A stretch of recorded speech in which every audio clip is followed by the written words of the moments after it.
For the past few years, Ricky Gervais, Stephen Merchant, and Karl Pilkington have been meeting regularly for a series of pointless conversations. This is one of them. Testing. Is that all right? Hello and welcome to the Ricky Gervais Show with me, Ricky Gervais, Stephen Merchant. Hello. And the little round-headed buffoon that is Karl Pilkington. All right.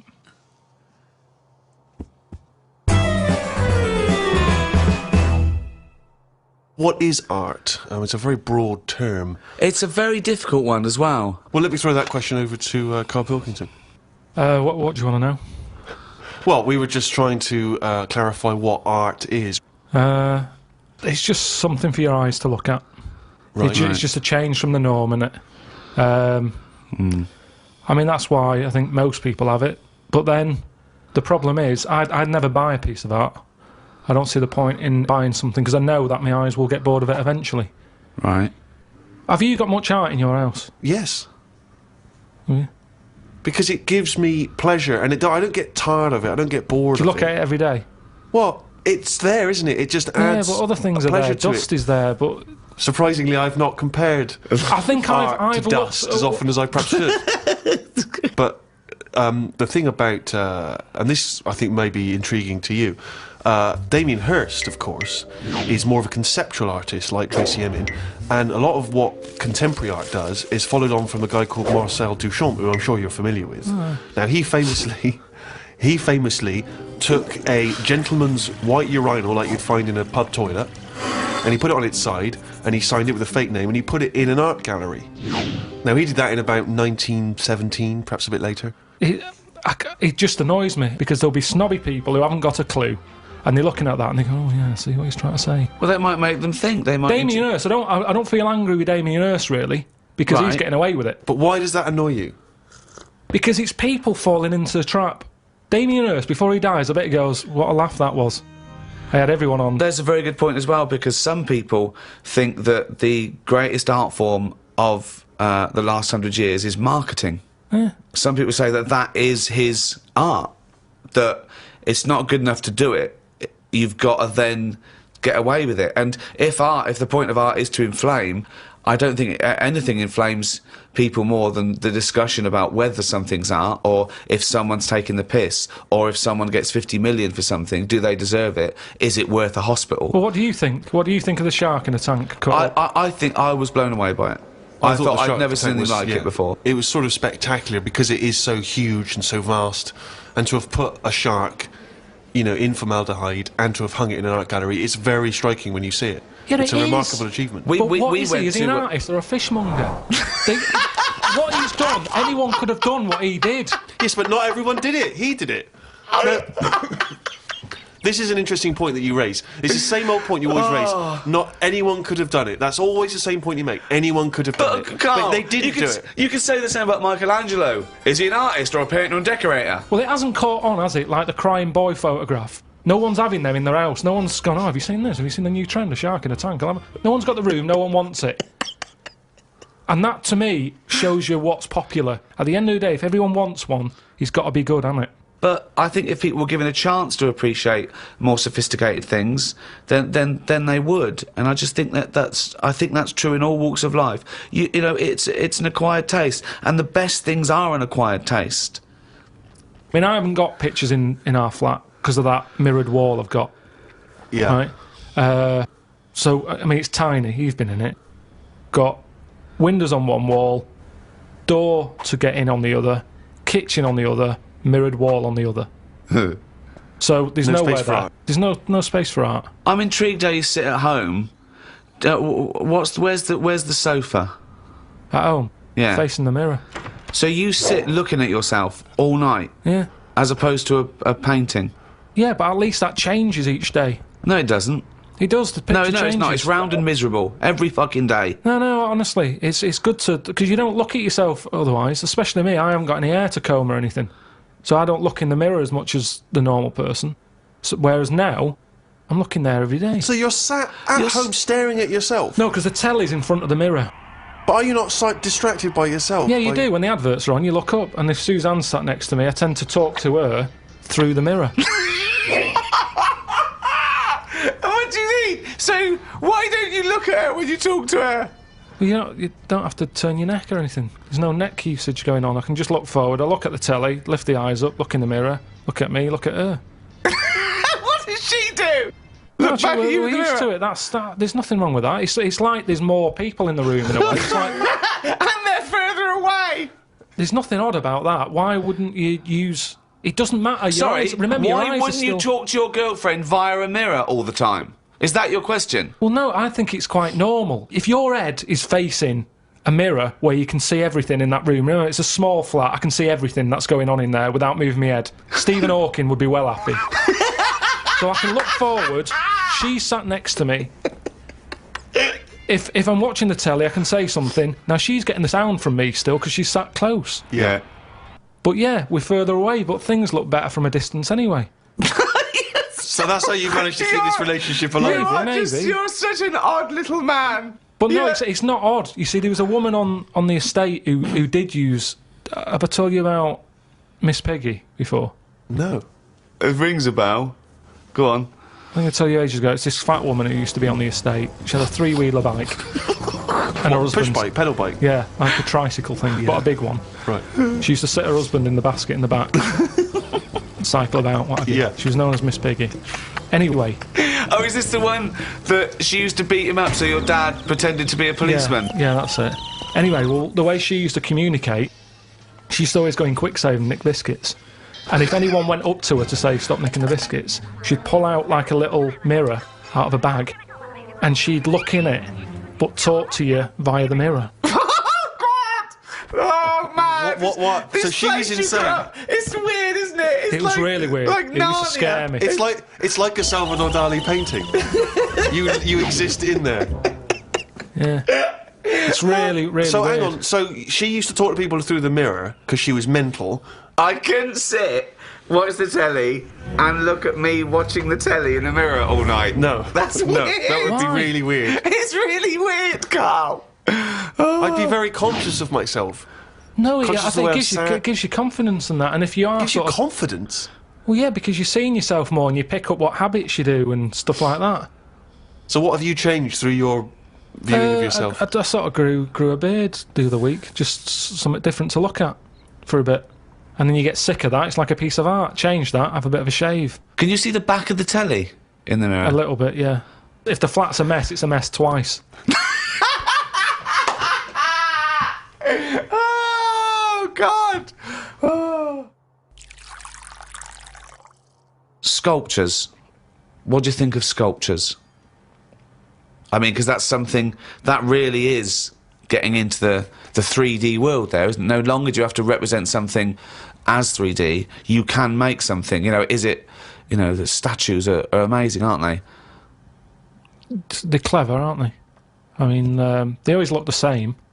Well, that's not true, is it? Because recently there was quite a controversial one, a huge one in London, the pregnant thalidomide woman. What do you think of that? Oh, yeah, I saw that. Thoughts? I wouldn't have it in my house. Well, there wouldn't be room because it would just be you, Suzanne, and a pregnant thalidomide watching telly. I don't know what he was trying to say. It's... Maybe she was saying, OK, we've had the human form. This is an example of the human form. Yeah, but do you think she started off trying to do normal, and it was like, oh, I've chipped a bit off?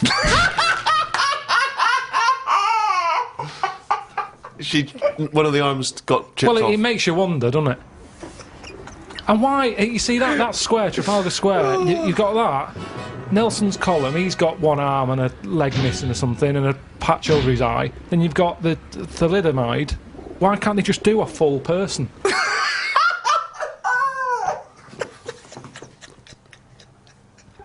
Well, that was what they saw. That was what the artist saw. It's about confronting us with certain preconceptions of what we expect of the human form, what we expect of sculpture. It's probably a little ironic comment as well on the famous Rodin. It's wrapped up with all kinds of ideas of maternity, of the human form, of what sculpture is. Why wouldn't you put that in a big public place? What about the subject? Did you think, who's that subject? Who is that woman? No, not really, because the thalidomides are around, and we've all seen one. It's not like a shocking image. It's one of life's little things that it chucks out. There's some out there, so it's not shocking, is it? I don't understand what you mean.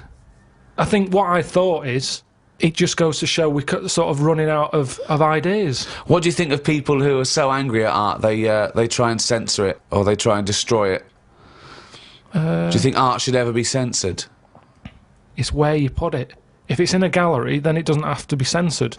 If it's in Trafalgar Square, where everyone's wandering around having a nice time, you don't want a 12-foot cock. So it's all about where you put it. I think some art looks better because of where it is. Angel in the North, that's a bit of art, but it's a bit of a surprise, isn't it? You're driving along a miserable motorway. Yeah. Oh, what's that over there? Gives you something for your eyes to look at again. Motorways are the most boring place to drive. But you go, oh, look, there's a bit of art over there. Yeah, but then again, Angel should you be looking at art when you're going at 70 miles an hour along a motorway? Well, yeah, because it's really big. You can keep your eye on it and Look in the mirror. It's not a problem. Wait till you go past it and look in the mirror like normal. So you like the Angel of the North? Because it's something in the middle of nothing. Right, but if you put it somewhere else... Stick it in Trafalgar Square, you'd go, oh, more clutter.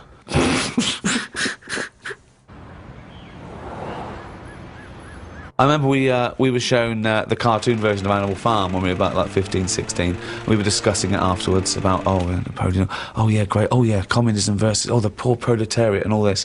And this bloke went, "You lot make me sick. It was just a nice film about some animals." Brilliant. Yeah. What's your take on that, Carl? No, go on. What's your point? Because you can see the irony there, can't you? I haven't seen it. No. If you want to do a serious point, don't use animals. No? Well, I disagree with that because I think my favourite is probably Charles Dickens, and I think the greatest story ever told is A Christmas Carol, and there's only one way that could ever be improved, and that is a Muppet Christmas Carol. That's absolutely right, yeah. So, and I think that you could, and I think people could take a lesson from that and maybe do other films with the Muppets. A Muppet Schindler's List. Yeah. I mean, you could make it so moving, couldn't you? Schindler's List in space. Miss Piggy's Choice. Well, we talked about that. What? About things like that in art as well. Do you think that bringing something so serious to the masses, like films do, things like the Holocaust and like Sophie's Choice, where she has to choose which child lives and dies. Why does she have to pick? Well, because the Nazis were horrible, nasty, evil people. And which one did she pick? I don't think that's the point. I don't think that's the point. I love the idea that this is not a betting game. No, but I imagine this is like Deal No Deal. It's kind of, you're down to the last two.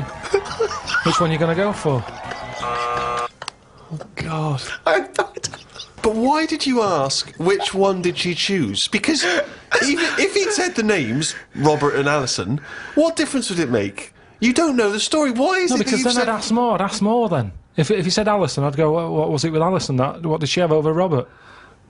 That's what films are meant to do. You question it. Whenever I watch a film with Suzanne, I always say at the end, what was going on there? Oh, that's because you're an idiot. Christ. That's because you've just watched Muppet Christmas Carol and you can't understand why a frog's able to talk. I'm all for films with a good storyline. Yeah. Brilliant. That's a perfect point. One extraordinary point. He's going to follow this up, mate. He's going to follow this up. He's got something there. He's got something here. Carl, go on then. What's your take on films? Films are really good. You can get lost in them. Right. And you like one with a good story? I mean, whenever anyone asks, it's always the same. It's Elephant Man. It's Kes. Mission Impossible 2. Mission Impossible 2.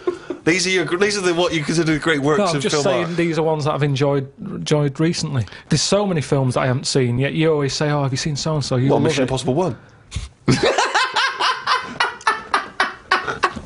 And there's good news for you. 3's out. That's true. One of the most striking art exhibitions that I ever attended, Carl, was an exhibition of outsider art. Something I'm sure you're very familiar with. Outsider art, of course, is work that is made by people who are often institutionalised for mental health problems, or they are just incredibly, the people who aren't in any way part of the art establishment. Well, they're right up to psychopathic murderers, clinically insane mass murderers would count as outsider art. I went to an outsider art exhibition in New York. It was incredible, and I bought a painting of this guy. He's a chronic schizophrenic, and he paints in tar, like road tar, that he gets from roads, and he paints in that on wood he finds in sort of skips. And it's incredible, because it's sort of like scratched in, and it's amazing. And there's this thing of Jesus being helped down off the cross. Admittedly, I was walking around there going, this is fucking mental, and James was going, you've got to stop saying that. Because, of course, some of the people are mental. There was one bloke doing the sculpture of a skull, right? And underneath, it was like a little head with his teeth. Underneath, he'd put a sign that said real teeth.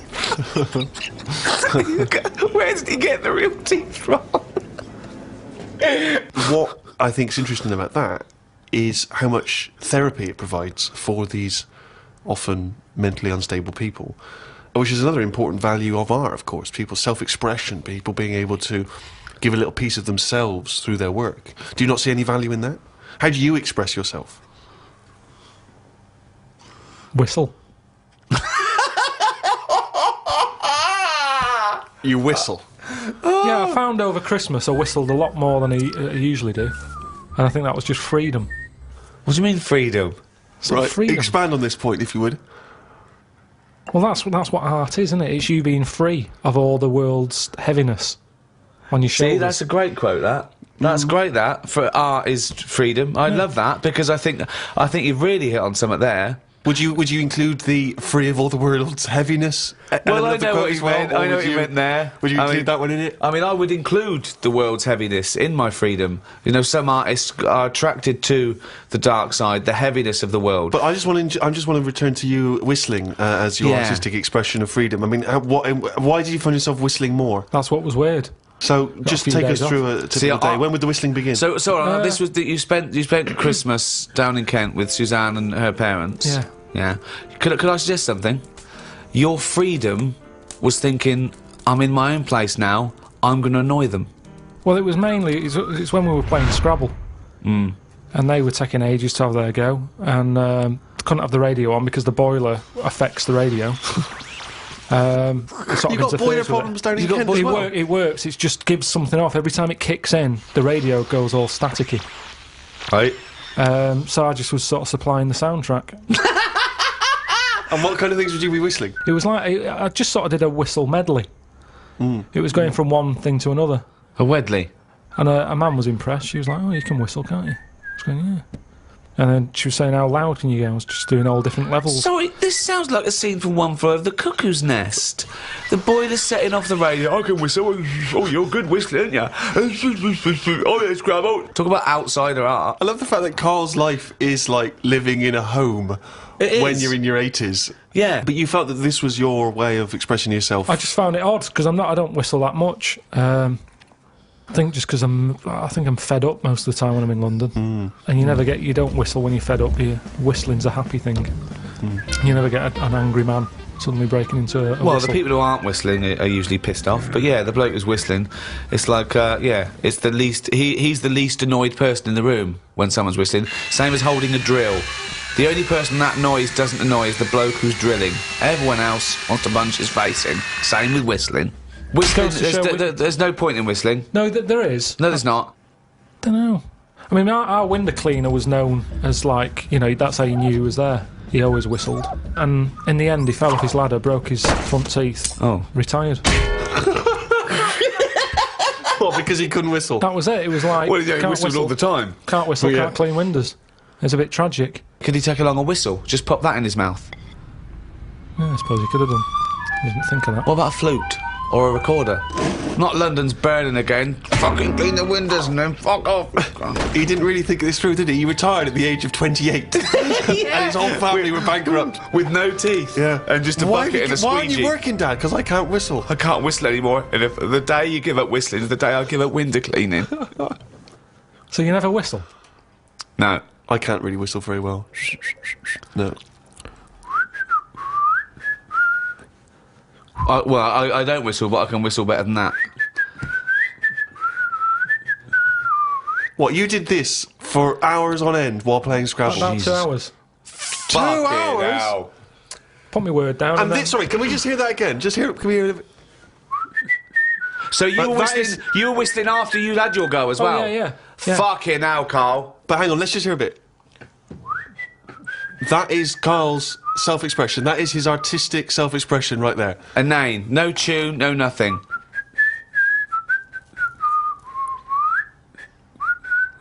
There's mental patients who have smeared canvases with shit who have expressed more than you have in that. Yeah, but it's not about other people. I'm not there to please other people. You're there to annoy them. What was the best word you came up with in Scrabble? Don't knock me at Scrabble, because I do all right. What's weird is, when I play Scrabble, my brain can come up with words that I don't normally say. Okay, this isn't... No, I'm intrigued here. Your brain can come up with words you wouldn't normally say. Just words that I'd never drop into a sentence. Tree, cat. Go on. Squirm. That's using a Q. It's worth 10, that. It's not bad, is it? No, I'd never say that. I've never heard you... I don't think I've ever heard you say squirm, no. I don't think you're right, Carl. I've never heard you say squirm. Weird, isn't it? Yeah, it is weird. And yet your brain popped that one out? And then, yeah, when it wasn't my go, just... Anyway, so that's sort of doing art for yourself as opposed for other people. I don't think you can count what you just did then as art. Hobby maybe, craft, pastime. I don't think you can count that as art. I'm not being funny. I'm being a bit snobby here. But I think there's a difference between Beethoven and... Squirm. There's a Q in that.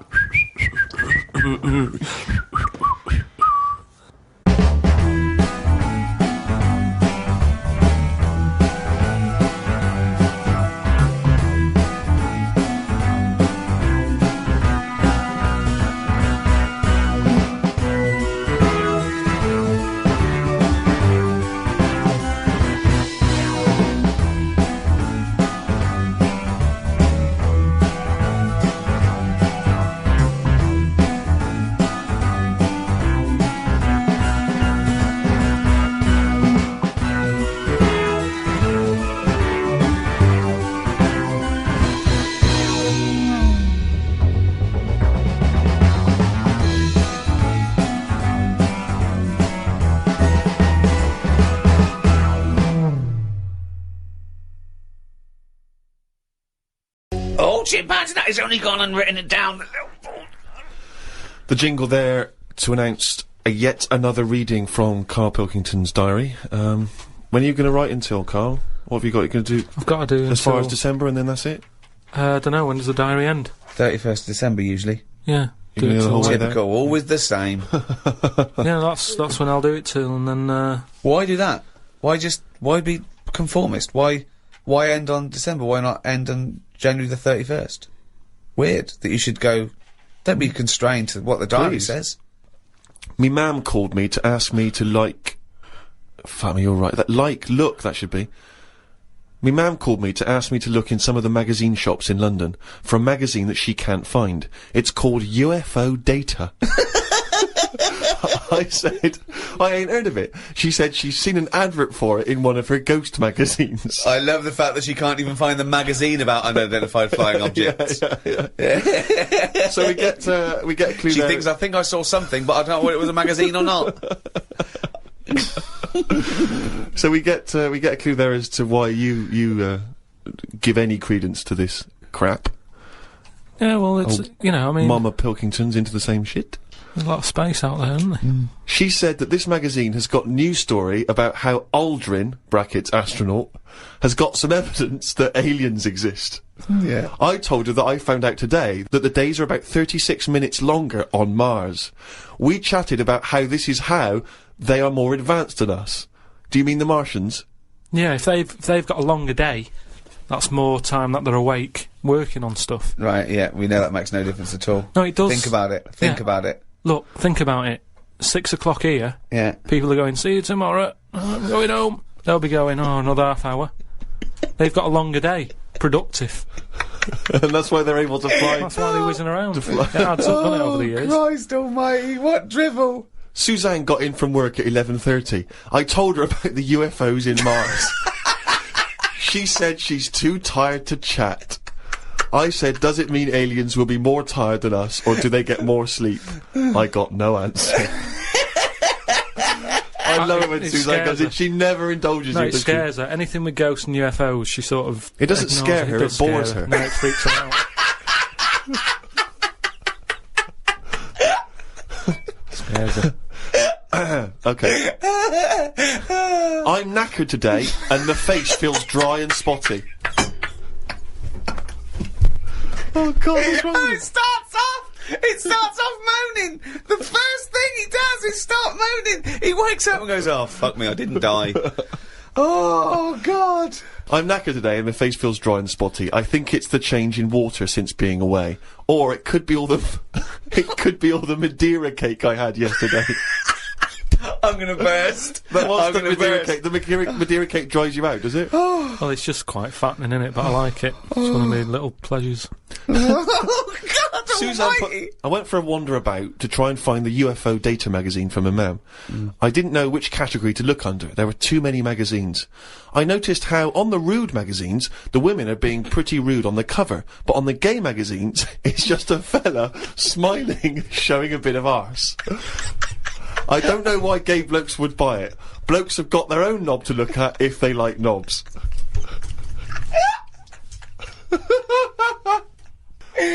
Why were you looking at the gay magazine? No, I wasn't. It's just... Oh, you were? No, I You noticed studied them. Yeah, because I was you've looking written for UFO data. I don't know where they put it. I don't think you find evidence of other worlds down men's pants.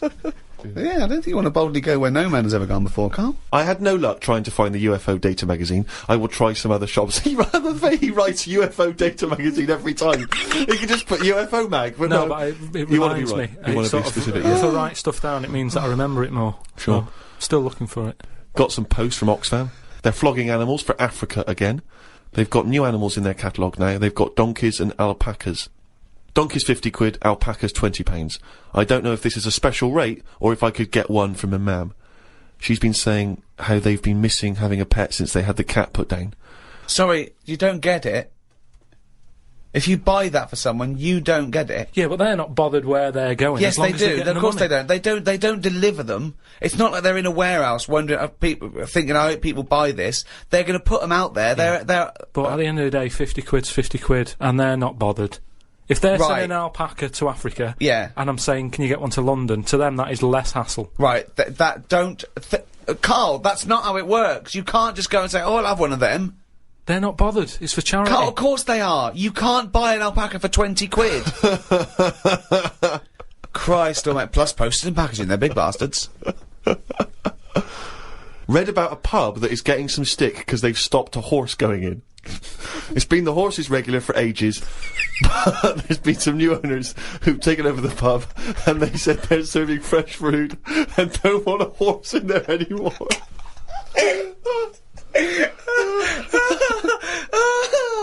Oh, God. We've got to publish this diary. There's some dynamite stuff in We've here. got to publish the diary. I mean, this is never mind, peeps. Can't we put this out next year or something with a special CD? know. I It just, is it's extraordinary. amazing. You can't keep this from the world, Carl. I met Suzanne after she finished work and we went for a brew in another cafe. Gosh, Jesus. It's always having a brew in a calf. It's like a sitcom. It is. Suzanne said I look tired and fed up. I think it's 'cause I ain't been sleeping. Or the Madeira cake, we don't know. Always been going to every news agency in London, looking at gay magazines. She taught me some way to breathe that will relax me. I wasn't feeling that relaxed though, because the person behind the counter was banging about making a coffee. Noise stresses me out. I wonder if less deaf people die of stress than people with working ears do. Oh, it's the theories. It's the It is theories. such a noisy world, though, isn't it? It is. London is noisy, very noisy. I think just everywhere, just noise in general. They were Yeah. saying how, like, every noise has been used at least 5 times or something. What do you mean? Because there's only so many noises in the world. I don't know what you're talking about. I don't know what you're talking about. No, there's only so many What noises. do you mean every noise has been used 5 times? I don't know what that means. I don't know what it means. Because... I don't know. I've no idea. Every noise once has been used at least 5 times. There's only so many noises. It's like a piano, isn't there? There's only so many notes. Yeah. And there's only so many noises. Right. But because there's so much stuff, the same noises are being used again. I don't know what that means. By whom? Who's reusing the noise? By whatever. So a you'll have- woodpecker when it's woodpecking? Yeah. Some birds make noises that would sound like a Ford Escort. Just because there's only so many noises that people can use. What is he talking about? Noises are a byproduct. Outside Yeah. an instrument, Yeah. noises are a byproduct. A machine, they don't go, what should we make this noise, make this machine? It makes the noise it makes when it's doing something. But why does it make that noise? Why not pick another noise? They don't pick the Well, noise. who's picking the noise? A printing press makes the noise because it's the sound of the thing Yeah. going down. Yeah, You so know, the printing- a hammer makes that noise because that's what it does. No one's going, oh, can we make this make a different noise? No, it's a byproduct. I know. So there's only so many noises. I don't know what you mean. You said the byproduct is because of something that's happening, right? But it's Yeah. the physical action, isn't it? And the way that impacts on the surrounding air. That's what how noises are manufactured. It's not a choice. When Stevenson's rocket came and I went... I went, can you make it go... That's the noise it made. I know, but then, say like a new frog comes out. Oh, what do you mean a new frog comes out? They find a new type of frog, Right. it makes a noise, and Yeah. they'll go, yeah, I knew it was going to sound like that. What are you talking Because about? there's only so many noises. No animal comes out and makes like a weird noise, and you go, I've never heard that noise before. They go, oh, that sounds like a chicken, or it sounds like a Ford Escort, or there's only so many What frog noises. sounds like a Ford Escort? Well, No, there but there'll be can't be some many animal. because you've used Ford Escort twice as an analogy here. So you're running out of noises. You've come up with chicken and Escort so far. I can't But explain the problem it. is, a Ford Escort sounds a bit like an Austin Allegro. So I, I don't know, yeah. And a chicken, you're ripping off the turkey, you cunt.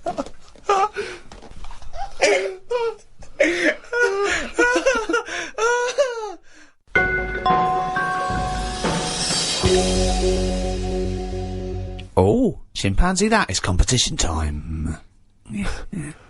I think my worry there is people might get confused with it because that jingle's very Yeah. similar to the Monkey News jingle. There's aspects of it that's similar, yeah. Yeah. It's just some people might have just heard that and they might have just heard chimpanzee and thought, oh, great, it's Monkey News. But Carl presumably is too lazy to have actually prepared any Monkey News. Oh, I've got some good news about Monkey News, actually. Have you? If you are craving Monkey News, then there is a special Monkey News poster in the CD, the 3 CD box set, the Ricky Gervais show. Got everything. It's got the 12 shows and MP3, it's got the best of, and it's got an extra hour of brand new material as well. And the reason we did it on CD is because some people were saying, I've heard about this, but I can't listen to it, I haven't got an iPod, I haven't got a computer. So buy that for a friend who can't listen to these. It's the perfect Thanksgiving gift. It is a perfect Thanksgiving gift. Or Pancake Tuesday. And we've signed one that's going to a lucky winner. We did a competition on the last podcast to give away one of the CD box sets, the World of Karl Pilkington, and we've signed that, and Flannels of the Deep, the new book in the series. Can you remind us, Rick, of the quiz question? The quiz question was, do you want these? Okay, and what was the correct answer? It was yes. Well, we've had, it's amazing actually how many people didn't realise that was, we've had a lot of people saying no, I'm not interested, who are you, why are you bothering me? But, amazingly, Rachel Bolland from, Glasgow has got the correct answer, she said yes. Now then, we need a new question, Rick. Yeah, should we give those away again? Should we Let's give those away again, the same things again, not obviously these, we'll send these to Rachel, different we'll get ones. separate You get so you get do you want a signed CD, the World Karl Pilkington and Flannels of the Deep, okay? Plus, we can also add to that, Rick, the forthcoming extras script book. Ah, not just a script book, Steve. No. It's got some wonderful pictures, but that taken by Rich Hardcastle, of people like Ben Stiller and Sam Jackson and Kate Winslet behind the scenes. In their And off-duty moments. and it's brilliant. It's really good. We'll put some pictures up on the website. Go to rickygervais.com and you'll see what you could we'd be winning. Yeah. Yeah? So we've got that perfect collection of stuff, but we need a new quiz question. Okay. Okay, so those prizes, does someone else want them? Does someone else want them? Yeah. Okay. Alright. Well, if you know the answer to that, then get in touch. podcast@rickygervais.com. Good luck. It's a tricky one. Oh, good luck anyway, because I never read the emails.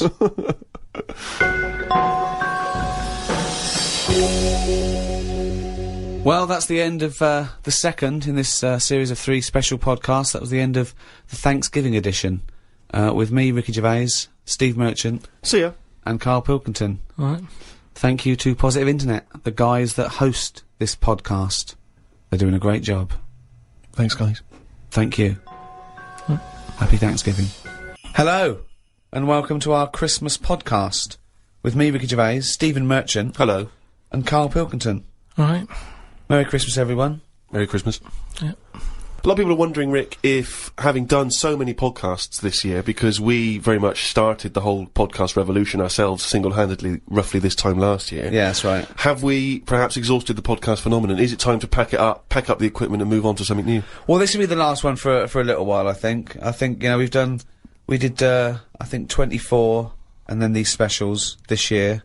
I think we started it about this time last year. Well, I don't know about you, Rick, but I'm bored of the whole podcasting thing, and I know that you probably feel the same way. Well, let's stop for a while. We might get back together again, but it won't be for a while. It's you know, we had a year. It was the year of the podcast. Been a weird year, hasn't it? Go on. No, I'm just saying, you know, when you look at it like that, when you think about all the podcasts that we've done Yeah. over the year, Yeah. just a lot of stuff has gone on. That's Looking back at the year, a year in which we've seen, you know, increasing violence in Iraq. We've seen the advent of more fears over global warming. We've seen George W. Bush take a massive battering in the midterm elections. We've seen many major world events this year. Karl, what's stuck out for you? What event do you, if you think, oh my god, if you were doing your own review of the year, what would you put on the front cover? the grub that was eating biscuits on my windowsill. Right. That's just a little bit more up there for you than the capturing of Saddam Hussein and his sentencing to death. Just because, you know, it's, I never thought I'd see that this year. So what exactly... What, the capture of Saddam or the grub? No, the grub. The grub. It was just, I was there on the computer, I was having a cup of tea and a biscuit, I put the biscuit on the windowsill, I sort of picked it up. Why would you do that? Why would you put a biscuit on a windowsill? Because I'm sat next to the windowsill. It's like something from a cartoon. I put the pie on the windowsill to cool down. Yeah. No, And so, some ruffians stole it. Yeah. so I was eating that, and was enjoying it, put the rest of it back down for like the next half of the cup of tea, and I saw... Planned out. This is... I bet, well, we read about this later in the diary. So, and then I saw just like a little crumb moving. I was like, what's going on there? Yeah. So I looked down closer, and there's an insect that is see-through, but with legs. And just sort of running off with a crumb into like a little hole. And then when I looked, I noticed there was loads of these little see-through things. And they were obviously all like, oh, I got biscuit. And That's exactly what they were saying. We've got biscuits over here! but I can't, that, what was it, like I say, it was amazing because it was, they're miles away from what I'm about, and yet... Not that far. But they still like a bit of biscuit, and it was just weird that happened. I never thought that would happen in 2006. And that's You never thought that would happen in 2006! that's what's nice, isn't it? That's what's nice about the the nature of the world. You know, we can invent iPods, we can bring out better vacuum cleaners, but at the end of the day, you can't make nature up. And to see this see-through thing... You do. Eating a biscuit... that's where I've sort of gone this year. I'd say out of anything, I've sort of gone out of my way to learn more stuff about weird stuff that's But out I don't there. know what you've learned. You've learned that, A creature which you can't even identify that or you name. don't know, right? You don't know what it is, right? Looked like it nicked a bit of crumb. I don't know what knowledge is that. What is that? How is that useful? Just because everything is changing. But it's not useful. It's not useful to you, and it's not useful to anyone. You can't pass on that as knowledge, because we don't know what it was. But Karl or where thinks, it happened, or but- why it happened. But Rick, Karl thinks that the grub has an inkling, has a taste for McVitie's in the same way that Karl's does. That's why Yeah. he's from Meg's. He's thinking, I can't believe it. We both love hobnobs. As It's opposed to just being, extraordinary. taking the He would have starch eaten from the anything. flour. Yeah. Exactly, yeah. But what I'm saying is that these things have been around for years, Yes. maybe longer than us, Yes. right? Now, their life isn't changing in the way that ours have. They still live in a little crack in the wall. Yeah. But they're eating biscuit. And that was never meant to happen. So it's changing it. What I mean is you might start getting fat insects. That should never have happened. You don't normally see a fat beetle. You go, oh, look at that, that's a bit fat. Put a bit of weight on. And now that's going to happen because they're eating sugary stuff. The squirrels in the park, because people are feeding them Mars bars and everything, they're getting fatter, they're getting bigger, they're getting more violent. Now, over time, you know, they're going to cause more trouble than they are now. What evidence have you got that they're getting more violent? Just because when I'm sat in the park and what have you, they're really, like, cocky. They come up to you now and sort of jump up on the bench and sort of attack you for food. They're not happy with acorns now. They want a bit of croissant. And that's what I'm saying. They've changed. They're changing over time. Just like that grub having a biscuit. Everything's trying different food out. He'll want a gâteau soon. Well, in the same way that, you know, you look at people around the world, how they're eating weirder stuff. They're running out of, you know, ideas on how to cook food differently. And we're eating weird stuff. So our insects, everything's moving on. Everything's getting more intelligent. The goldfish memories got better. Chickens are more intelligent than people thought they were, apparently. Everything's... Time makes you more intelligent. Well... No, they do. That's a fact, isn't it? If you're knocking around longer, then you're learning more, because more stuff's going on, and you soak it up. And that's what these insects are doing. They're all learning. You know what I mean? No. I saw a cockroach playing Pac-Man. It was on the internet, right, and somebody had linked up a cockroach to some... I can't even be bothered explaining it, but that's what I'm saying. Everything's moving on. Yeah, but Pac-Man's like such an old hat game, man. It's like from the 1980s. Yeah, that cockroach is so... Come on, oh, he's so out of date. Get a life, man. Hello, PlayStation 3. Is he got hello. Hello. Yesterday's cockroach. Oh. Fucking hell. What was he listening to? MC Hammer? Christ almighty. Fucking hell, Pac-Man. Get a life. High five, man.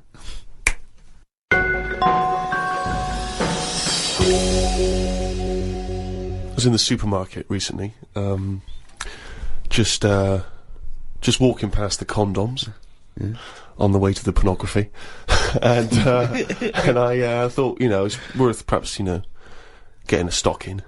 You know, get a stocking? No, getting some condoms. What, to put over your head? You're not still doing that, are you? No.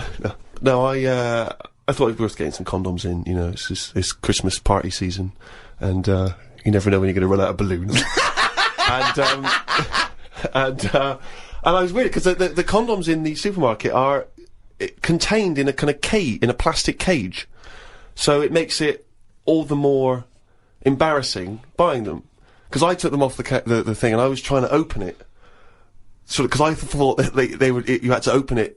Try it on. Exactly. Okay, this, you know, in case it doesn't fit, bring it back. Yeah, bring it back. Yeah. And I was do you do alterations? Yeah, we do. Yes, £5. And so I'm trying to open this thing, and this guy who works there, sort of this middle-aged guy who works there, goes, you have to take that to the checkout. So you can't open that yourself. And I was just, because I don't know, I still find it very embarrassing, you know, dealing with any of that sort of, you know, prophylactics and things. The novelty of that is still very embarrassing to me. And so I just left it. I thought, forget it, I'm not gonna take these to the counter, because you never know. It's like if you get served by a woman, it's still a bit embarrassing, particularly if that's all you're buying.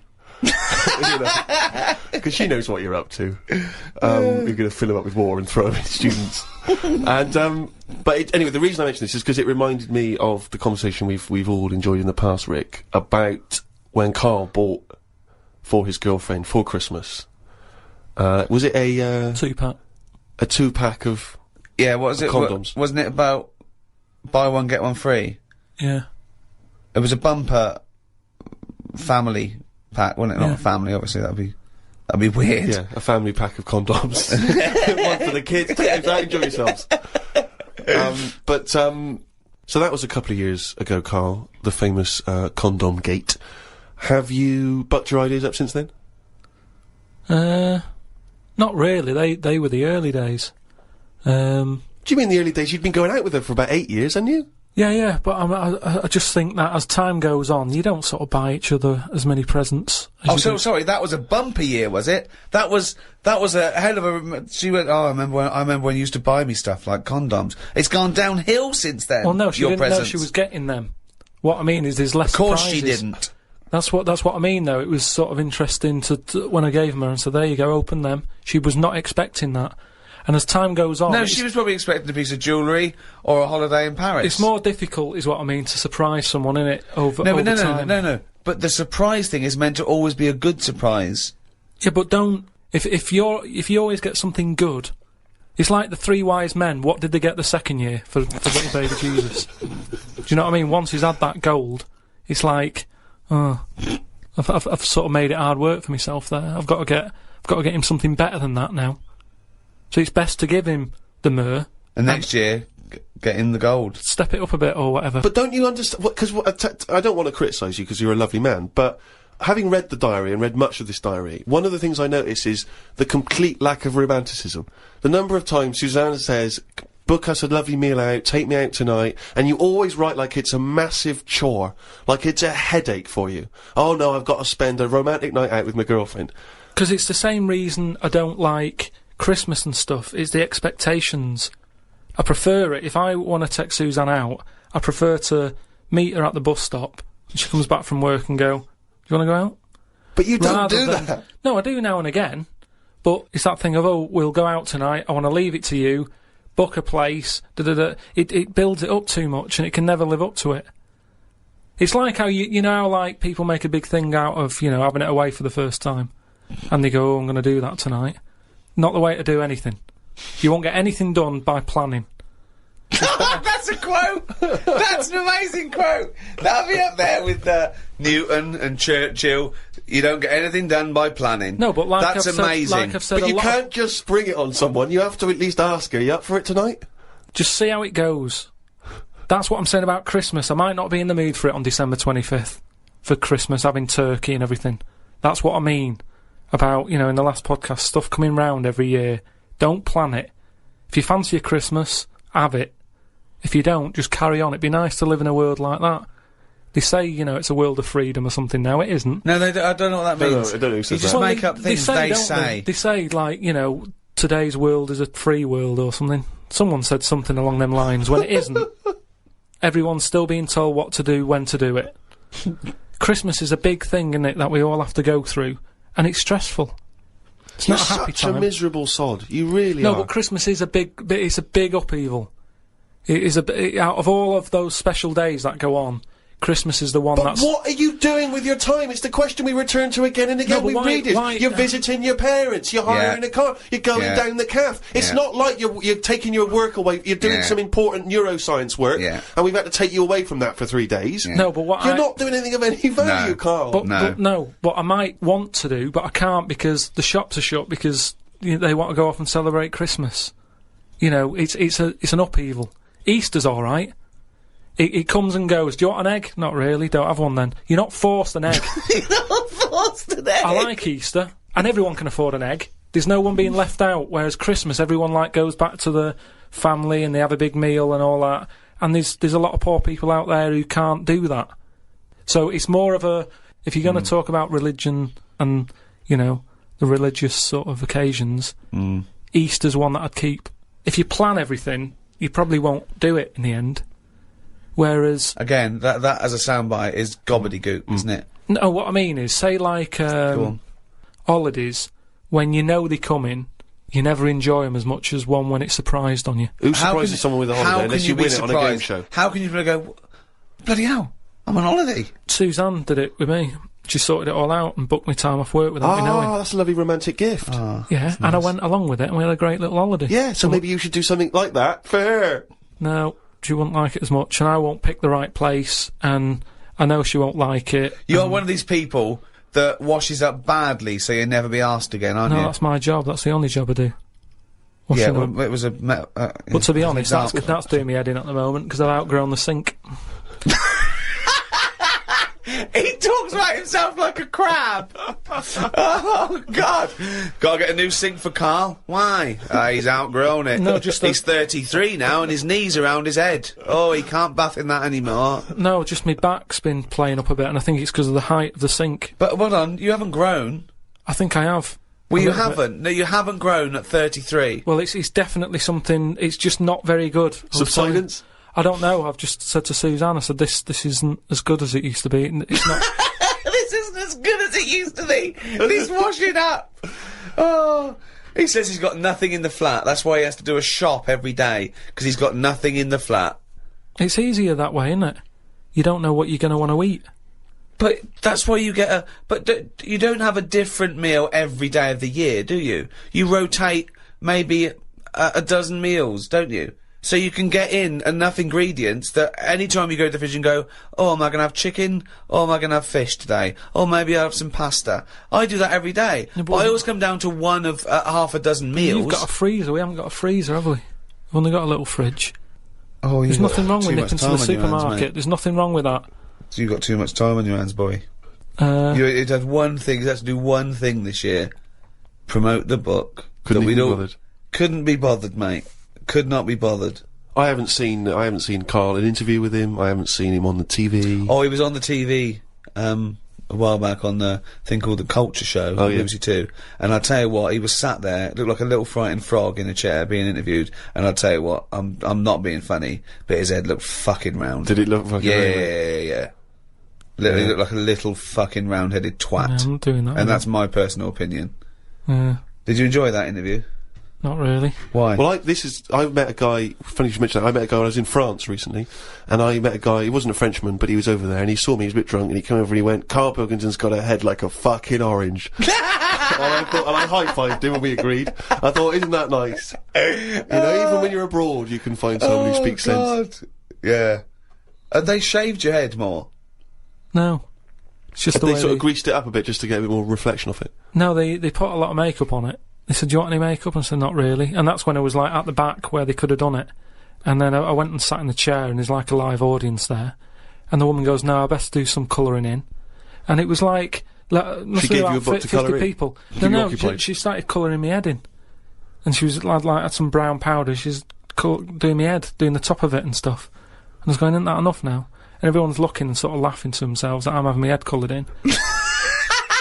Sure, she was doodling on the top. She took longer than anyone else who she was doing. I watched, like, other people who were on. Well, she's got more flesh to do. When you do usually powder someone, it stops at the forehead. Yours had to go round to the fucking back. Yeah, but the camera wasn't at the back of my head.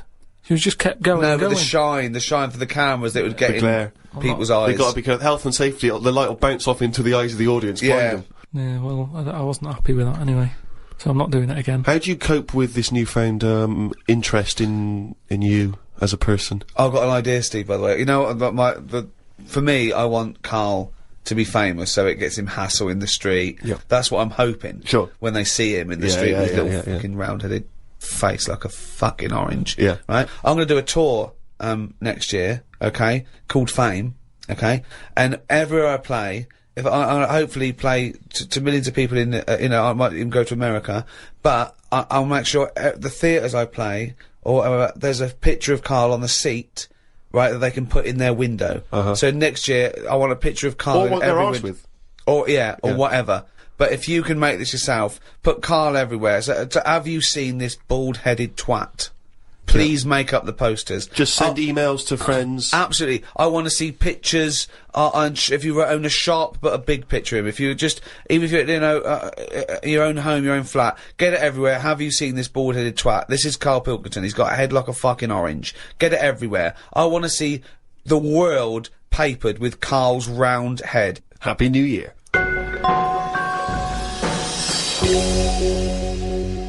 Oh, he's only gonna write it down for a whole fucking year. Useless. That, of course, signifies another reading from Karl's diary. This is the last one of both 2006 and on any podcast for a while. Let's make the most of it. Let's enjoy some of the wisdom. I of also Karl think it's the Pilkington. last time ever he will make an entry in this diary, because you're not going to keep another one, are you? I don't know yet. I might just get a smaller one. But I found that since keeping a diary, I've gone out of my way to do more stuff. Well, you say that, but Well, let's find out. Let's find out if that's true. No, I have. I read a bit in the news about people being injured while trying to cut open avocados. It's a food that ain't worth injuring yourself for. If it's a hassle to get into, leave it to the experts. I have never bought one. I have also avoided coconuts and pineapples. The amount of hassle to get into these things outweighs the joys they give. Yeah. It's the same reason I never bought a pair of Dr. Martin boots. Too much hassle when it's time to take them off. Yeah, a lot of my mates used to wear them in, like, the 80s. You know, you can't just kick them off, can you? It's a big upheaval. Oh, you've got to unlace them, you mean? Yeah, I mean, since I found shoes with Velcro on them, brilliant.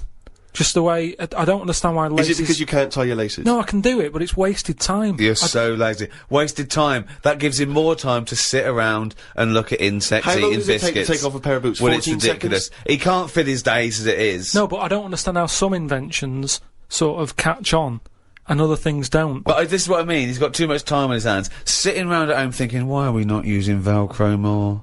But there's Why one are we Velcro manufacturer going, yes! At last! He said what needed to be said. Why don't you get it sponsored? Because you could wear a Velcro toupee. Because that would be great if we could do that. If someone could invent a little hairpiece for Karl, Velcro's the little bit of fluff he's got on the top of his head, his shiny orange-like head. Pop a little Velcro toupee on. I would love that. I would love to get him wearing a wig. But why necessarily reduce it to a toupee? Why not some kind of carrying device? You know, he could carry goods and things around in there, sandwiches. Yeah, he doesn't look like carrying a bag. Well, what about that? A little thing you carried around, a little Velcro thing you carried a pot on your head for your sort of like keys and trinkets and money and that. Well, no, I've told you about that idea that's out there, but hasn't caught on as well. The tie, Right. the tie with loads of pockets and stuff in it. Yeah, but you got to wear a tie. Yeah, but that'd be quite nice, wouldn't it? I've never wore a tie because I always think, what's the point? It's just hanging there in the way. Can you imagine this image of Karl walking around in his big Velcro shoes, a tie with an apple stuffed in it, car keys, Yeah. iPod? No, but don't you think it's a good idea? Would you wear it with a shirt and collar or just a t-shirt? No, wear it with a shirt. That's what I'm saying. It's an invention that will smarten up the world. Now, a tie, what does a tie do exactly? Yeah. What does it do? Nothing. Right, so I'm saying make it do something. But I'm saying don't wear it at all. Pop your keys in the trouser pocket. No, Or because take a bag. because the world is getting more and more scruffier, isn't it? When you look I back, don't know what that means. I don't know what that means. when you look back at like Victorian times and everything, everyone wore a hat. Right, they wore a tie, they wore a suit, and it was a nicer looking place to look at. When you see it on pictures, you go, what a smart world that is. Well, you can't see cholera and things on pictures, but sure. No. No, but I'm just saying it's better to try and cover it up with a bit of, you know, Cloth. yeah. Yeah. The world looked nicer with more cloth. Whereas now everyone's rowing about scruffily. So what I'm saying is, if we make the tie more useful and give it a purpose, it might come back and the world will look tidier. But a tie, its purpose is to look smart, really. Well, originally it was because we didn't have buttons, so it kept the collar up at the front. That was the invention. It was a useful invention, the tie. Yeah, that's it was right. called a tie. It tied together, okay? Yeah. So then, when we had buttons, that we didn't really need the tie, but it was a symbol of smartness, like saying, I've made an effort, Yeah. okay? But now, that would go away. So now, you wouldn't look smart with a tie. They go, oh look, it's like a bag round his head with his apples and oranges and his keys and his sticks he's making a nest out of. So it would be scruffy. It would make the tie scruffy, so it would defeat the object. So now when you're carrying stuff round, I mean, crawling on all fours because your shopping's so heavy round your neck, they'd go, look at that scruffy fucker on all fours. Oh look, but look at his lovely head of hair. It's Velcro! It's a hat! Yeah, well, that's the other problem, isn't it? I can't go back to a wig now. My theory about reading old news is right. It's less bad when you know it's old. It was a story about a weatherman who was fired yesterday for having a nude picture of himself on the internet. But that happened 2 days ago. He's probably got another job by now. So old news isn't as shocking. Well, old news isn't news though, is it? It's olds. What are you doing? Just reading the olds? No, but what I mean is, if someone say Stick the video on of last week's news. I just want to catch up on the olds. yeah, but then it's still news. News is something that you don't know, isn't it? If someone tells That's you something, everything to you. That's information, Carl, not news. Yeah. but news is information. No, And the what- key with news is the word new. No, I don't think it is it? It's is. just information, but they tell you at 10 o'clock at night. It's like, what information's gone on? Bong. here's some information. Yeah, that you didn't know before because you couldn't have, because it only happened today. Bong. Yeah, but never mind that. I'll tell you in a couple of days. It doesn't matter as long as you get the same info. Bong. Yeah, we can't call it news though because it's misleading. We'd get done. It's called olds. Bong. Yeah, but listen to me theory. What I'm saying is that if someone in your family, you know, it's Christmas and that, I don't want to bring the tone down, but someone dies in your family. Now say if you're away on holiday, and they don't call you because they don't want to ruin your holiday, then you come home and they go, Uncle Frank's dead, and you go, oh, when did that happen? And they go, 2 weeks ago. Now because everyone else has got over it, it's not as bad for you. Because part of bad news is the way everyone's walking around moping, going, oh, have you heard the news? Frank's dead. But because everyone's got over it, time is a healer. That's what I mean about old news. It's better than new news. But according to you, the only news that really matters is stuff that affects you. So it doesn't matter when you, there was an earthquake, when was it? Yesterday. Phew, that's alright then. Often the aftermath is worse than the actual event. 2, you only care about things that actually happen to you. So the doctor goes, you got a kidney stone. Oh, when did this happen? 2 weeks ago. Oh, that's alright then. Doesn't make sense. No, but the world is... You're not upset about dead Uncle Frank just because other people are upset. You'd be upset personally. Would it make any difference when they told you? Yeah, but it is everyone else's emotions that make it worse, I think. Knocking around people who are miserable. What about warnings? What about when they do things like smog warnings, or, you know, there may be a... I don't like it on the news when they sort of say, news just in. I think, oh, what's this? You think, oh, what's going on? But it might be useful to know it. Important information. No, it just makes you panic. What? Yeah, but sometimes knowing stuff keeps you alive. Yeah, I don't know if I like it. It's sirens, you see. I don't like sirens, do I? I've said to you, I think it's a scary noise. Well, it's meant to be, so you get out of the way. No, it's not meant to be. It's a sign to get out of the way. I'd prefer it if it... Like I've said... Hiya! Could you just move out of the way Well, it can be anything, as long as we know... It can be a chicken noise, but as long as you know that chicken noise... that's not going to freak people out. No, but it sort of make you smile, but you go, oh, best get out of the way. You're cycling along and you hear what sounds like a giant chicken behind you. And you smile, because you know that even though someone is burning to death, there's something clucking in my way.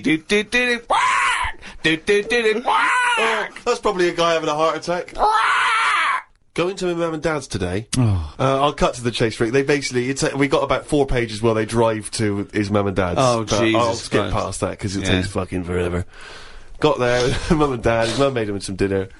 The old woman next door, brackets, whose man was a witch, just pop that in brackets.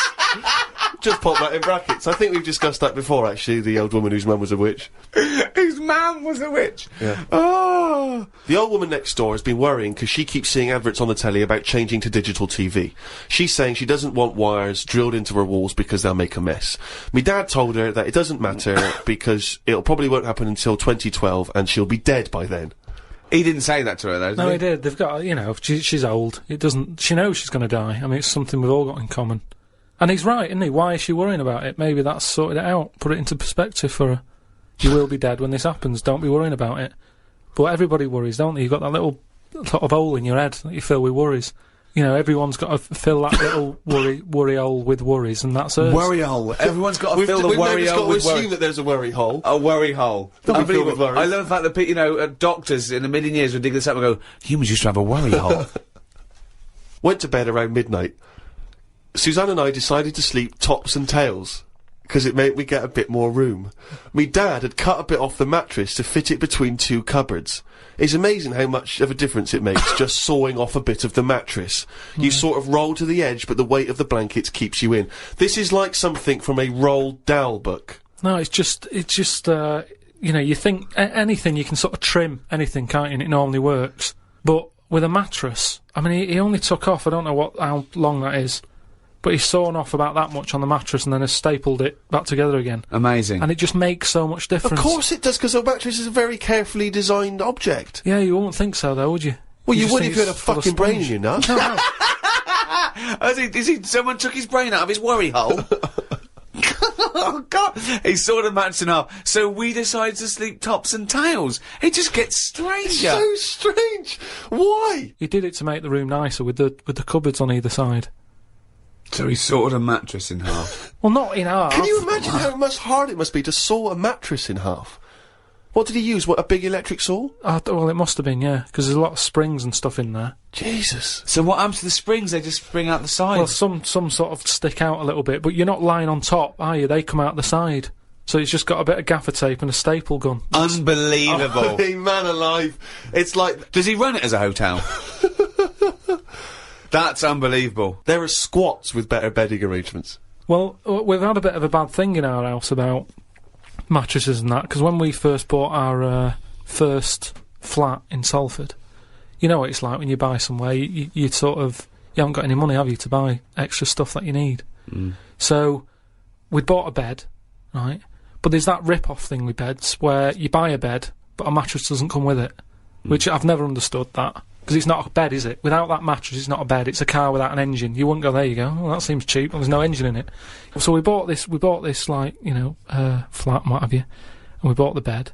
And then, like, oh, we haven't got a mattress. So my dad got one from Uncle Alf. No, well, from that Uncle Alf fella, because he had one in his van that he used to use now and again if he was, like, travelling round. He'd just keep in the back on this mattress. Amazing. A bloke who drove around in a van with a mattress in the back. So How Uncle terrifying. Alf, right? Well, tell me about Uncle Alf. Well, you know about him, he's the one who slept in a dinghy. He's the one who... Because his mattress was in his car. No, yeah, why didn't he go, oh, well, Alf, where's the bed? Left it in the car again. Oh, blow up the dinghy. Blow up the dinghy. I'm not going to go out and get not at this time of night. So anyway, my dad got me his mattress, and it just stunk of diesel.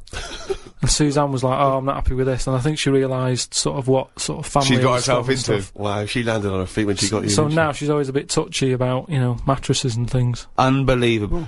Uncle Alf, of course, sadly passed away when he couldn't escape from his sinking ship. The fire engines were too late. No one got out of the way because they were laughing so much. The mad woman next door saw me and said, "Hello, Clive. You live in a nursery rhyme.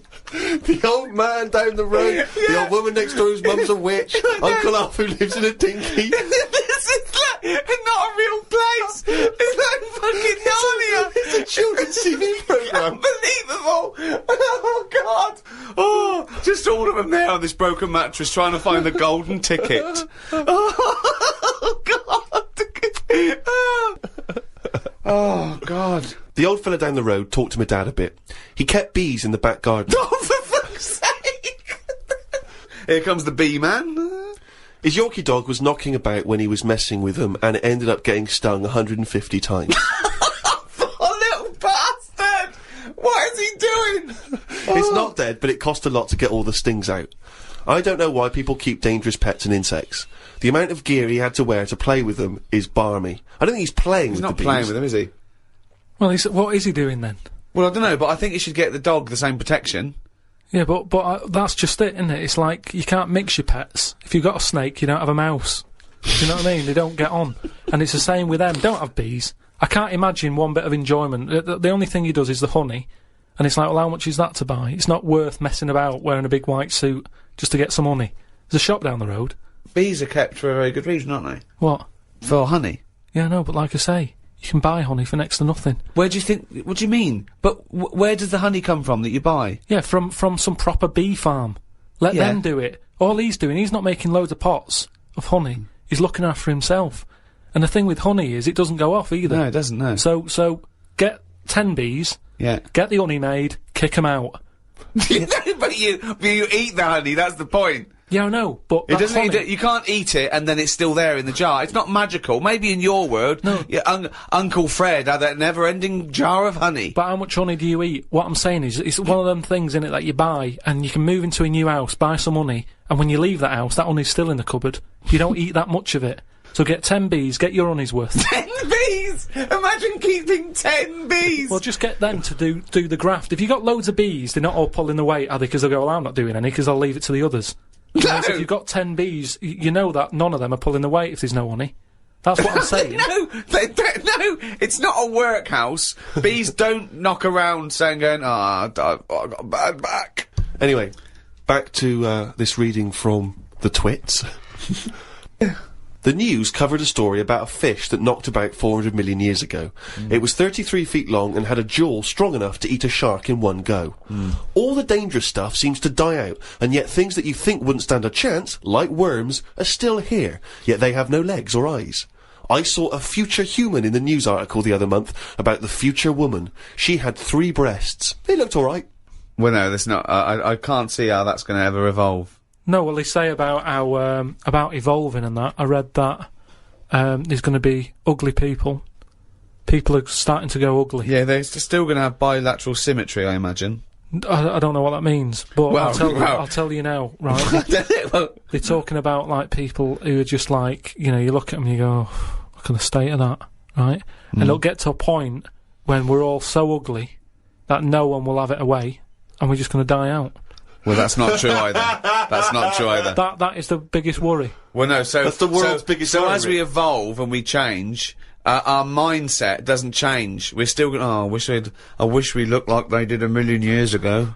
I don't fancy anything. No, but look how things do change. But why are we all going to get ugly? I don't understand. It's just the air and stuff, innit? It's just, The air or yeah, the just, hair? you know, the air that we breathe and stuff, and the food we eat. Everything's changing, and we're not going to look that healthy, and we're just all going to go ugly. You've only got to look at some stuff that's in the sea, and you think, look at the state of that. What's and that's that got to because do with the human evolution? But the stuff Because in the they've been sea is around still longer. propagating. Yeah, but they've been around longer than us. But it's still reproducing, so your theory falls down. But they're deep down, aren't they, in the dark, so they probably can't see what they're having it away with. If they were up on the outside, they'd have died out ages ago. Why? Because they wouldn't fancy the other stonefish or Yeah, because they're sea really slug. odd-looking. I can't remember the name. I think it was a viper something. It was just a head. But Carl, A the fish reason... that's just a head. It was well ugly. Watched a programme about the twins this morning. It was filmed 16 years ago. They are mental.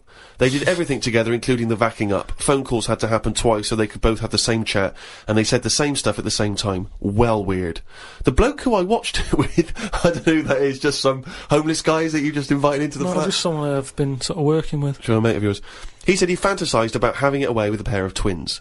I don't see the point in this. If you're going to have 2 of something, I would prefer to have 2 different. Have 2 different women.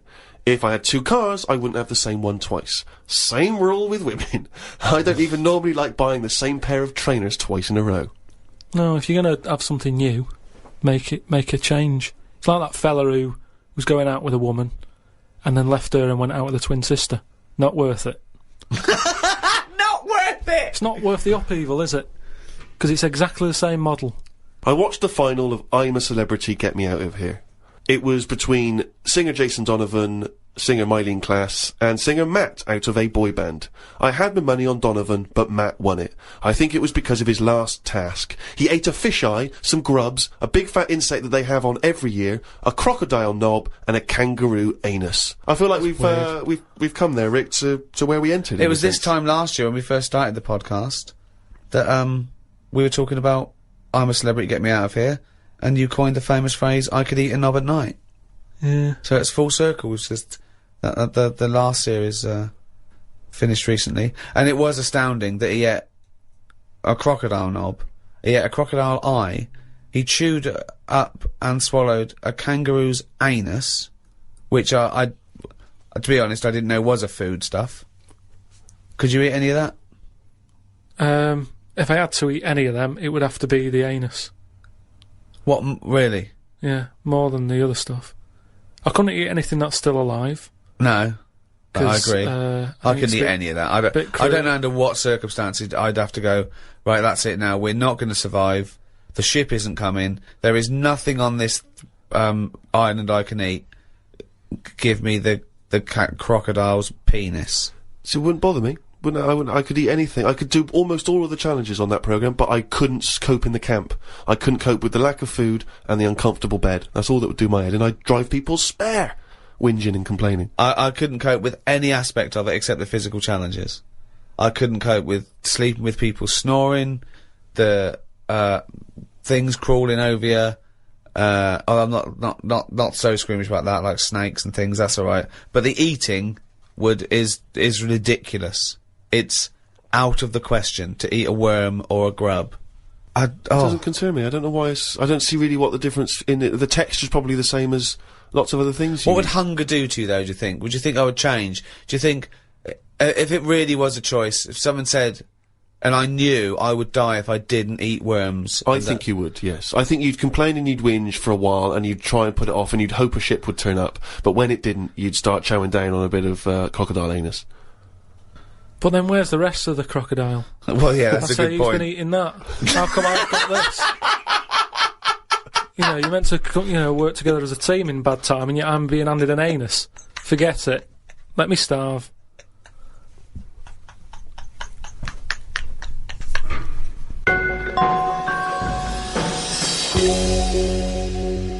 Well, thanks for listening. That was the Christmas podcast. We should say the winner of the last competition we did. They can win the podcast book and Flanimals and the extras book that's out, still available, All available. and the CD. The three CD set of the best of the podcast. Yeah, is that with right? Series with 1. Brand new hour. If you haven't got that, get out. Maybe you've got some record tokens Yeah, if you've got record tokens or book tokens, those are the perfect things to spend them on. or £50 from your auntie. Exactly. Go and buy one of those. And the winner was Stephanie Prow from the Wirral. Well done, Steph. Well done. Well, thank you to Positive Internet, the guys that host this podcast. That's the end. That's the end of the Christmas podcast and the end of this team for a little while. Yeah. It's been great. So it's goodbye from me, Ricky Gervais. Goodbye from Stephen Merchant. Goodbye and Happy New Year. And goodbye from Karl Pilkington. Alright. Alright. That was alright, wasn't it? Yeah, it's good. It's all right.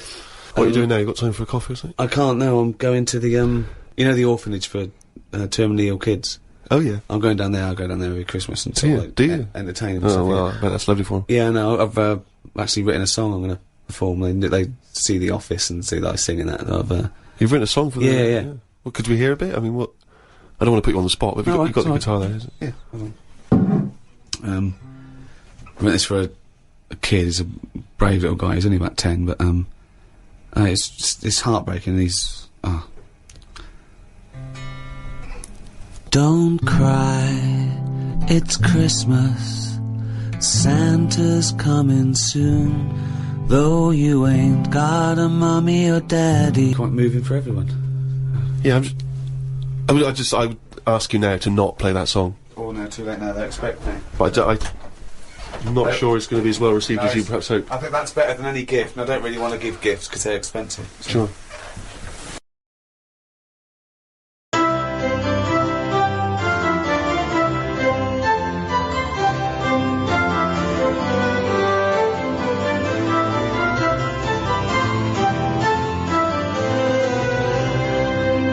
To be born English is to win first prize in the lottery of life. So said Cecil Rhodes, one of the grandfathers of British imperialism. At its height, the British Empire ruled over 1/4 of the world's population and consequently exported Englishness to the furthest reaches of the globe. But what is Englishness? Is it stiff upper lips and fair play, village greens and tea and crumpets? And who are the English? Are we defined by a shared heritage, a common set of beliefs, by the language of Shakespeare? Or in a multicultural modern age, when more languages are spoken in England than in any other country in Europe, do we need to develop a new view of what it means to be English? To discuss and define the nature and characteristics of the English, I'm joined by Stephen Merchant, graduate of the University of Warwick, an award-winning writer. Thank you for having me. And Karl Pilkington, a man who, by his own admission, didn't go to school, has no qualifications. Mention the head, talk about the head. I'm just trying to get to the point that he's not qualified in anything, or really has no authority in any subject, or hasn't got the right to it. Talk about the head. And he was known the world over as a man who has a head like a fucking orange. Right. I think one thing that's very English is harping back and whinging combined. People saying, oh, England used to be better in my day, oh, England was better when I was a kid, England was better in the 50s or whatever. Karl, do you think England's better now? Are you happier now than you were when you were a kid? Do you feel that life was better in, say, the 1950s? I don't know, I wasn't around. So but you understand what it was like in those days? You've seen happy days. I don't know, people always say, don't they? Old people always say, oh, it's a better life in the 50s. And it's like, yeah, it was for them. Of course it was for them. They're old now. Being old isn't great, is it? So you're just happy with your lot. I suppose I was happiest in about 1984. Quite a specific year. Why? Why was It was that? just I was free and happy. Do you know what I mean? How old were you? I don't know. He's just counting on his fingers now. 12. Right, okay. And it was just good. So the happiest days of your life were between the age of 12 and 13? Yeah, it was good. I had the world ahead of me. Little did you know your hair was going to fall out and you were going to whinge every minute of the day.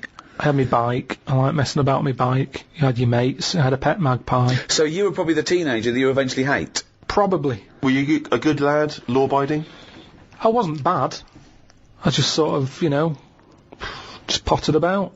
I mean, when people talk about what was on the telly back then, I don't have that much memory of it because I was always out. I was always playing out. What were you doing when you were out? Just playing about, just like on a bike or... Just riding in a circle endlessly through you, blizzards, I loved it. rain, sleet, Loved it. hail.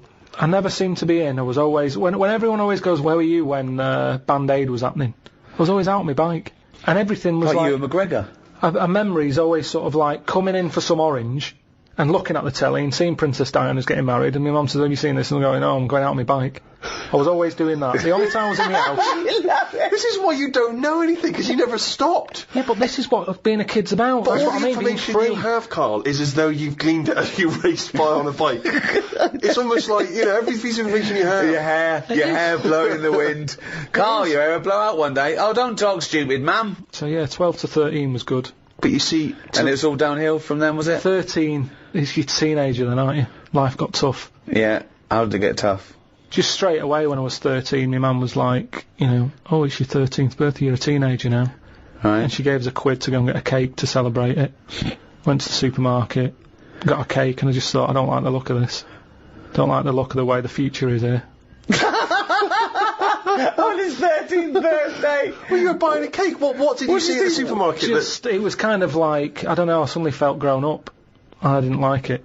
But I think you were always about 58, really, with your outlook. Well, yeah, my mum always said I was old. She said I was an old baby.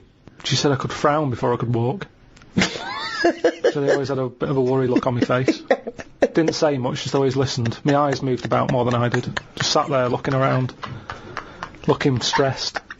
My eyes moved about more than I did. Oh dear, couldn't walk. Well, I can't walk, but I'll try and get a bit of movement in my face. It's a workout, a baby workout. Oh, babies, well, if you can't walk, what about your face? Let your face do the walking. It sounds like that horror film. It sounds like Pilkington's Baby. Yeah. Just you lying there in your cot. I didn't like all the stuff that's set up for you. Like, my mum tried to send me to, like, a nursery. I said, no, I'm not having this. Just like that. I said when I'm older and I've got to go, I'll go, but let's leave out this bit. And she said, alright. I love the fact that he could reason with her. I love him, he's 3 years old with a pipe. She's going, you're going to nursery. She goes, I think not, Mum. I mean, kids don't play out, do they? Kids, parents are scared to let the kids play out, and that's why the streets are dangerous now. Because no one's playing out on the streets. Whereas when I was a kid, everyone was out on the streets were safer. Because there was more people knocking about. Right. Let the kids play out. It must be like a constant, like a Larry painting, his front garden, do you know what I mean? Just loads of people just there was walking never around. any problems. I was sort of taken away by some fella.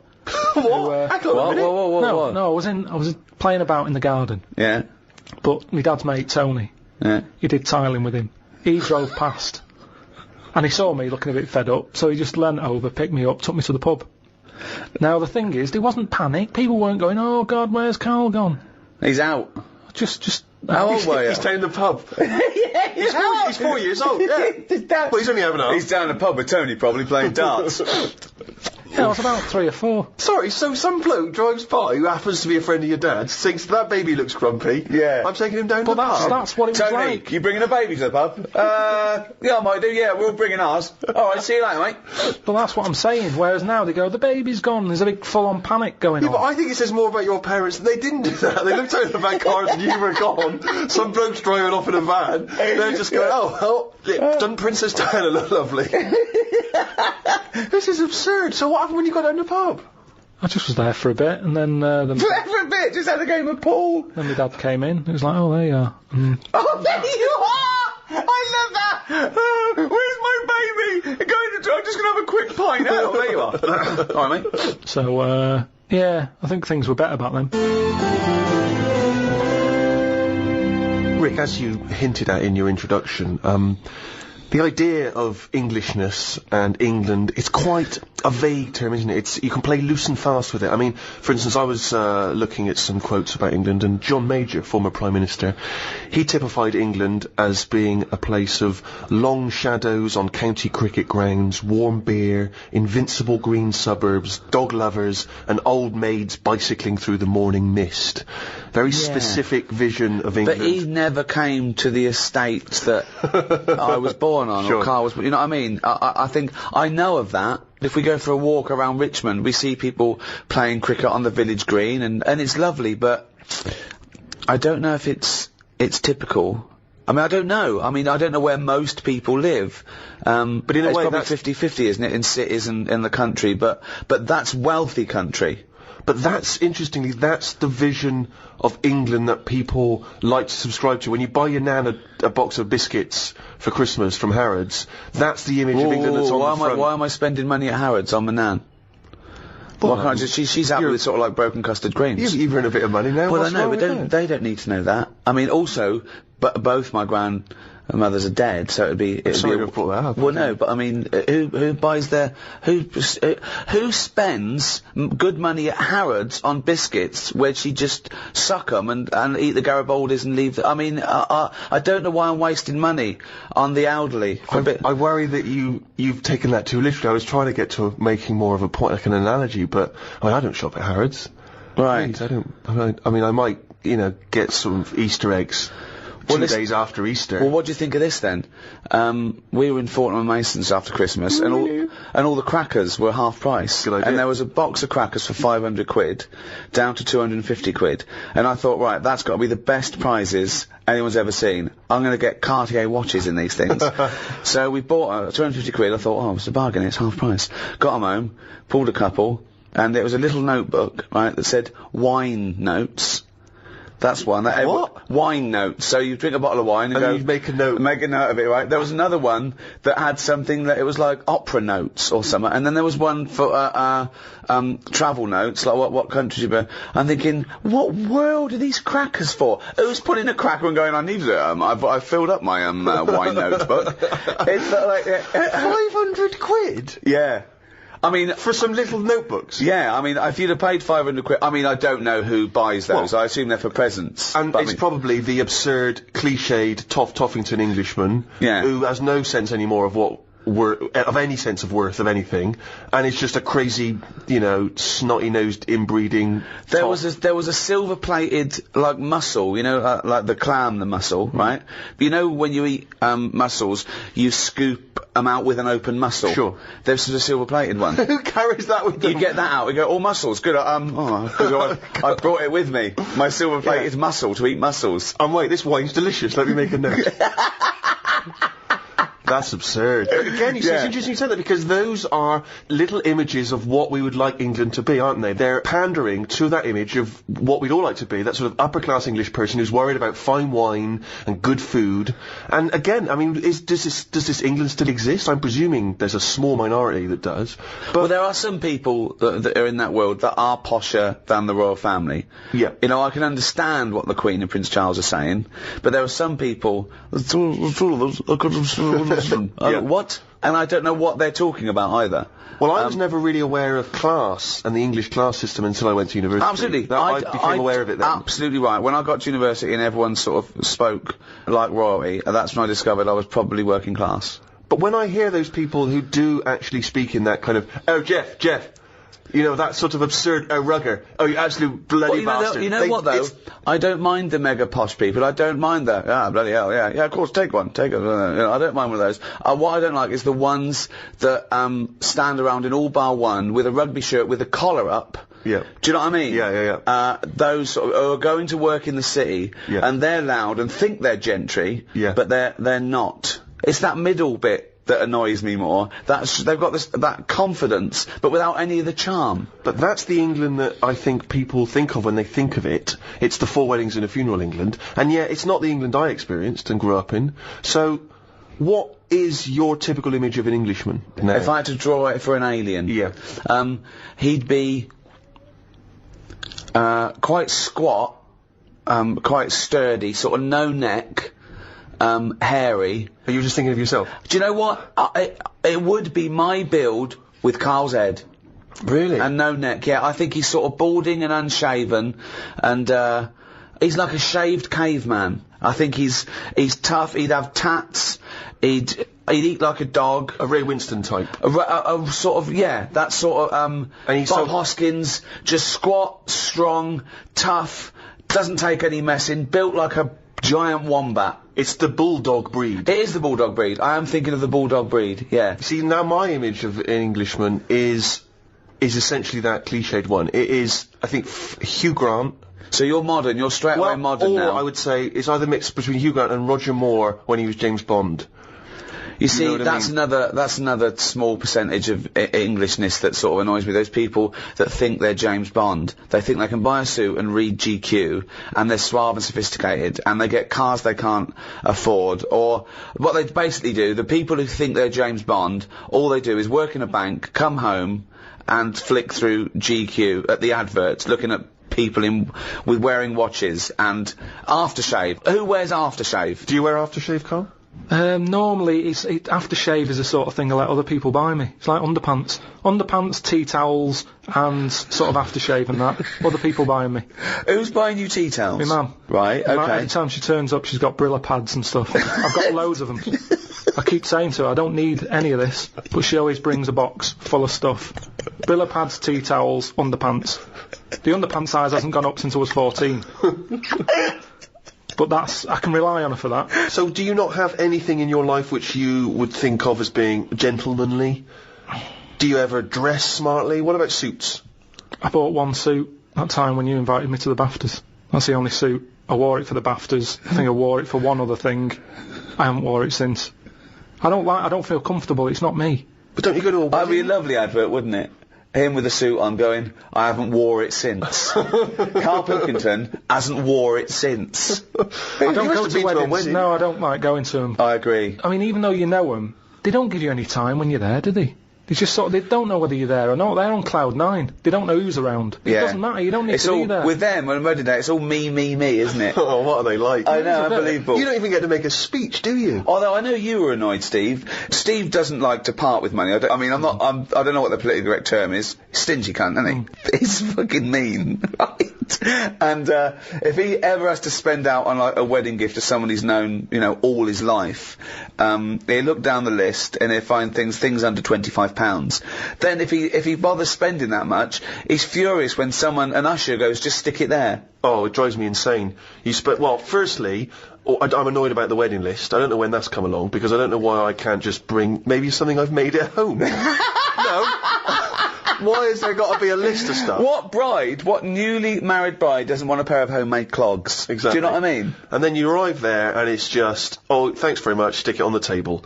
But saying that, I think people very much appreciate you being at their wedding. No, They do. They remember if you were there. No, they don't. They do. They don't. You don't get invited to weddings because you ain't got any mates. No, I've got to know enough people. Everyone's getting married. But they're always in the middle of nowhere. That annoys me when people say, come to our wedding. Yeah, fine, we're in Greece. Yeah. Well, no, down the road. I might make it down the road for the reception. Yeah. Go to what? You want me to book a holiday and come to your wedding? Well, the thing that drives me insane when you do go is when they put you on a table with people you don't know. Well, I got all my mates there, and they put because I got to mingle with some people. I don't care. I need these. But that's what I'm not good at. Talking to people once. Talking to people who you don't know. No. What sort of stuff would you make conversation about at a wedding? I'd probably say, first of all, how do you know them? How do you know the people getting married? And then, do you think it'll last? Imagine inviting Karl Pilkington to wedding and going, where should we put him? Oh, I don't know. Is there a table for one? Oh, just You'd be on the table with the kids. Imagine being stuck with Karl Pilkington at a wedding. Yeah, what else? So you've asked them to think it'll last. They've gone, I'm sorry? Who are you? Karl Pilkington from Manchester. Right. Yes, we think it'll last. What else would you ask? So what's your next? You know it's going badly. They're sort of like looking down their nose at you. They're thinking, why did they invite this bald-headed scum? There's just the last wedding I went to. It's going back a couple of years, but everyone seems a bit snidey.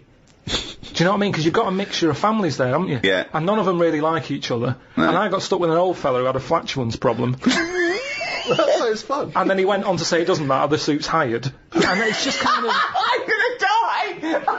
I just don't like him. I love it. He's basically saying at a wedding, it doesn't matter if I shit myself.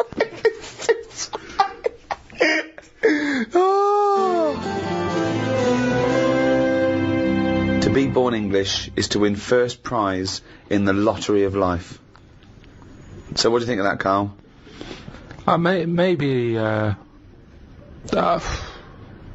Maybe it's that thing that I don't appreciate what I've got.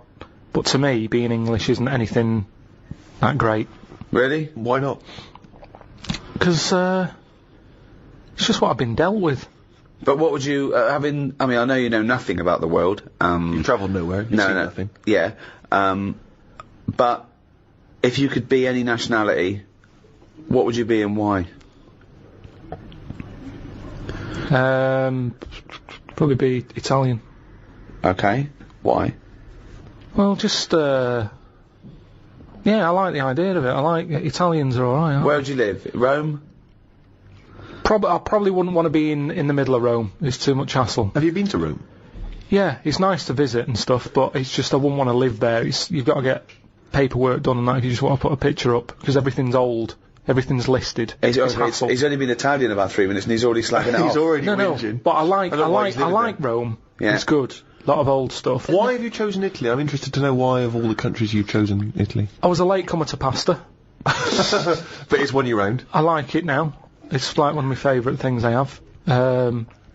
Which there isn't really anything like that in England. That even though it's well, except pasta. Pasta's almost exactly like it. Yeah, no, but it's not. We've got pasta, haven't It's we? not ours though, is it? And we don't know how to eat it. What do you mean we don't know how to eat it? We do it all wrong. You stick it up your arse again. Look at me. I know how to fucking eat it. No, but what I mean is, if you saw a proper Italian and they saw what we did to pasta, they would not be happy. What are we doing wrong? Tell me what we're doing wrong Well, I with don't pasta. know that, otherwise we wouldn't be doing it wrong. How do you know we're doing it wrong? I've just heard we do it wrong. It's like how we have the coffee at all the wrong times. I ordered a cappuccino somewhere and the Italian fella said you shouldn't be having that now, it's a breakfast coffee. Yeah, it is, yeah. Before 12 o'clock, Yeah, but I was having it at like 11:15 at night. Oh, It looks wow. like I Well, was that's mental. absurd. How are you going to get to sleep with a lovely cup of coffee? Yeah, that's a Well, I good don't point. sleep anyway, You do shouldn't I? drink coffee anyway at night. There was cappuccino stupid. or No wonder he was frappuccino right to say that. or mocha. Doesn't matter. Don't drink coffee after about 4 in the afternoon anyway. Full stop. So, hang on. So you love pasta, but you're not eating it right, so you'd like to be Italian in order to be able to eat pasta correctly, even though you enjoy the pasta you eat. What do you feel being Italian is, and what's attractive It's to just being... very sort of, it's a relaxed lifestyle. Whenever you go to Italy, everyone's sat outside a cafe. It doesn't matter what sort of person Carl, you are. that's all you do now with your spare time is Yes. sit outside a cafe. But they get more respect over there. Why? It's like, it's okay to do that. There's older people sat outside cafes who do nothing. I and it's love the just fact that he they're wants to probably be retired. Italian so he can sit outside a cafe and get more respect than he does now sitting outside a cafe. No, but everyone's rushing about here. People have like colder coffee. They have frappuccinos here because they haven't got time to have a hot coffee. It's like they've got a coffee with ice in so I can neck it. Get it down my neck and get on with my day. Relax, enjoy your coffee. I don't understand the rush. You never enjoy anything. You said that you don't enjoy anything. You don't enjoy a coffee. When you're having a coffee, you're probably going, oh, I don't know if I can enjoy it yet, in retrospect. And tomorrow I'll go, I like that coffee yesterday. But the reason you enjoy Italy is because when you were there, you're on holiday. That's why you're able to chill out and relax. No. When you say it's old people sat in some little Sicilian village. Of course they got no money. Here, I went to the Salvation Army. Right. Why? Because it's nice. What do you mean? You can get toast and a cup of tea for £1. Go, you little skinflint. Right. You little roundy There's heady nothing Scrooge. skinflinty about that. That's just that should be the going rate, Steve. I'm surprised I haven't seen you in there, to be honest. But the thing is, Where is it? now, just near Camden. What is it? Is it like old people? A lot of old people, mainly old people. And this is what I'm saying. These are people who are old and they sat in a cafe, but they don't get any respect. People are walking past and they don't want to go in. The way you reacted when I said I was in the Salvation Army, that's the reaction they get. Yet an old Italian person, they looked after better. Well, it's certainly true they look after their older families, don't they? They Right, do and respect that's their what I'm families. saying. Whereas, I mean, it's a lovely place, Salvation Army. Every old fella in there's got a tie on. Yeah. They make an effort. That chokes me when I see an old boy still put a shirt and tie on. He's 90. is like been through hardship, and yet on a Sunday they're still shining their shoes, and you know what I mean? I mean, you sometimes can't even bother to put your trousers on a Sunday. I know. Well, I've got an elasticated waistband, Yeah. and they're still fiddling with braces and buttons. Yeah. So anyway, yeah, that's what I like about Italians and that. There's a lot of So you want to be respect. Italian because when you're old, you can sit outside a cafe and get more respect than you do here. Yeah, look at the old people in this country. They never look happy, do they? Really. Most of the time, when you see them walking around, they go to pot. No one's keeping an eye on them. Well, it's an important thing, isn't it? That my mum, this is when she was about 60, 65. There was a neighbour who was like, 85, 90, and again completely alone. And my mum used to go on there every day. Do you want any shopping? Do it, right? She was good for her. She was like her witness in the world, to her existence. But I remember calling her once, and she's come back. I said, "What have you been doing?" She went, "Oh, I've been around so and so." So I went, "All right." She went, "Oh, she won't die, Rick."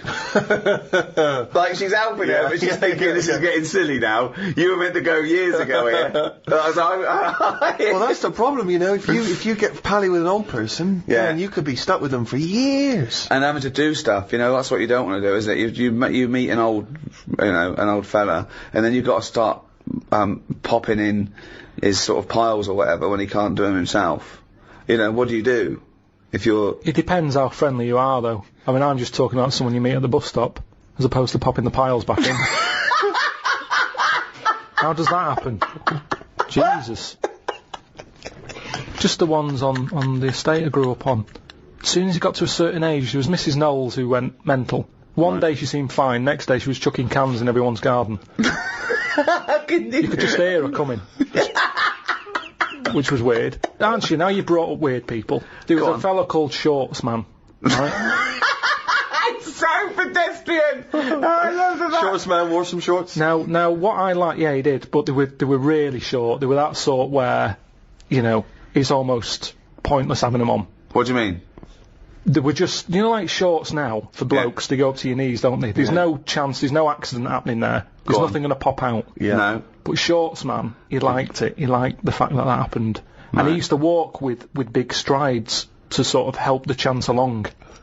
So that he knew, with the big strides and the short shorts, Yeah. they were going to pop out. Did you ever see it pop out? Yeah. Why were you everyone looking at did. the shorts? Just because it was like playing Buckaroo. It was like, when are they going to pop out? But what?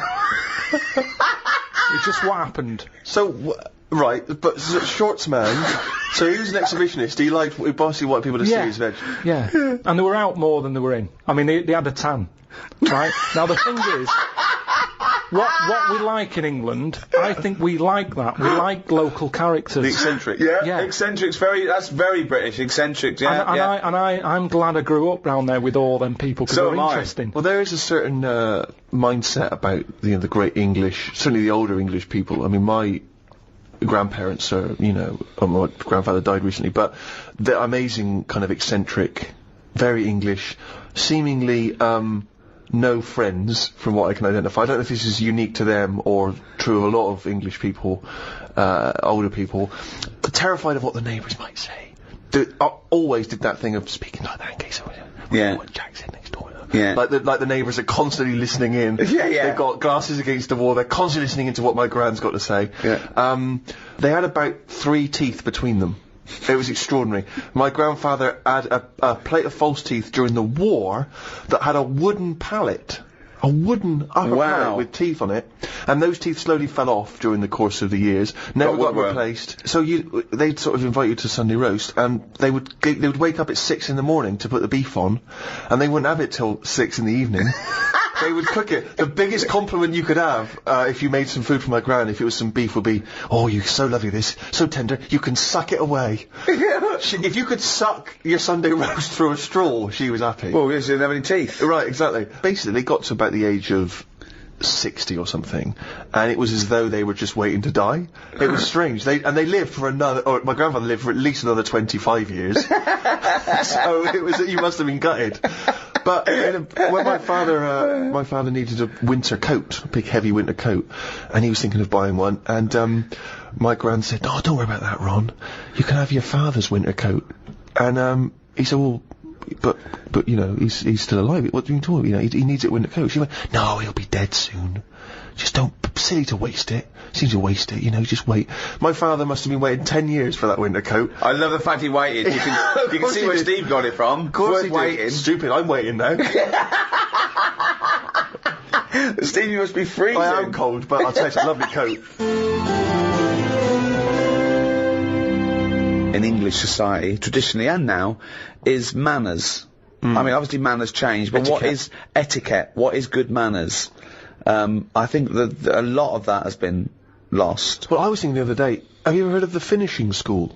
Yeah. Carl? Yeah, of course. Do you know that? No. The idea is that, you know, the sort of gentrified ladies, after they finished their education, they would go to finishing school, where they would literally be taught, you know, how knives and forks, walking with a book on your head, just things like that, what to say.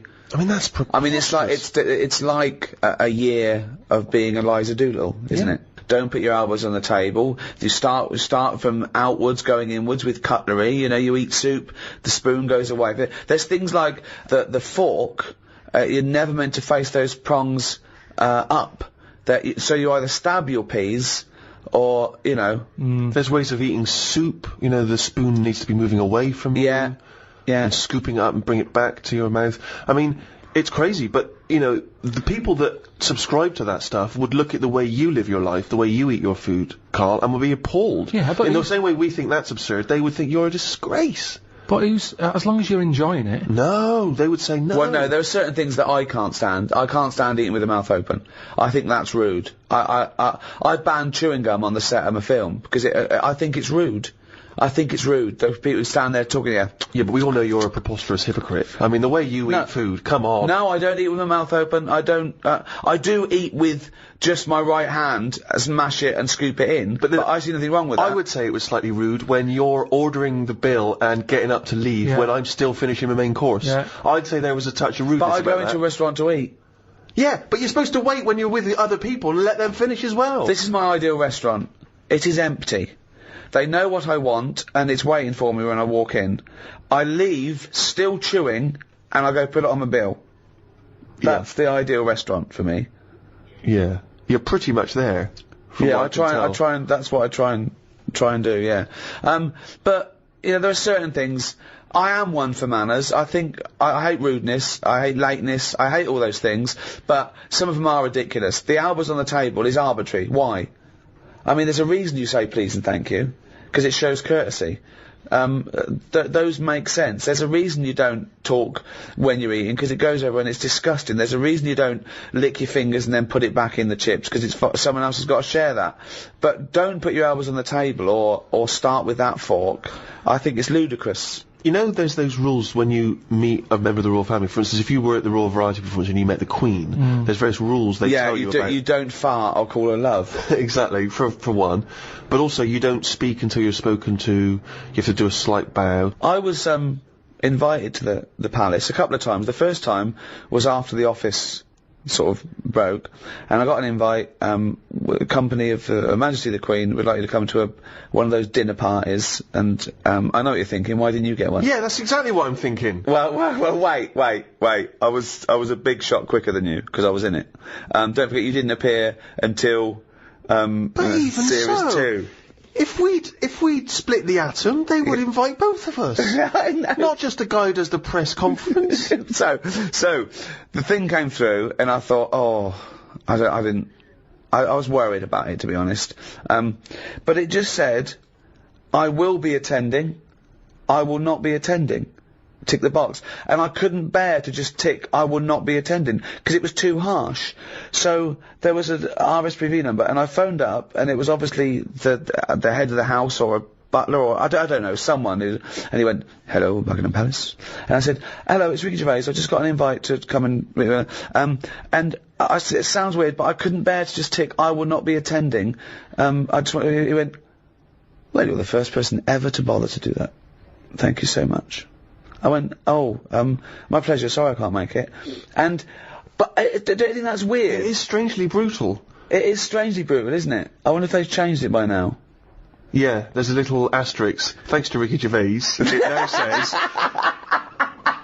I am too fat and lazy and busy eating cheese to visit your majesty. What I think is this, that no one's ever ticked, I will not be attending. Right, yeah. So it was never a problem. So why did you not want to go? I don't know, I just thought it was a bit intense, and I'd turned down all those things. I think I would like to go now, just to look around. Yeah. I don't know, I just felt a bit funny, just being invited there. I was invited to all those things at the Downing Street as well, and I just thought, you're inviting me because I'm on the telly now, because I'm famous. Well, where was my invite when I was on the dole? Yeah. Do you know what I mean? With respect, I wouldn't have invited you circa 1983. No, I haven't got a problem with, you know, going to Palace or, except I do have a problem with sort of being wheeled around as a celebrity. Because I used to think if I was ever invited to get given an MBE or a knighthood or something, I'd be like, nah, I'm not part of the system, you know, I'm a rebel, I'm outside. Now I think it would be quite cool. Well, I only think it's a problem for a comedian, because, you know, we're sort of meant to dish it out, and it's difficult to dish it out if you're being seen. What I do find weird is the idea of having to bow and scrape before people because I'm told to do that. Well, like, what I find is that idea of I'm obligated to be respectful to such a degree just because someone's the Queen. Like, obviously I'd always be respectful, but why can't I speak when she turns up? What? I don't understand. That's I find a strange idea. What would you say, though? Well, I just say, you know, honoured to meet you, Majesty. But, you know, I don't understand why I can't initiate that. Why? I find it I weird. don't think she'd mind that. If you went, honoured to meet you before she'd spoken, what she's going to say? She's going to go, cheeky cunt. I talks first, lanky. Carl, what do you think about all the pomp and circumstance around, It's all alien. It's not for me. I don't like that sort of, I try and not put myself in the same sort of circles as posh people, because it's just it's like a different club, isn't it? It's like I said to you about young people and old people. There's such a different life going on. They say like the whale and the hippo are related. You never see them together. And it's the same with really posh, you know, well-off people and someone who's just getting on with their life. But I mean, that's the thing that's changed as well. The stiff upper lip thing, that's out of the window now. I mean, it's like everyone's got a new addiction. Everyone's, oh, I'm addicted to drugs, alcohol. I'm addicted to sex. Not a problem. Have a wank. And everyone's got depression now. Can you be addicted to sex if you're not getting any? Because if that's the case, then... Oh dear. Do you think there's a big difference, Carl, between the Englishman of yesteryear who didn't complain? I mean, he just got on with things. He might have whinged about the weather and the like, but he just got on with things. He carried an umbrella. Yeah. He Whereas didn't whinge about nowadays, anything. people are getting their Prozac and their antidepressant pills, they're going into therapy. Yeah, he kept out of stuff as well. Just there was a war and so and so. All right, they're coming this way. If they come over here, give them a slap. Why are we getting involved now in everything? Thoughts on that, Carl? It's news now, innit? Sometimes I think, don't tell me, don't want to know. Just get on with it. Whoever's job that is, get on with it. Yeah. Why am I being told about it? When I've got a problem in my job, no one else knows. No one helps me out and goes, well, I've got an opinion for him. No. This might help him. No one helps me. But I'm being bombarded by everyone else's hassle. They love talking, actually. That's what the English do. Talking, but they never finalise it. They love just being in the meeting room, talking, saying, yeah, we could do this, we could do that. I'm the only one in that room not getting paid. Everyone else is on a wage. I'm there looking at my watch, thinking, right, I've been here for an hour and nothing's been sorted. They're looking, thinking we can drag this out for another half hour, get us to lunch. That's what annoys me. They're all sat there just pushing bullshit around the room like dung beetles. I'm sick of it. And that's what the English do. And it's a shame, because I don't think we used to be like that. I wish everybody just sort of kept to themselves more. Like, you know, certain animals do. Just get on with it. It's like an old-fashioned way. What animals keep themselves? Any animals keep themselves to themselves. Like what? I've said loads of things. What animals keep themselves? Badgers. Why do they keep themselves? No, they just, whenever you've seen them just sort of wandering about a roadside, they're on their own. Right. They're not sort of... What are they doing? In pairs. I don't know. Most of the time they're dead. I've seen more dead badgers than alive ones. I've never seen a live badger. I don't know what his point was. So that's why they're one alone and two getting on with it. I love it. Most I of love the time. that it started off as some kind of poetic analogy. I don't know what that was. Most of the time. I just, Oh God. I like this thing of the Englishman I knew growing up.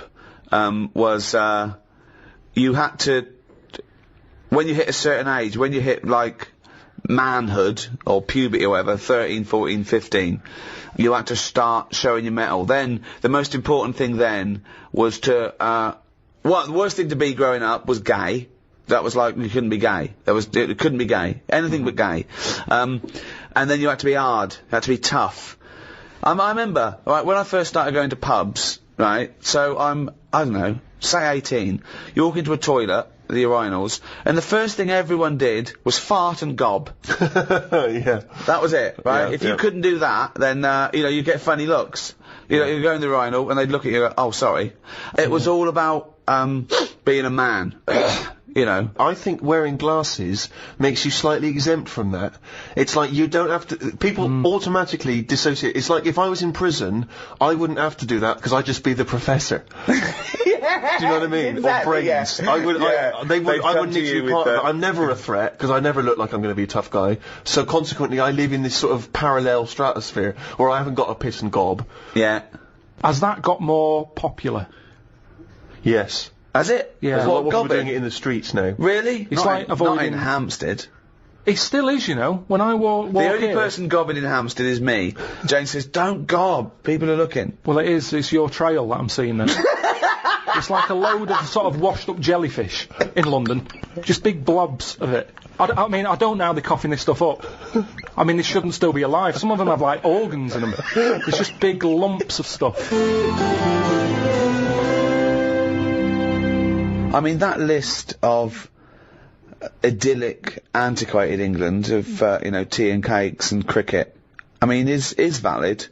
But I think the things that sum up Englishness, I mean, talking of the weather, I think drinking, war, we love a ruck.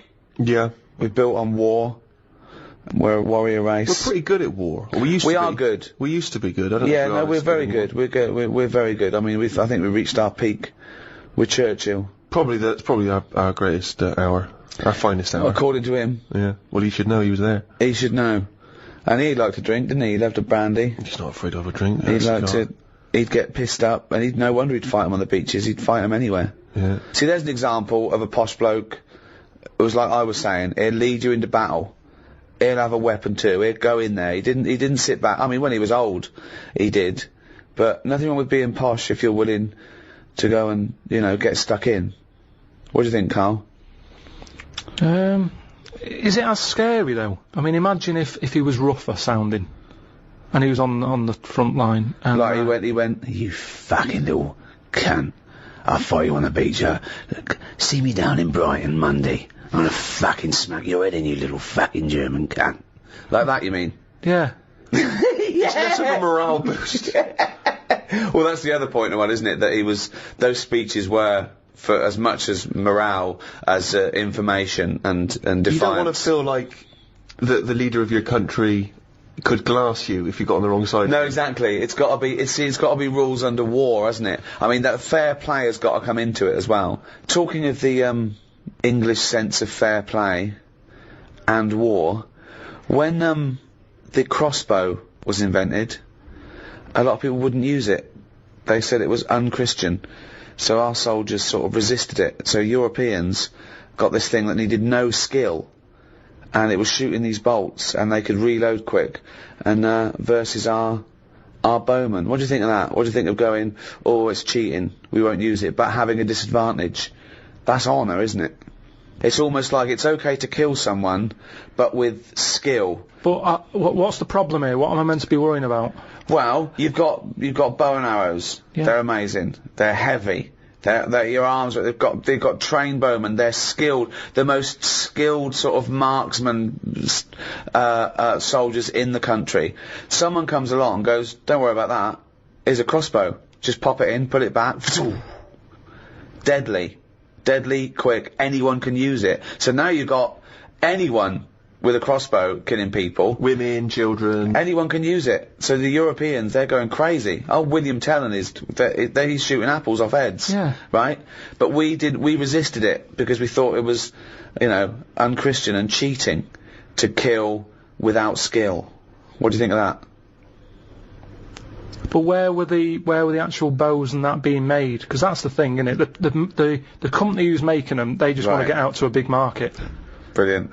That's what they do now with the iPod and everything. It's not about people wanting more music than ever before. That's not the case. It's about having the accessory. And if the bow and arrow was like sold as this, you know, light to carry for all the family, that's how it would have happened. That's what it's all about. Ye new bow and arrow from Ronco. But what do you think the problem Yeah, is? but you're not quite getting Ricky's point. His point is the idea of there being sort of rules and fair play and etiquette in war. The objective is to kill the enemy. I don't think war and that is a place to start getting all uppity about someone cheating or having a better system. Really? You think all fair in love and war, do you? Yeah, definitely. Right. But It's just about rules, winning. isn't it? No, not in a war. There isn't rules. So what about things like the Geneva Convention? It's the understanding that even if we're entering into a war, theoretically, there's a set of agreed It's good for both universal sides, rules. isn't it? Fair play has got to come into but everything. What's extraordinary about the idea of English fair play is, you know, famously the approach during the First World War, that we would sort of walk up out of the trenches onto no man's land and sort of politely march at a slow, steady pace across towards the enemy. know. I mean, and then we were just being machine gunned down. I mean, it was absurd. Well, I know we were fodder. It was fodder to use up some of their bullets. I mean, it was But, crazy. I mean, it's madness, but in a way it's the gentry who are leading us, seeing, you know, the average Tommy as a sort of, as cannon fodder. Of course. And, you know, you've got to realise that most of the people didn't want to be there. Most of them didn't even understand it. I mean, and if you think of the first and second, you know, they were just wars, you know, but, I can't imagine How what would it'd you be cope, like. do you think, Carl, in a war situation? You've seen all those films of the, I mean, that's the one they had a knockabout and stuff, didn't they? They took, you know, the game of football. And In that. no man's land, yeah. Christmas Day. But who took a football there?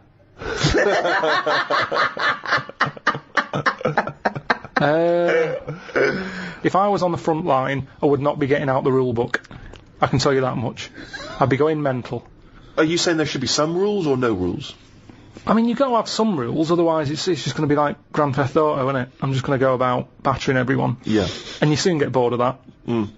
So I think you've got to have some rules. Right. Which rules would you repeal that already exist, that you don't like? It's a shame you can't tip as much as you used to be able to. You mean in a restaurant? No, just when you're getting rid of a mattress or something. So fly tipping, you'd like to see more fly tipping. What do you mean? This is something so personal, he's fed up, he had to take something. No, it's just that they used to put stuff outside the house, and just like you had mattresses, you had sideboards, sewing machines. The thing is, it was a good way of recycling. Now they say recycle, but we're not recycling. It's just being put in a bin. So you'd like to see more fly tipping?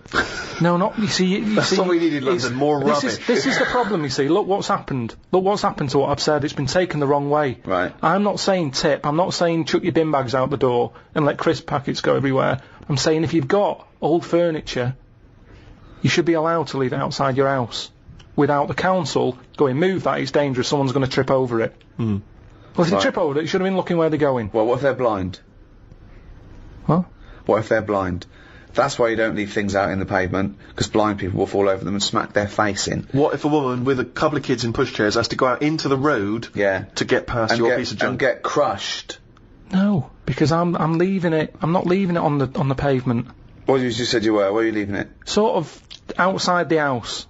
Right. In your front garden. Well, who's going to take it from there? That's just thieving. No, sort of. Just Where are you leaving it? Where are you leaving it, Carl? You haven't established where you're leaving this yet. Because so far, a blind person's fallen over and broken his nose. I've never and lost seen a 2 blind teeth. person trip over anything. You've never seen a blind person trip over anything? Definitely not. They're better on the feet than some people because they're more cautious, aren't they? So Make it more fun for them, if anything. why can't you just have this stuff collected by a second-hand shop or Because send they it won't. to They a don't come, charity? Steve. They will. Honestly, they don't. They will. I've called up people and they're saying, "Yeah, we'll be there in an hour." And I say, "Right, I'm going to put it out on the street. And are you going to come and get it?" "Yeah, we'll be there." An hour passes by. They haven't been. Suddenly the blind people council all goes over the past. place. On the floor, bloodied noses. Then the council say, I call them up, do you want to shift it? Well, we might, but don't know when. Well, it's outside the house now. Well, you can't leave it there. It's your responsibility. You'll have to stay with it. Suddenly I'm wasting time sat outside the house with rubbish that someone else might want. But you're not allowed to leave there because a blind person might come along. What's the dog doing?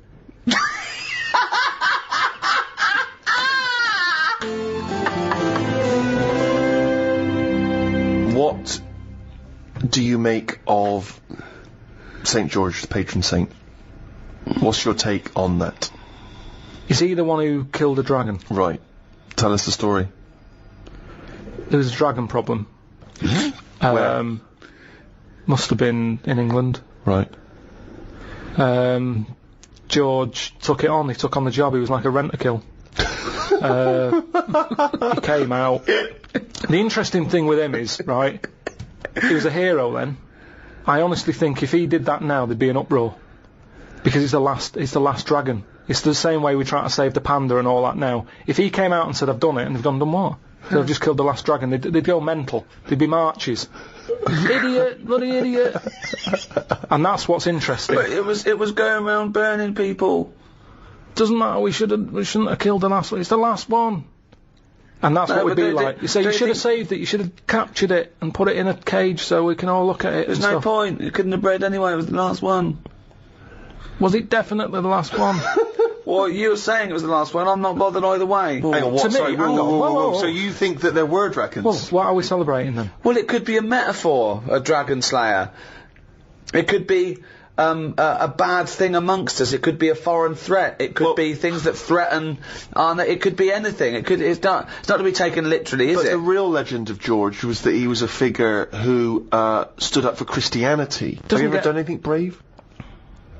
There was a kid at school who used to have epileptic fits a lot, and the teacher used to always say, if it happens, grab his tongue. And I sort of had a go at that once. His tongue. His tongue? Yeah. What did he have a tongue for? To pick stuff up? What do you mean, a tongue? His tongue in his mouth. Oh, his tongue. Oh, his tongue. Yeah. Right, go on. And they used to say, if he starts doing it, grab his tongue and that. Mm. And I sort of had a go at that once, and it wasn't nice. What? How'd you grab it? You grabbed his tongue, did you? Well, I tried to. It's like grabbing a slug. And plus his mouth's going up and down. That you think he's going to have me handy. So you sort of do that thing where you go. So you were trying to grab hold of a kid's tongue, yeah? And he's throwing himself all over the place. It was in a physics lesson. I sort of had a go, and then I thought, this isn't happening. So I just sort of kept putting my hand in, like I'm having a go. But in my head, I was going, I'm not going to get hold of it. What you could have used is a pair of tongs. Well, firstly, I don't see why this is brave. Kids have an epileptic fit and you're just supposed to help them out. I don't know why that's bravery, but even given that, the fact that you were thinking more about yourself in that situation than this other kid. You were thinking, I'll make it look like I'm helping, but I'm not really. And yet this is kid having an epileptic fit. I did at the beginning. Doesn't I that tried. sum you up, Carl? Selfish. No, it doesn't. Because no one else was having a go. At least I did try and grab it at one point. You weren't doing anything. You were just making it look like you were. Have you ever tried to grab a tongue? It's like chasing a chicken. It's murder. And after a while, it wears you out. And it was weird anyway, because it was like a... What was he doing it for? I don't know. Wearing him out after hours of chasing this kid's tongue. I love the idea. Have you ever tried grabbing a tongue? It's a valid question. I love that he's annoyed. He's annoyed that this poor kid's having what was your technique? Were you trying to grab it just with your thumb and your what's it finger, like a pincher thing? Yeah. But it was because his mouth's going down and was he shouting or just? No, just throwing himself around. So that's your one attempt at bravery. Well, hang on a minute. Let me just think. It's trying to grab a tongue. There was a time you were chased by a bee and you scored a goal. I forgot about that. That isn't really bravery, is it? As you were running away from a bee, and the ball happened to hit your foot and go in. Does that count as bravery? I love it when he goes up to the pearly gates and goes, well, have you done the act of courage? I pretended to grab a tongue. A what? A tongue, yeah. Got chased by a bee, scored a goal. It doesn't count as brave at all. Well, what have you ever done? Well, it's a good question. I thought of something then. When I was a kid on the beach, there was a baby, like a toddler. I was about 12, and they were out, their little boat was going out, the mother missed it, and they were miles out, and the mother was sort of distraught, and I swam out, and I was a good swimmer then, and I pulled it in, right, and she bought me a box of chocolates. It's not enough, is it? What? It's not enough, a box of chocolates. I'd have been furious. Really? I'd have wanted a lot more. I didn't expect anything. No, it was like when I found that old lady's purse and I sent it back to her, and she sent me a little thank you note, but nothing. No cash, nothing. I was furious. I thought, come on, I could have kept that purse. I sent it back to you. I need more than a little thank you note. I didn't expect anything. I was sort of, I wasn't even particularly proud of myself, because I just thought, well, I could just do it. I mean, if it happened now, I'd go, what's in it for me? I've just eaten. Exactly. I'd go, is that your kid? They're miles away. Yeah. I've got less brave. I've got more scared of the world, yeah. The things I used to do, jump off sheds, I used to jump down flights of stairs to see if I could do it, walk, you know, all those things that kids do. And you lose your nerve, I think, after. Apparently, if you haven't bungee jumped by your 30, you never will. Really? Yeah, you sort of. I think it's a sensible gene kicks in. I'm pretty sensible. Yeah, you think, well, this is not worth dying for. Don't do it. You know. Yeah. But I think having glasses prevents me from doing a lot of things. No, seriously, because it's hard to be brave with glasses. Because if I stepped into the middle of a fight and there's people being bullied and I stepped in, my glasses come off. That's it. Now I'm just being bullied as well. But I'm also blind in this, so I'm just crawling. It's very hard to strike fear into your opponents when you're crawling around on the floor looking for your frames, going, don't tread lightly. That's 200 quid there. Oh God, I love that when you took up judo and you think you overheard the judo instructor say, just knock his glasses off. Just knock his glasses off. But who are you, Woody Allen? What are you doing in this scenario? Why are you stepping into the dojo wearing a pair of glasses? Well, how am I supposed to do judo without, where am I supposed to? Well, they come off immediately. But what am I supposed to do? Not do any form of martial art because of the glasses? I don't know. Actually, I haven't thought about that. Exactly. This is the problem, innit? People don't think that. You never see boxers with glasses. Well, of course you don't. Right, exactly. So I got no kind of athletic role models in that way, except Dennis Taylor. Oh God, a man with glasses, me and my glasses. It's to tell you this, I could write a book on the difficulties of having glasses. But I suppose it's completely affected your life, hasn't it? Of course it has. Everything you do. Of course it has. Absolutely. Fashion. Yeah. Sort of sport, dancing, moshing. Can't go in the mosh pit. I've always wanted to jump on the stage, take my shirt off and then jump back in and everyone catches you and you sort of sway along on top of everyone's hands. Can't do it, the glasses would come flying off. But how do you swim in the sea? I'd have to hand them to the singer and then do it. I went to, I was in India recently, I went to Goa and I got myself a pair of prescription goggles. Could not believe my luck. It's revolutionised my swimming experience. Alright. Goggles which have got the same lenses in as my glasses so I can see alright. That's good. Went in there. Literally, and they're pricey as well. Went in the water, within seconds, giant wave had come over, and it was crazy. It was like Rio all over again. It ripped off both my trunks and my goggles. They went flying off my head. What? Now, I can only grab one of them. My trunks have never come off. Maybe once I've dived in, they come down a little bit. They came loose and they slipped down, thus revealing penis. Goggles came off. I reckon you're like shorts, man. I think you've been doing it on purpose. You know how most swimmers... Tie your shorts up, Steve. No, I'm just going to see. But if they come off, if they come off, then you might see something. You know how most swimming goggles would float? Yeah. My prescription is so dense that they just sunk straight to the bottom. If I should die, think only this of me, that there's some corner of a foreign field that is forever England. There shall be in that rich earth a richer dust concealed, a dust whom England bore, shaped, made aware, gave once her flowers to love, her ways to roam, a body of England's breathing English air, washed by the rivers, blessed by sons of home. And think this heart, all evil shed away, a pulse in the eternal mind no less, gives somewhere back the thoughts, by England given, her sights and sounds, dreams happy as her day, and laughter, learnt of friends and gentleness, in hearts at peace, under an English heaven. Rupert Brooke, The Soldier. What an amazing poem that is. Yeah. It's a shame you read it, though.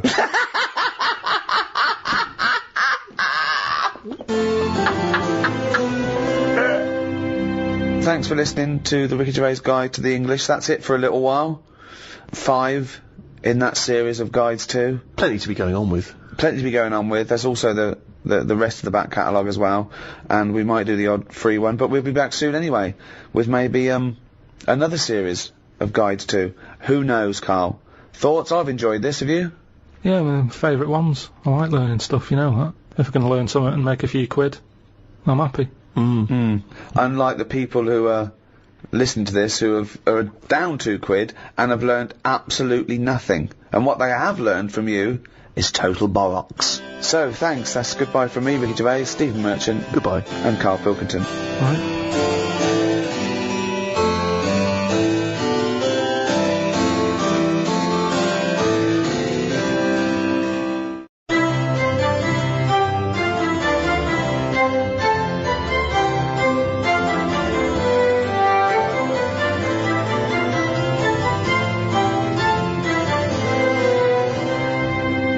To quote the scholar and political theorist John Shah, the future is not a result of choices among alternative paths offered by the present, but a place that is created. Created first in the mind and will, created next in activity.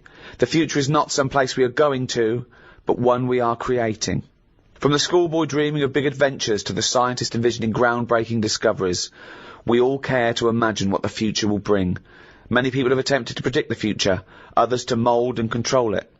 But what do we really know of the future? How does the past inform it?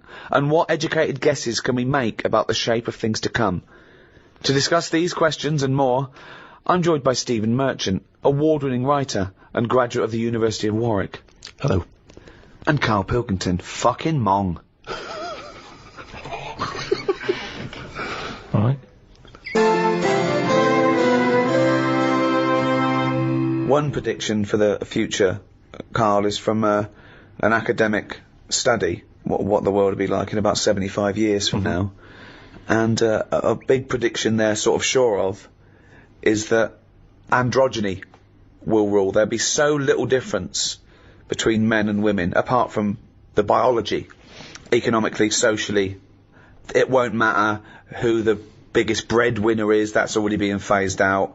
If you're in a traditional heterosexual male-female couple, it'll be who stays home, who earns the most or whatever. It won't be governed by gender. And that's getting less and less anyway, as it is now. But soon you won't even need a female or a man in your life. You'll just need the egg or sperm. And you'll be able to have any coupling you want or not. Thoughts, Karl? That isn't what I've heard. What were you heard? I heard So that. you read an academic study, Rick, but Yeah. let's find out what Karl's been reading. I heard we're all gonna go ugly. Different point, though, isn't it? That's a Completely different point. that. Not listening to a word Ricky said. But No, go it's on. just if we all sort of go ugly, that will sort the population He gets an problem out. extra syllable in the word ugly. Ugly. Ugly. Ugly. Yeah. So that just sorts the population out because people aren't sort of having it away left, right, and centre. Well, no, well then that doesn't sort of... What do you mean? Sorry, Rick, I don't understand what the hell he said there. Are you saying, because everyone's ugly, everyone won't want to have it away more with the ugly person? Yeah. Okay, I still don't... You seem to understand what he's talking about, Rick. I'm still confused. But what he thinks is that if we're all ugly, then we still have this strange paradigm of beauty that won't exist, so we won't fancy anyone as much. No, they'll still sort of fancy, because at the end of the day we're animals, aren't we? Yeah. So we'll still have it away, but Yeah. not as much as they'd like to do now, because it's all based on looks. Sorry, but what's this got to do What's with what this Ricky world said? like? Describe Ricky's- a typical town or country It's sesame. exactly right. Imagine London, you've still got the gherkin, you've still got the big wheel. Right. It's just everyone's ugly. Right, and they're doing all the same jobs, are they? Everyone's just... still, the So world's got to carry What on. do they look like? What's ugly? Just imagine, like, have you ever seen anyone when you've just gone, look at that? Yeah. Right, well, like that. Yeah, but hold on. It's ugly by today's standards, is it? So I throw forward to 75 years, you'll go, oh, everyone's what we call ugly. But what's happened to society? What do they think of everyone? They won't suddenly go in, oh, isn't it annoying? We've got uglier. Because it's not No, like because a we have strict... got better looking, haven't we? If I look back now Yeah, at a school photo, yeah. you look at my class and you go, what was going on then? You can't tell the difference between some of the girls and the blokes. No, but that's not true. Because it is, honestly. You that's look at fashion it and you and see nutrition. And I see that, when I see an old episode of Bullseye, I think, Jesus, the men look like rakes with no teeth and a moustache, and they're bald with their hair down like a paedophile, and he goes, now how old are you? And I go, 52. 50 goes, I'm 22. What? Yeah, but that's more because of the sort of people that used to go on Bullseye. I mean, Paul Newman was never going to pop on Bullseye. No, exactly. Because he was actually a plumber from, Essex. And then think of the people that he grew up with, some of them live in holes now. Yeah. So, I don't think the class of Pilkey 1982 doesn't really count.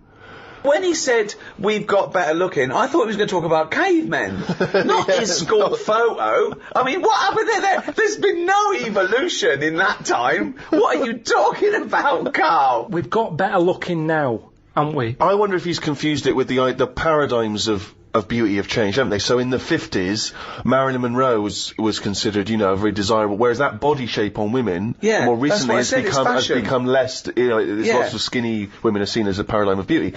But, so that has maybe changed. But we will change. Yeah, we'll probably change. not in 75 years. I mentioned before about, your little finger. There'll come a time when that'll go. I've watched it. I've kept an eye on what my little finger's doing. Sometimes it does nothing. It never helps out. All the others are grabbing all the stuff. That one just sort of sits there watching. So you could get rid of that, and I think that will go in evolution. Think of the books he could have read when he was doing that, when he was monitoring his little finger. I've been watching my little finger. But again, it's what you mean. 75 years is nothing. The only thing that changes in 75 years is trend, fashion, economics. The gene pool doesn't change unless there's been some sort of really weird mutation due to an external force. That I don't know. For things of science fiction where we all accidentally drank plutonium and got 3 eyes and 1 leg. It doesn't happen that fast. I've told you before, if you shaved a caveman, he's basically us. He's basically us. Well, he's basically Carl. Yeah. But... the little finger will be, let me tell you, millions of years. I think what's more interesting about the future, Carl, is the fact that technology integrated with humans will be fascinating. So, for instance, they're talking, about the fact that in the future we may even be able to have chips in our head that allow us to access the internet, or an equivalent of it, directly, mentally. So imagine that. Not French fries. But hang on though, at what point are we us then? Yeah, this is good. Go on. No, because if I can go on the internet at any time, then that's going to know more than me. What does that mean? Okay. When I don't know an answer to something now, which is a lot of stuff. Really? Go on. You watch University Challenge, and the stuff them kids on that know. I was just thinking, where have they stored that? Where's that gone in their head? How have they left that somewhere, and it's just sat there waiting to be used? For me, if something doesn't get used within a time period, that's it. But again, it's forgotten about. Okay, that's application and training and all that. I think But basically, you've got about the same hardware I as haven't, those people. honest to God, I haven't. I know I haven't. Your brain capacity is not the same huge. as theirs. It's not the same. Well, you might not be what's considered as academically intelligent as them, but again, an awful lot of it is, nurture more than nature. Your brain's good. Your brain is up there. Don't worry about that. Well, it isn't. But listen, so what I'm saying is, if I want to know the answer to something, I go on the internet. Yeah. Right. Now, if I've got a chip in my head with Google on it, I'm never going to use my head. I'll just be forever on Google. I'm never going to use my head! Well, I'm not, but because what's the point? Your head is, though? Because I'm going to get it wrong. The chances are I'll get it wrong, so divert that. It's like saying... No, you can't bypass the brain straight to Google. When you're having a chat socially, it's not like they're going, all right, Carl, how are you? And you're not there. You're asleep, and Google's talking. I think you'll find that they're... No, only do you want to see naked ladies? Come this way. No, only for questions, though, that I don't know. But what I'm saying is, because I don't know a lot of the answers, I'll just say, forget it, leave it connected to Google. So then I'm not me anymore. Well, what are you doing? Where's you gone? I'm looking at Google. So it is you. No, but what Steve just said is, we'll have a chip in our head Right. that can access the internet. Right. So why bother using But you're my own still knowledge? the go-between. You, Carl, are the go-between between the internet and whatever your Well, mouth you can't says. beat the internet. Yes, You but can't, you're it the knows everything. No, you're accessing the information like it was part of your brain capacity, but you're still processing and using that information. But hold on, where does Google get the information from in the first place? Someone on one of them bright people on University Challenge has put it on. Yeah, a human being. So, but I'm going to get lazier. I don't watch University Challenge and go, I want to be like them. I'm going to start reading books. I've accepted I'm never going to be like them. I can't play along. All I tend to do is I say to Suzanne, right, so every question now, I'm going to have egg as the answer. And I'm hoping that one day... What an amazing game! What an amazing intellectual pursuit God, that is! what a lucky lady. What does Suzanne say to that? Well, she just sees if it works. She just plays along, and then I'm saying, oh, it might be this one or whatever. I love that, because I remember once, it was about 5 years ago, Carl and Suzanne were round near Christmas, and me and Jane were there. We were playing different parlour games, like charades and that. And then one game, you have to do that thing where you have to beat, and you have to do animals, and you have to go, first one is A, then B. So you say aardvark, next one goes beaver, next one goes cat. It came to Carl, he panicked, and he went egg. And he was on egg. So you're sat there watching University Challenge, and on a good night, it's, well-known jeweller Fabergé's, well-known for his jewel-encrusted egg. Humpty Dumpty is commonly pictured as a living egg. That's Sometimes great. it's getting extraordinary. If you keep saying the same thing, eventually, it's like a broken watch. Carl It's Pilkington's always head right, looks innit? like hay. Yeah. I've just got more chance of getting it right. Sure. But also, he told me when he plays University Challenge, he said he's given up ever trying to get an answer. So now he tries to guess who's going to answer the question. Another great game. Suzanne's roped in on. Unbelievable. How do you do with that? That's not... I'm normally alright on that. Normally, all right. There's got to be something else. There's watch. another evolution thing though. When you watch brainy people on that, or wearing glasses, Yeah. what does that tell you? We are reading too much. We're wearing the eyes out. And that you can't argue with that. Because the evidence is you there. can. Most people on University Challenge, which is a quiz show if people don't have that in the country, it's the brainiest quiz of all time, and to be honest, I don't know why they don't go on Who Wants to Be a Millionaire or something, because they'll get a better prize than what do they win on University Challenge? Because they'll be stitched up by a question of who's in Hollyoaks. It will be yeah. But that's the snobbery as well. It'll be what character does Andy Lincoln play in this life, and they won't get it, and you'll go egg, and you'll be correct. but that's the thing, isn't it? This snobbery on like braininess. The way that if you're a specialist in I don't know what something. Well, no, don't help him. Go on, finish. You've started a conversation. You're halfway through a sentence. You've got a point. Can't bail out now. Okay. Say if you're a specialist in Go on. Latin tattoos. Latin tattoos! Don't know what that is. What Latin tattoos? I didn't know you wanted something so specific. So that's a tattoo you have on your arm with Cogito ergo sum underneath, or is it a Just tattoo? any sort. Well, it's the only reason Latin's still alive, isn't it? Right. Right. Tattooists. So you go on Mastermind, Yeah. and people will go, "Oh, he's clever, isn't he?" You got 40 correct in 60 seconds. Yeah. Now, if you go on and say any questions about Coronation Street between 1990 and 92, people go, "Oh, he's a bit of a knob," because there's a snobbery to education. Yes. Yes. There is. But a question is still a question, isn't it? Well, to a certain degree, although, yeah, that's fine. But there's no application to knowing who played Ena Sharples, whereas presumably there is something useful in Well, not perhaps Latin tattoos, because No, not Latin none of us tattoos, understand no, exactly what no. that is. But if you have knowledge of astrophysics, obviously that's going to be as Ricky says, it's going to take more application to become an expert on that than watching Coronation Street twice a week. But it's still information that you've had to learn. You've not learned it, have you? You've just sat down in front of the telly and it's just piped into your brain very directly and very easily and enjoyably. Let's say the people working on that microchip that one day you'll have in your brain, are they not doing something more interesting and valuable for society than the Coronation Street fella? No, because Coronation Street that fella who knows a lot about it. At least he's enjoying his time watching that. Oh, well, I'm saying he's not enjoying it. So he's enjoying it, but you know, a brain in a jar can be enjoying it if it doesn't know it's a brain in a jar. Right. So what you asking me? But we were talking. Didn't seem a difficult point what we were saying. What I mean is, Okay, one more go. What Right. do you mean? the chip in the brain isn't part of filling your head with stuff. The journey of filling it with that stuff. What do you mean? Whereas if you had a baby, the baby pops out, it cries a bit, they go, right, what do you want your baby to be interested in? And you say, I want it to be a plumber. You go, right, when it's 2, we're going to stick a plumber chip in its head. Right. Yeah. It's not right, is it? No. I don't know why you chose plumber either.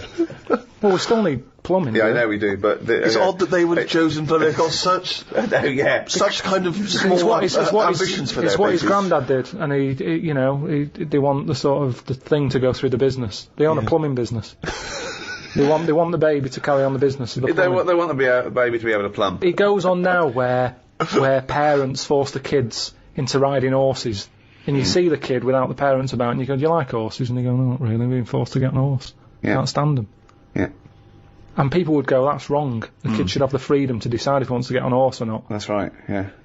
Well, what about this chip in the head? But you've made this up. You've made the scenario up. They're not putting chips in babies' I heads. thought you said they were. No, what? When did I say that? I No, never said that. I think Steve's right, and I don't know, I haven't read it, but I imagine he's saying it's the next step in convenience with technology and an interface between a human and a research tool or fun. You know, computers went from being the size of a room to a thing you can wear on your watch. So the next step may be, you won't forget your palm top, you won't forget your iPod, you won't forget your laptop. It's in there, it's an interface. I know, but it makes us lazy.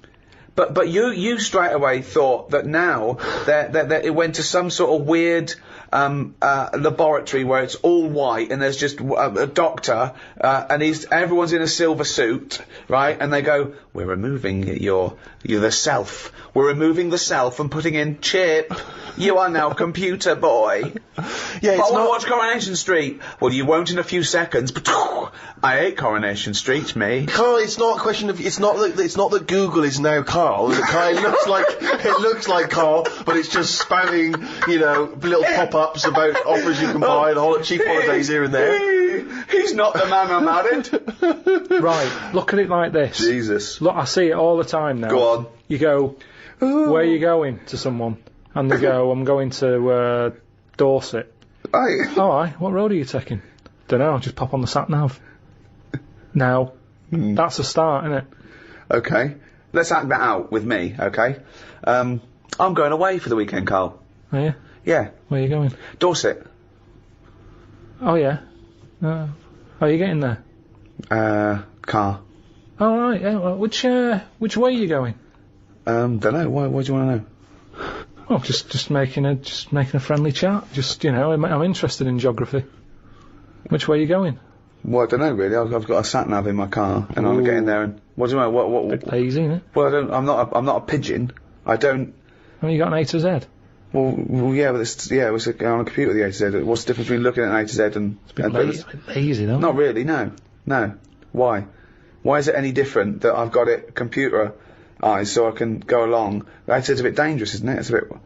Don't go to A to Z when you're driving along. Clive, who are you talking to? Because we need to hit the road. We need to get going. Well, it's this fucking idiot who wants to know what road I'm taking, which is a fucking boring thing to ask anyway. Sorry, who is this twat? Because we really got to get going. He's a fucking dickhead. I think he's an A to Z salesman by the driver. I mean, we'll just tell him we're using the sat nav because it's the quickest, most efficient way to do it. It's the quickest, most efficient way of doing it. No, but look what's happened. Who the fuck are you? Would Columbus found America if he had a sat nav? Yes! No, he wouldn't. He'd have put in America and he would have taken him to He wouldn't. America. He only found it because he got lost. Now, if everybody just goes... Hold on. How would an undiscovered country be on a sat-nav? No. Go on. But I just What's mean... the difference between the sat-nav and the map in that regard? Because I've found some lovely little cafes on roads I've never been on. And I've instantly gone from finding a continent to a little cafe. I love that! I love that. Little greasy I am off to discover the unknown world. Where are you going? Well, I don't know yet. It's the unknown world. What are you taking? Just a boat. Like, all lazy swim, you cunt. I love the fact that he's so Luddite now, he's annoyed at the sat-nav. I mean, you'd have probably given Columbus a hard time. Oh, got a compass. Don't you know where north is, you twat? I just think there's something in being lost. I never feel lost. I just think, I've had a diversion. Because you find new things. I'm forever going down. Suzanne's asking the French peasant where I just think, Columbus. All right, what's the most interesting thing you found when lost? Like I say, I found a shop that was like a fancy dress shop. Amazing. Do you need fancy dress stuff? Dressed You up never as got Columbus it. and went and bought a sat-nav. Went to Dorset for the weekend. You never go out. Why do you need a fancy dress shop? That sounds like the sort of one thing you would hate is fancy dress. Yeah, but I like looking at they had like a space helmet in there. Right, so you found a fancy dress shop. Where were you supposed to be going that you had time to get sidetracked and go in a... I think I was going to a meeting.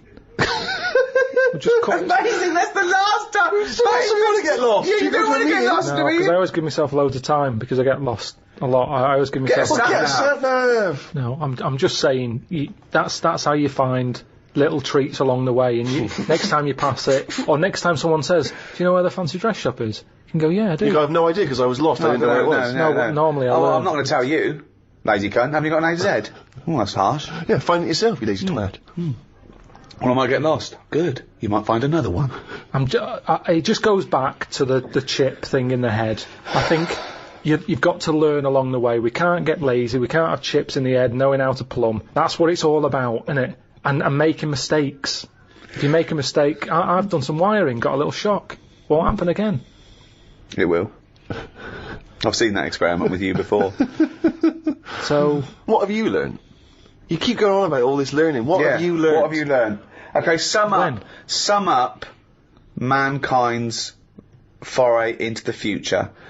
I want this. This will be the introduction to a book about the future. It will then be read in 100 years' time and go, Karl Pilkington was the most prophetic genius that's ever walked the earth. These are his words from 2010. Just some predictions. Just sum it up. I believe. Start off with. I, Karl Pilkington, believe that mankind in the future will. Okay, start off with that and then sentence. what? Just have like a top 5. Well, no, or just. Or maybe just predictions. Just predict. Yeah. So and then a little thing to remember. And remember ye this. So I, Karl Pilkington, predict that in the future mankind will. Start off with that. Start off with that sentence. I've given you that one. All right, I'm Karl, and the future. He's already gone off road. It's a scary place, but the future's going to happen. Right? There's no getting away from that. Yeah. Okay, your predictions are. Well, we're all. It's not a soundbite. Keep going. Hang on a minute. Space. This is in a book. I've got to think about. I don't want to get it wrong. Think first. And then say it. Okay, starting from now. These words of wisdom will be inscribed on a wall of a museum one day. Proceed. Wall of a lavatory, will it? I think trousers are going to be stopped being made. Just because you see kids now, they've got pants around their ankles. They're going further and further down. So I think that's evolution, just getting rid of the trouser. Right. It's just dropping naturally. That's the evolution of the trouser because it's dropping incrementally Well, you see now, down you can the see arse. kids' underpants, so they're just dropping. Yeah. I think they'll get to a point when they just don't bother wearing them anymore. Right. Prediction 1. Okay, That's an amazing one. They'll stop making trousers in the future. Good. Okay. We're going to get weaker. That's already happened. They used to say, an apple a day keeps the doctor away. Now they're saying eat 5 fruits. Right. So we've definitely that's evidence. You can't argue with that. I'll probably put that first because the guy is right. What's number 2? So swap that round. Okay, that's number 1. Give him the pants second. Yep. I'm gonna die.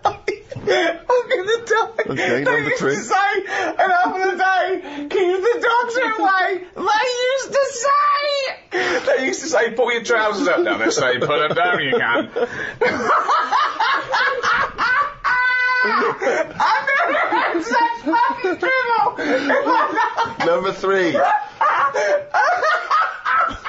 Right, number 3. Oh, the scholars are now waiting with bated breath when they find this old scroll, and they go, ooh, what can number 3 be?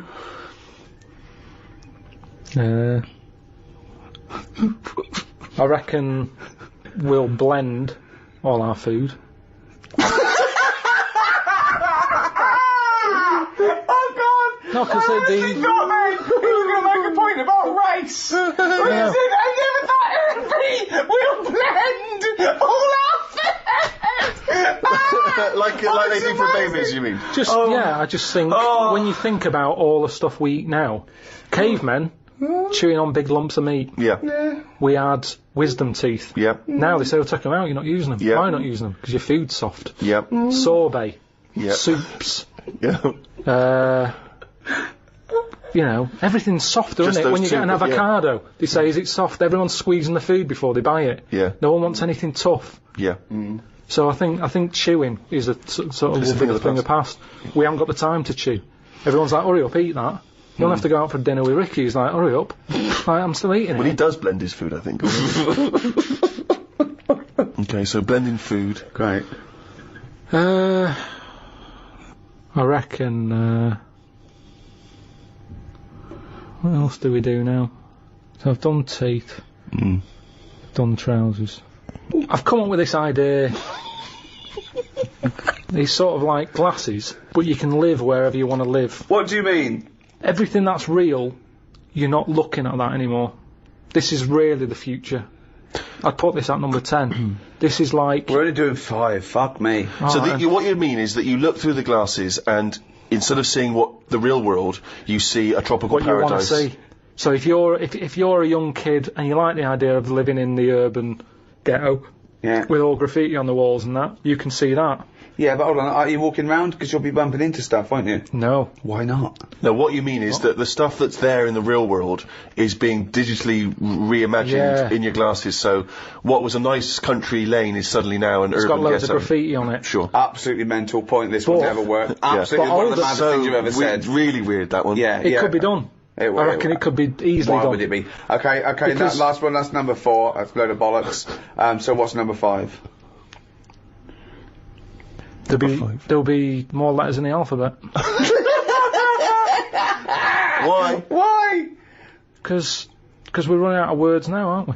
No, we're not running out of No, we words. are. We are definitely running out of words. Just using the letters we've already got and making new words. Yeah, we're making, No, but we haven't got enough now. Of course we have. Have you any idea? You could have a word with 9 L's before you run out. Yeah, and they do in Wales and what have you. That's because their alphabet is shorter than ours. They've only got something like 24 letters over there. Right. But they go mental with the L. Now what we do is, we've got 26 letters, but we are now struggling. We're not struggling at all. We are. We're not. I mean, it's a stupid... Boswallocks. In shampoo. Now there's a word where they've gone, well, we've invented something here. We've got something we're putting in shampoo. Boswallocks? Boswallocks. You just made that up? No, it's not. They go, I knew with Boswallops and ceramide R. Yeah, but that's a new word because they have to. They come with a new word. But it's a terrible word. Why? Boswallocks. It's another word. Is that real? You've missed that out, No, I haven't. It's a real word. Boswallocks, yeah. Now this is what I'm saying. So years ago, when they came up with all the sensible ingredients, Go on. sodium. That sounds. That sounds all right. He likes sodium. He doesn't like Because it Boswallops. sounds like something in it, like an ingredient. Well, yeah, but that's because you're used to it.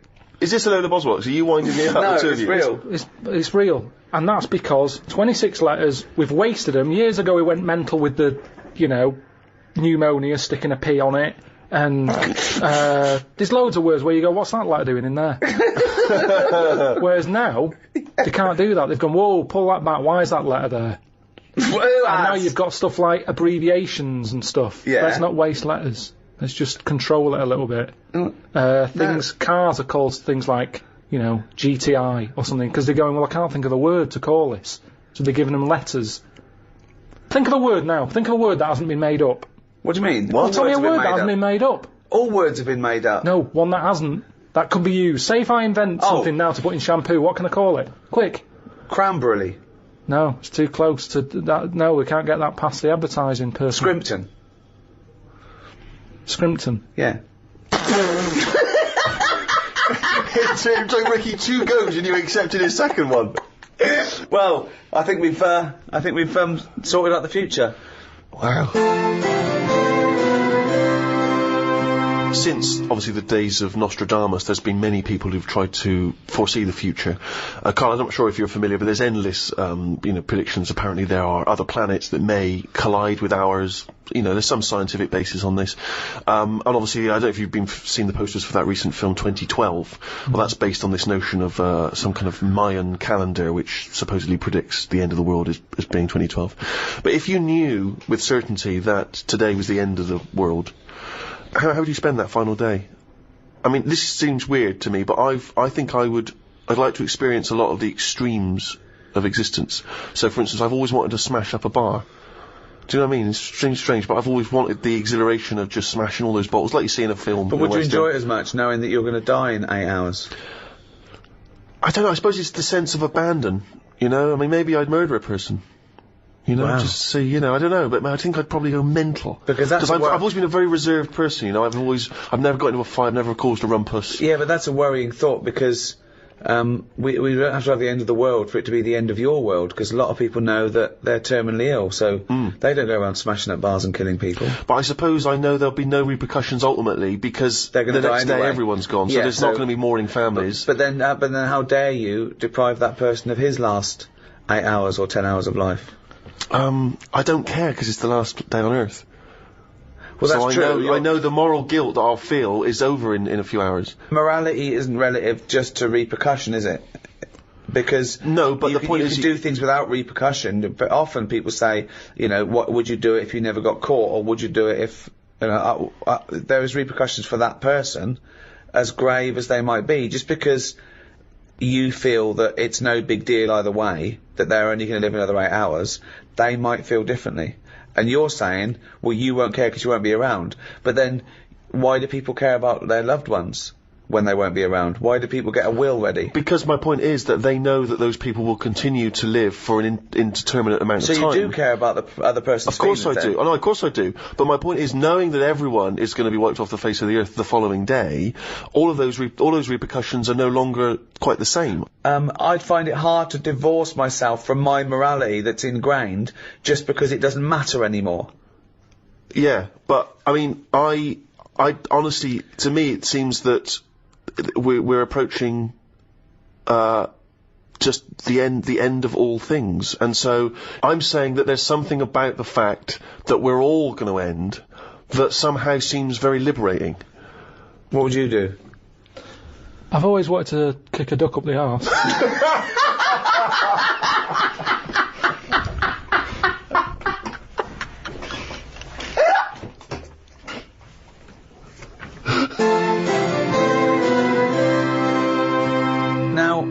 Obviously the future is relative. Us talking now, the future is one thing, the past is another, but to someone in the past, we are in the future.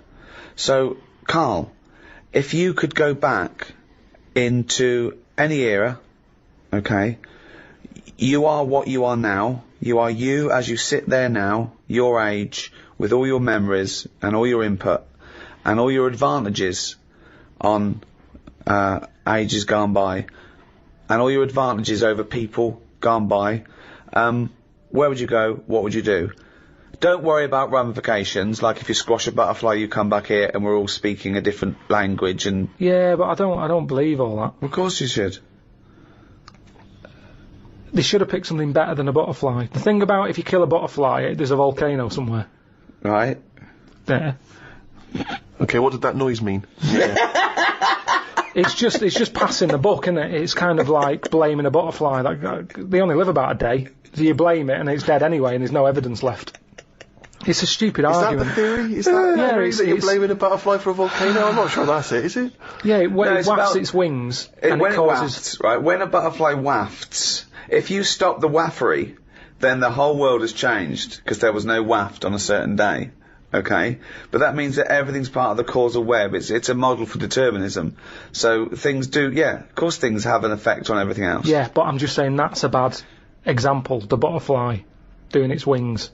Well, no. Something that butterfly might have flown in through a car window and frightened someone, and they crashed. Use a wasp.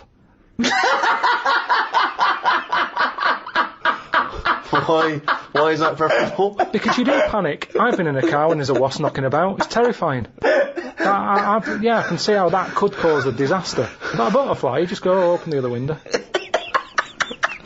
I love that you've won him over to that theory now, just by substituting a butterfly and a wasp. You think back to perhaps when you were a teenager, or even before when you were growing up. You had visions, I suppose, of your own personal future and how that would play out, how you could change the way you lived your life in order to affect the future. I mean, I'm very lucky in some regards, in that one of my ambitions was always to be involved with comedy. Yeah. And I was very excited about that, and I was lucky that I've managed to achieve that. A lot of people don't even know what they want from their future. Well, the other thing is that when you dream of where you'll be in 20 years' time, you don't change the future. You don't change the buildings, and you just think of yourself sort of richer, having a happier life. Yeah, you know what I mean. So, and also, I was always slightly more handsome in the future. Like, I kept imagining I would grow a little more handsome. People kept saying, my grandmother would keep telling me, you'll fill out when you fill out a bit. She was obsessed with me filling out. This is why she would feed me endlessly. The idea that somehow if I was less gangly. Yeah, it worked with me though. Yeah, you really filled out. I filled out, yeah. It's funny because I still forget what I look like now in the present. Yeah. In my head, I still look like I used to look. Then I catch a little glimpse of myself in the shop window and go, "Who's that fat old?" Oh. No, you know what I mean? I'm so much better. But you did have you've journeyed a long way. I mean, you, good-looking lad, and you are, I mean, it's preposterous. I mean, everyone I work with or meet who's seen a picture of you as a teenager doesn't understand it. I mean, I pretty much look the same, you know what I mean? I haven't changed much. I'm still a constant disappointment to myself in a way, you know? I mean, I put on a tuxedo, that's the best I'm ever gonna look, and I don't look like James Bond. Yeah. Whereas you at least had a moment where you looked around. I mean, honestly, it's Jane I feel sorry for. Because, I mean, she did not sign up for this. Well, we've all changed. I've seen pictures of her in the past. She ain't changed much. No, I don't mean that. Whereas I mean, we've all changed. We all changed. Carl used to have hair. Yeah, but you, by your own admission, had it for long. You didn't have hair for long, did you? No, it wasn't. Didn't want to hang around my hair. It was never. I've told you, it didn't feel needed, so it went. I never did anything with it. It was hair of a Chinaman, wasn't it? Even the hairdresser said. He said, you can do nothing with this. So what do you mean? He said, it's just it's sort of limsy. Limsy! Sorry, was that's a... Limp or flimsy, I reckon. Well, no, limsy is a Chinaman, that gave his name to the limp hair, of the Chinese. So you think your hair bailed on you because it was not getting treated well enough? I think that's true. I think that's how it works. But yeah, I know what you mean. I sort of think about if I've changed and that, but I don't think I have that much. I still have the same sort of thoughts. I like olives now, which I didn't like probably 3 years ago. Right, wow. But you can, if you eat 4 in a row, you get a taste for them, and I thought, go on then, I'll have 5. And I thought, yeah, they're alright, these. So that's different, but other than that, I mean, So what were your dreams and ambitions when you were young? Didn't have any. Right. It was kind of... 5 years old, what do you want to be? What was your thoughts for the future? I didn't worry. At 5 years old, you're not worrying about work and that. 10. What's your hopes and fears of all these years? I met in thee tonight. I wasn't worrying about work till about 13, 14. Just thinking, right, you know, people who are new had left school. They weren't getting work. And I was thinking, I don't want to be like that. That's when I did boxing. You know, I could have gone down that route. Got into boxing, didn't I? How many fights do you have? Don't know, about 3 or 4. Yeah. How long is it? When does brain damage kick in? I guess it can. I guess it can happen almost instantly. I mean, that must have been part of it. Were you really? Did you really get a bad beating on one of those fights? Yeah, Leroy gave us a right good clackering. Clackering. Yeah, the thing is, your jab was a bit limsy, but Leroy's was clackering. Then there was the dancing. I don't remember this. What breakdancing? Well, I did that. I did a bit of body popping. Yeah. But did you ever really think that you might do this in the future? You never know, do you? But did you, at the time, do you remember thinking, oh, I wouldn't mind doing Well, this professionally? I must have thought that for me to go, well, let's try and join, Twiggy's dance club and all that. And my mum and dad always sort of, if you want to give it a go, give it a go. With the boxing, my dad was saying, right, I'll get you the proper shoes and that. And my mum was like, don't bother getting in them yet. Let's see if he sticks at it for like 4 months, because they were about 30 quid for Let the him shoes. carry on in my furry slippers. Then with the dancing, it was the same thing. I said, I need some leg warmers and that. And These tights are just as good. Come on. No, my pop dad- on your nan's tights. my dad gave me like his he cut like the sleeves off his shirt. Amazing. And that were your leg warmers. Yeah, Amazing. but it's funny when you're a kid, it don't bother you. But surely cut them off a jumper. No, Yeah. I don't know why. I know it looked daft. I had cuffs on leg warmers.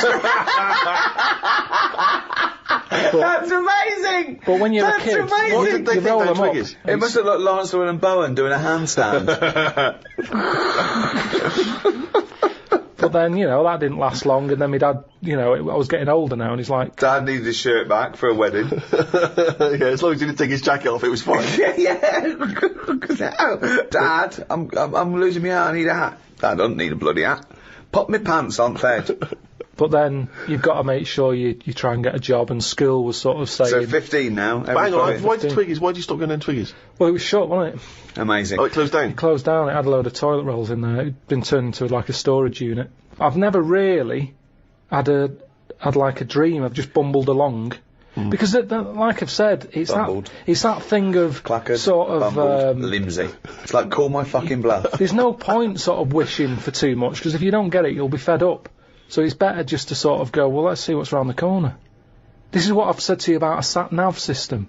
Right. Isn't it? It's the same thing. Yeah, sure, have the sat-nav, type in where you want to go, and it'll take you straight there. But what I say is, use the back streets. Have a look around, turn off, don't go straight ahead, turn right. The little dead ends. Yeah. Have a Where you look. might get mugged. Have a look. Don't go down the dead ends. Why not? You've got to reverse back There's out. nothing there. Dead end. No, but have a look. Well, there's nothing there. It's dead end. What's the road doing there then? Well, it's a dead end. There's Yeah, but dead there must ends. be something down there. There's nothing. It's dead. It's just ends. Just a wall. Right, so it's not a problem. Reverse. Well, don't go down in the first place if you know it's a dead end. Don't tell people to go down a dead end. They've got to reverse out. Difficult. Well, I'd say just have a look. You see, that's the difference between me and you. I'd Right. have a look down the dead It's end. dead end. No, don't worry. It's What's dead down end. there? Dead nothing, mate. It's dead end. Rubbish? Just Yeah, no, rubbish? nothing. Dead Nothing end. at all? Yeah, no, put going there. Dead end. Right, so I'll go, well, I'll just have a look for myself, because I don't believe you. Okay, well, go on then. Right, I'll have a look. Yeah. Oh, look at this I've found. What have you found? Box of money that you didn't know about. All I'm saying is it could be He has anything. still got the brain of a 10-year-old, hasn't he? of money. He's still got the brain of a 10-year-old. I'm just...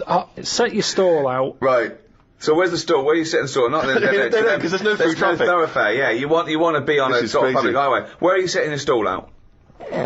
What are you selling? What are you selling? Well, this is what I'm saying to you. What are you selling I'm first? selling a mixture of stuff. What? Like what? All sorts. What have you bought it with? A bag of money you found in the dead end? Leg warmers. Right, you got new leg warmers with do you want cufflinks with them? What? Do you want cufflinks with them leg warmers? Well, no. Why would I do that? Well, you got to fucking look smart, ain't you, you cunt? So you're selling, what are you selling? So, Yeah. you set your stall out. Yeah. Right. Now, Yes. isn't it dangerous to sell all the same product in that shop? Right. Okay, I don't know what you're talking where's about. the analogy going? This is Yeah. a metaphor. I think it's a metaphor. Yeah. Of similes. What, Yeah, what are you selling? What are you selling first? Bang. Two, hang on. three, four. No, but Quick, this is it's The what I'm saying Apprentice. to you. This is what I'm saying Go to on. you, though. I Right. just said to you, Yeah. you... Yeah. Well, I don't know what you wanted to do. You haven't told me. But Right. I'm Do you want me saying... to tell you what I wanted to be when I wanted to be... Well, at 5 years old, I wanted to own a sweet shop until my mum said, you know, you got to buy the sweets first. Right. From 10, I wanted to be like a scientist. 15, a vet kicked in. But at Carry some on. point you jettisoned all of that to try and pursue a pop career. 20, I wanted to be a pop star. 25, I thought I'd better get a job. Well, At 30, I did. me saying turn off the main road and do a right Yes. is saying just have a look around in the same way that if you go into a It was shop... a metaphor, wasn't it? Yeah, Right. it was, yeah. Yeah. In the same way that if you go into a shop, you're thinking I'm getting a quarter of bonbons. right? Bum-bums. Bum-bums. Well, by the time you get to the counter, You're clackered. and you get some licorice all sorts instead because you thought, actually, I forgot about them. Sorry, no, this isn't a metaphor, is it? This is a real shop now, isn't it? I just mean you're gonna be let down. You're gonna be very, very disappointed with life if you know. But I haven't been disappointed with that. If what? The thing you're aiming for Yeah. doesn't happen. But what if it does happen? I'd like to take issue with this, because there's a lot of young people who listen to our podcasts, and if they listen to this tripe, that if you try for something in life, it won't happen, so don't bother, I think it's a bloody disgrace. No. Imagine if Leona Lewis had thought that when she went on the bloody X Factor. She wouldn't have got punched by that bloke in that... Alright, that doesn't make sense. But you know what I mean? She would not be living her dreams. Yeah, but we don't know what Leona wanted to do. She might She have had a wanted to be a backup singer, plan. that's why she's done it. She might have had a backup plan. Yeah, but she fulfilled the main ambition, which was to sing. That's why she went on the show. She didn't go on there because she thought, I might want to work down a branch of Waterstones. Do you think she went in there and said, quarter bum-bums, she's like, oh, this is X Factor, but she went, oh, go on then. Well, I was saying. Well, what about the girl who looked like a fat baby? She went on there with a dream. It's not going to happen. Oh, yeah! But the point is, I'm not saying you all have to go on the X Factor if you're a hopeless idiot. I'm saying if you've got a little bit of talent and you pursue it, it might take you somewhere. If you want to be a vet or a doctor or a pop star, you might have a chance. You may as well have a stab for it than say, no, it's alright, I'll just sit around in the underpants. Yeah, they're doing a new one, the X-ray Factor, where you can actually, you know, become a top radiologist. But I've said this for an idea. I think Go on. they should do that.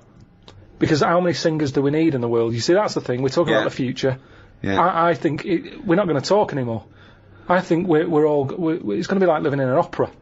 The way things are going on now, everyone wants to sing. Yeah. Whereas, if you did a TV programme to try and get a doctor, you know... X-ray Factor. You know, it's all about, you know, getting in young kids, do live surgery. You know, there's big queues anyway. People are queuing up to have operations done. Yeah. So you say, look, Hilda, you have got a problem with your left bunion. You can either wait for your proper doctor and hospital, but it's going to be a 2-year waiting list. Or you can have Jedward do it for you. Are you free Saturday night, live? Because we've got two 17-year-olds who are going to do it. Hilda! She comes out. They He's a little voice. I've never heard him do a little voice before. So hang on, wait, okay. So this is what is this? This is a talent show where people can have a go at being a doctor. Yeah. Right? Well, this They is need- like something from the Middle Ages. But they need volunteers who would rather have an apprentice, someone have a go. Well, it's not even an apprentice, it's someone with no training at all. Yeah. They learn how to do major operations in a week. But no, not major ones. That's for the final. You do a heart, Oh, of course, yeah, you do a you've got to heart build up to that, transplant, sure. But you're building up. transplant for the final. That's So anyway, amazing. so it's Hilda, and Hilda's not the person, she's not operating, she's just the person who needs a No, bunion removed. she's the foot problem. Yeah. So she comes in, they have a quick chat with Have her. a chat with her. How's your life been? Bit of Coldplay under her. She's Yeah. going, oh, it's terrible. I can hardly walk and all that. And they go, right. Here's a fowl who looks like a baby. And then And you think this is a good, you don't see any problems with this so far? You've not identified any concerns yet? if it means you get younger people into other jobs other than singing. I agree with you. I think it's crazy that everyone now just wants to be famous, a singer or something, and we don't need them. They're just contriving it. I'm sick All of they're doing singers. is knocking the last one off the top number one spot. It's just a factory. But I'm not talking about everyone should try and be a singer, am I? What I'm saying is, sometimes you're allowed to pursue your dreams, and they might be, you may fulfil those dreams. Yeah, There's nothing Steve, wrong with that. Steve. It may be that you want to operate on a woman called Hilda or a bunion. Steve. Pursue that Go dream. on. But according to your negative views, we shouldn't even try and do that either. What Go I'm on. saying is, Go on. What's he saying? Leona was an example. I'm not saying everyone should try and be like Leona. no, but No, listen to his point, Stephen, because he's got a very good point coming up. Here it now. comes. This is it. Okay. He hasn't said a normal word yet, but he's going to say some now, and they're all going to be profound. people's dreams aren't their own dreams. Oh, hold on. What do you mean by that? Okay, keep going. No, keep going. Keep going. No. He'll explain. You don't need to ask any questions. He'll explain. Because they think they know what they want because they see it on the telly. They see, you know, someone singing a song and they go, I want to do that. So all I'm saying is, change the dreams. Change the dreams. Yeah. Surgery. They're watching that. They're seeing Hilda happy with a better foot. The doctor's getting all the praise. They go, I want a bit of that action. That's what it's about. They don't want to be singers. They want to be known. They want to be famous. Yeah. So, fine, have a bit of fame, but do some good. Fix Hilda's foot. Sorry, was that the end of the point?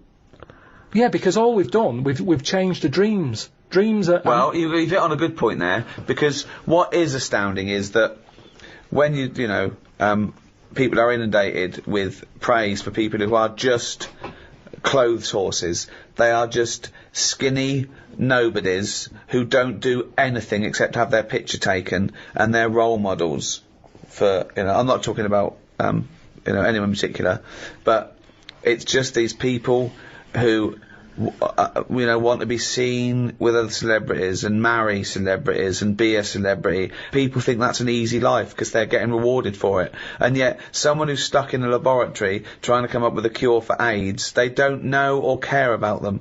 And okay, can I just point out though that if we're going to have a go at people being successful, making money, and being well known for doing nothing of any value, I point you to the man sat opposite me here. And that's, hey, I tell you, there's times when I, you know, lie awake at night thinking, what was my dreams? Yeah, but I'd love to be a little I've got doctor. a new boiler. hold on, And 2 houses. I'd love to be a little doctor. Yeah, I mean, you know, it's past me now. There's no way I can go back. Well, But it would have been you're brilliant. wrong. Karl Pilkington! Hilda! What is it? What now, Hilda? What's up with you? I've got terrible piles. There's some sort of blockage up there. I haven't gone to the, excuse me, I haven't gone to the toilet for a week. Well, Karl, can you unblock Hilda's arse? Now live, unblocking Hilda's arse, Karl Pilkington. I thought she had bad feet. No, her feet. No, Jedward fixed her feet. There's a lovely job. That's why they stayed in last week. Her arse is worse than her feet. It's because she's been off her feet for so long, because she couldn't walk. Her arse took the brunt of it, and it's just terrible. Piles have burst, and it's blocked up there where all she just eats is cheese because she's so depressed.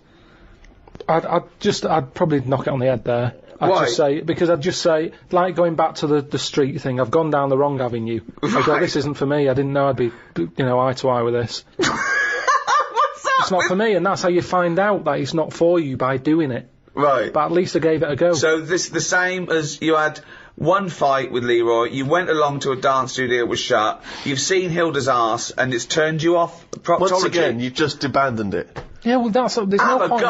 Have a go. Just feel inside Hilda's back passage. Feel the blockage. Right. No, because the audience have already decided. They've seen a weakness in me. They're going to vote me out. No, There's no point me getting dirty fingers for this.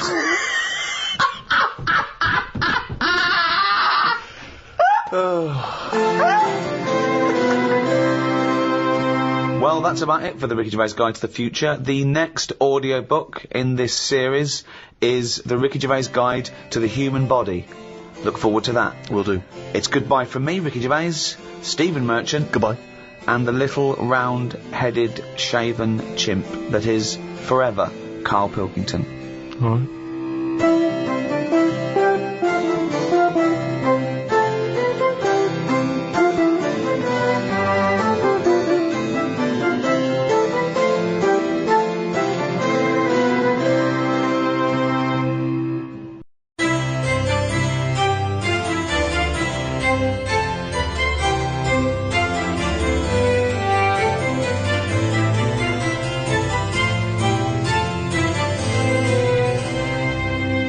As Aldous Huxley once said, man is an intelligence in servitude to his organs. Made from the same stuff as algae, the human body has evolved into the most complex organism in the universe. An animal with power of introspection, conceiving complex metaphysical notions of morality, beauty, and love, while at the same time battling time, illness, and even death with even more sophisticated scientific weaponry. While we may still marvel at its complexity, what do we know about the human body? What are its wonders and limitations? And with scientific and medical technology moving ever forward, how will the human body evolve over the centuries to come? To discuss these questions and more, I'm joined by Stephen Merchant, award-winning writer and graduate of the University of Warwick. Hello. And Karl Pilkington, a man without formal academic qualifications or any awards to speak of, but he's good at other things. Cleaning windows, for example, with his fucking tongue, Gump. It's a bit harsh, isn't it? Alright. All your cells die and are replaced many times over in your life, except the brain cells. You only lose them. You lose hundreds and millions and trillions, right? And you've still got plenty left, don't worry. Or most people have. So only a small percentage of the cells you're born with remain yours, the brain cells. So supposing you're 99% different, all the time you're changing. Is that the same person? Well, you'd say, yeah, because you've got the important ones, the brain cells, which keeps your memory, your personality, your input, the you. But then, as we've talked before, if you took your brain and put it in someone else, would you be the same person? You know, Well, that's then, it. yeah, What defines the person? Yeah, It's the brain, isn't it? It is the brain, but then if you look different, you'd be treated differently and you have a different personality. You could still be the same person, but people change anyway. People's personalities change. And if you're in a car accident and you lose all your memories, you've got the same hardware. People have had complete personality changes. Particularly through I knew someone who knew someone whose girlfriend was in a terrible accident and she lost a lot of her memory, and so the person she was with, her boyfriend or fiance, she no longer related to them in the same way. And equally, he obviously that wasn't the same woman that Yeah, he but was fallen it in his love fault? with. Was it his It fault? wasn't his What's fault. that got to do No. with it? What's that got to do with it? No, was it his fault? Was the accident his Well, what's fault? that got to do with it? Because you would be fed up, wouldn't you? That's a completely different point that he was making. No, it wasn't. He said Yeah. a woman had an accident. Yeah, but we were talking about, are you the same person? Well, hang on, let's hear what Carl's Go point on. is. You said, Yeah. you know, this woman was in an accident. Yeah. It's terrible, that. It's sad.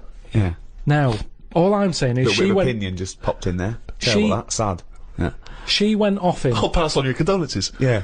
She went off the fella. Yeah. All I'm saying is, you're saying, oh, it's because a brain had a knock and went, oh, I'm not into him anymore. But all I'm saying is, if it was his fault who was driving the car and it happened because of him, you would sort of go, Yeah, but "You that's idiot." not the point I was making at all. not, It was is it? It's A, not, he it's wasn't not. involved, but B, it was because she got a form of amnesia, so she didn't relate to him in the same way, because the life they'd spent together, she no longer had a memory of, and equally, when he was talking to her, she was no longer the person that he'd first met. Do you see what I mean? So that's what my point was, not because he was in... Yeah, no, I can understand that. That doesn't surprise me that much, I suppose. At the end of the day, it is what you go through, isn't it? Yeah. You can hark back. You can talk about stuff. Arp back. You can arp back. Is that what a good relationship's based on? If there's a lot of young people out there listening, they're wondering what to look for. I think that's the best thing about getting old, isn't it? You Yeah. can sit down and do nothing but think about a lot. If you're a baby, you've done now, you're lying there, you can't walk. I can't remember being a baby, and I put that down to it being boring. Because you only remember the good things. remember your birthday! No, it's you remember the good things in life, don't you? I'm quite happy. I can sit down for a good hour or so and just think back and go, oh, that was good. When was the last time you reminisced? Well, my mum and dad have been round, haven't they? So, been Yeah. reminiscing a lot. Yeah. What were you thinking about? We were just chatting about Tic Tacs. One of the great memories, yeah. The happy memories. No, because you see, here's the thing. You're saying how that woman changed when she had her head caved in. He never said that. What did you? Well, the brain accident. Brain accident, yeah. The Tic Tacs. Now, I used to love them Yeah. when I was younger. Yeah. My dad got a load of them. What, this year? No, Just recently? years Oh, ago. years ago, Like right, years okay. ago when I loved them. I said I loved Tic Tacs, me. Yeah. He met one of his mates. You didn't nick him from the sweet shop? No, No, that's what no. you He do, knew yeah. some mate who could get his hand on a load, Right. and he Thief, must have he was got a thief. about he must have got about 30 crates of Tic Tacs. 30 crates of Tic Honestly, Tacs. honestly, with like about 24 on each crate. We got them, stuck them in a cupboard under the just in the kitchen, in the corner. Yeah. Now I worked my way through about 6 crates. I was quite happy. In how long? I don't know, in about 2 weeks, 3 weeks or something. Right. And then after that, I'm getting sick of these. Right. Yeah. You were minty fresh, but you were Oh, sick of lovely them. fresh breath. Yeah. Yeah. But I mean, I haven't got that much more to tell you about it. It's just. What do you I So just just this, sorry, remember- whoa. Bear in mind, this was something he was recently reminiscing with his parents about. They were sat round, and we've already learned up to an hour could go by reminiscing. Sat round for an hour, talking about the great I've already Tic run Tac out of saga. responses. I've got Yeah. nothing to say about No that. opinion I on mean, that. I was nearly going to say, what'd you do with the empty little flicky Tic Tac boxes? Yeah, but then I you mean, realise that that's utterly dull and boring. well, and not I of any interest. was struggling. I don't know what this anecdote is, other than a bloke. Other than you said your dad, I like Tic Tacs, mate. He went, all right. I talked to Albert. Albert, you got Tic Tacs? I've got 30 crates. If that'll do, yeah, yeah. I'll bring him round. Put him under cupboard. He's got through 12 crates. What's his breath like? Fucking lovely, but he's been sick all over the cunting place. Oh, do you want some more? No, of course we fucking don't. You'll talk about that in a few years' time. Of course we will for about a fucking hour. No. Then we bring it up in an audio book. But I think that's how we got onto it, because even though I tried to get rid of a load. I used to give them to mates, take them to school, say, have some Tic Tacs. Yeah. You can have them for free. We used a load in the cat litter tray. No, you didn't. We did. It No, was you just didn't. ways of getting rid of them. Jesus Christ. Sort of freshy smell, isn't it? It's the That's same sort amazing. of condensity in that, isn't it? Condensity. It is the same condensity. Yeah, so I got rid of them like that. And then the weird thing was, even though I'd got shut of them all, you'd be backing up and you'd always hear one ting its way up the tube. It's tinging its way up the tube. It's tinging its way up the tube. It's tinging its way up the tube. Ting tong ping pong. It's tinging its way up the tube. That sounds like something from Willy Wonka. Oh God. No, it's just I'm just demonstrating that because that's how many of them there were around the house. You'd drop them, they'd go in every corner and that, like Pac-Man or something. They'd be That's everywhere. You'd be backing amazing. up, tinging it up. Sheila's getting married. Hannah gets confetti. Don't buy any confetti. Go to cupboard under stairs. So yeah, that's a little memory there, isn't it? It That is a just little cropped up. memory. Now It's a really little memory. The strange Tic Tac house in Salford, where everything is made of Tic Tacs. Wow, that must have been a hell That's of incre- hell of a time you had with your parents there. The old Tic Tac No, but it's reminiscence. better. You see, you're saying, "Oh, what a boring story that is." But when I my see mum and you've dad, re-gravelled the drive. Yeah, smell it. Suck the drive if you want.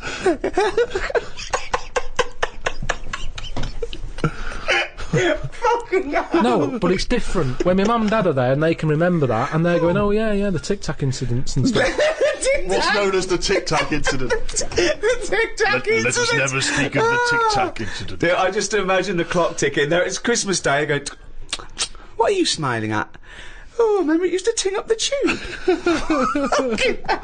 You should think about selling this to Hollywood. Listen, what do you remember then? What do do you I remember? That's Wow. an amazing thing to That's say. a difficult question to answer. Yeah, I don't. Nothing at all. Why, out of interest though, and this will sound naive, why don't we remember the very early moments of our lives? Why is it? Is it because it would be too harrowing to remember the point at which we sort of born? Because I don't really remember anything from those first few years. Why is it? Is it just because the brain's not fully formed at that moment? I don't know. The memory's not sufficiently developed. I honestly, It's got to be trauma, hasn't it? It's the things. Again, we were talking about me being younger, and the youngest I could remember back to was 1978. How old were you then? When were you born? 72. And it What? was You summer holidays. you couldn't remember earlier than 6. You Um, can remember back to about 2 or 3. Most people. What? You, no way. My mum and dad don't even remember me then. Because you're not doing anything. This is what I'm saying. Mum and Dad don't even remember me then. That's amazing. Because they pinpoint They remember things. all the Tic Tacs they've ever eaten. Yeah. Do you remember when Carl was 6? Of course I do. 5? Yeah. 4? Yeah. 3? No. 2? No. Because you're not doing anything, are you? My mum and Dad don't even remember So- me then. And it's weird. I remember must have been about 2 sitting on a potty surrounded by Lego. I remember that very strong image I have of that. No, I don't remember that. No, you wouldn't remember that, were you? Would you No, weren't you there, weren't were there. you? What do you mean? What, you don't remember Steve sitting on a potty surrounded by Lego? No, I mean, I can't remember having a potty. I remember having one of them. I'm not suggesting you have the you same used to memory. go in a fucking litter tray. Now I know why. To eat a Tic Tac while you're having a shit. But okay, so what is your very first memory? The one that cropped up the other day was having my eyes sort of glued together by. Gangsters. Where's the fucking Tic Tacs? No, I was, the old truck for you, go. when I was on holiday and I slept near the window and the window was open and I used to wake up in the morning with my eyes shut. My mum and dad thought I was having a lovely lie in. I just couldn't open my eyes. But whoa, I don't understand. Why were they? I'm gonna burst. Whoa. What do you mean? Why were they glued? Why were they? What do you mean they were glued? Wait, but why didn't you say, Mum, Dad, I'm not asleep. My eyes are glued together. It's just that you get a build up on Yeah. the eyelashes. Yeah. And it all. But when they came in and you could sense them looking I didn't know at they you- were there. What do you mean? Why didn't you say so? So you lay there dead still? Well, you should have sprinkled some Tic Tacs around the bed, and you'd have heard them crunching in as they came in. Yeah. Oh, what do you mean? So that's your my eyes earliest memory. wait. So your eyes are stuck together. You're lying there. You're still. You're awake, but you can't open your eyes, so you don't say anything. Yeah. What? Why? What? What, Every so your- day? It Your happened memory a of- lot. It happened a lot. But your memory was that this was scary to you because you thought you'd gone blind. Probably, and it hasn't happened since, so it's something you remember happening, isn't it? It's like the kidney stone thing. That will always stay with me because it's like I was in agony. Yeah. And that's what I'm saying about trauma. It's quite frightening when you're a kid and you can't open your eyes. So we don't remember you trauma. were saying you don't remember trauma. No. Do you remember that conversation we had a few minutes ago? Maybe it's because I had time to lie there and think about it. Because I sort of wonder that if having vision does get in the way. No, it's a good one. Okay, go on, interesting. Yeah, interesting, yeah, go on. Well, just your eyes are, you know... Go on. What are they? They're the thing that makes you do the things you want to do, aren't they? Your eyes. What do you at the end mean? of the What day. do you mean? Interesting. Go on. Everything. You might want to. You might like drawing. Right. Your eyes. That's an example, though, isn't it? Because then you might like music, and you don't need your eyes for that, do you? Well, you need yeah, your ears, because you still got to find your way to the record shop to Well, find the record you want. Someone could put it for you, or you could. What I mean is your Stevie eyes. Wonder, Say rather You than. might like smells. You might be a perfume. You need Let me just Need think. the nose, don't you? Wine tasting, just. I've just always thought. Blind people Go on. are probably good listeners. Right, yeah. That makes sense. Yes. Which means that they'll be more brainy. Possibly. They won't waste their eyes on watching rubbish telly. No. Yeah, sure.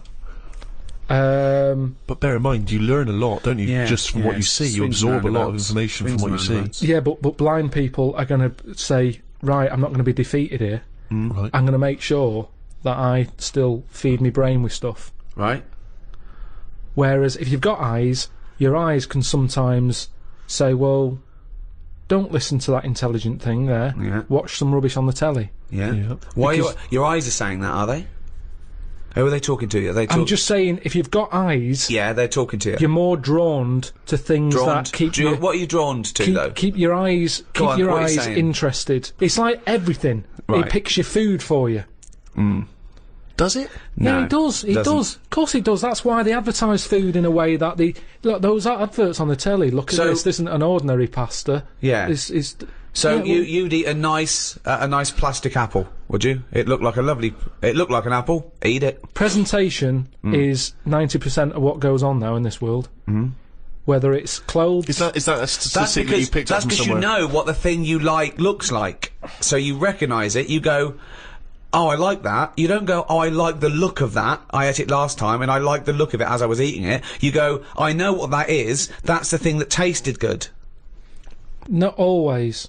No. I think there's a lot of cakes out there, and I've been conned where my eyes have gone, that looks good. I'll go, can I have one of them? And I get it, and it's just like air with cream on it. But There's that's nothing, You, there's Are no you enjoyment. furious with your eyes at that point? but Well, you it's a just bit annoying. contradicted your own point. No, I haven't. I've said, my eyes have said this is what you want, Yeah. and I've been disappointed with it. So your eyes shouldn't pick your food then, should they? Really? They shouldn't, No. but they do.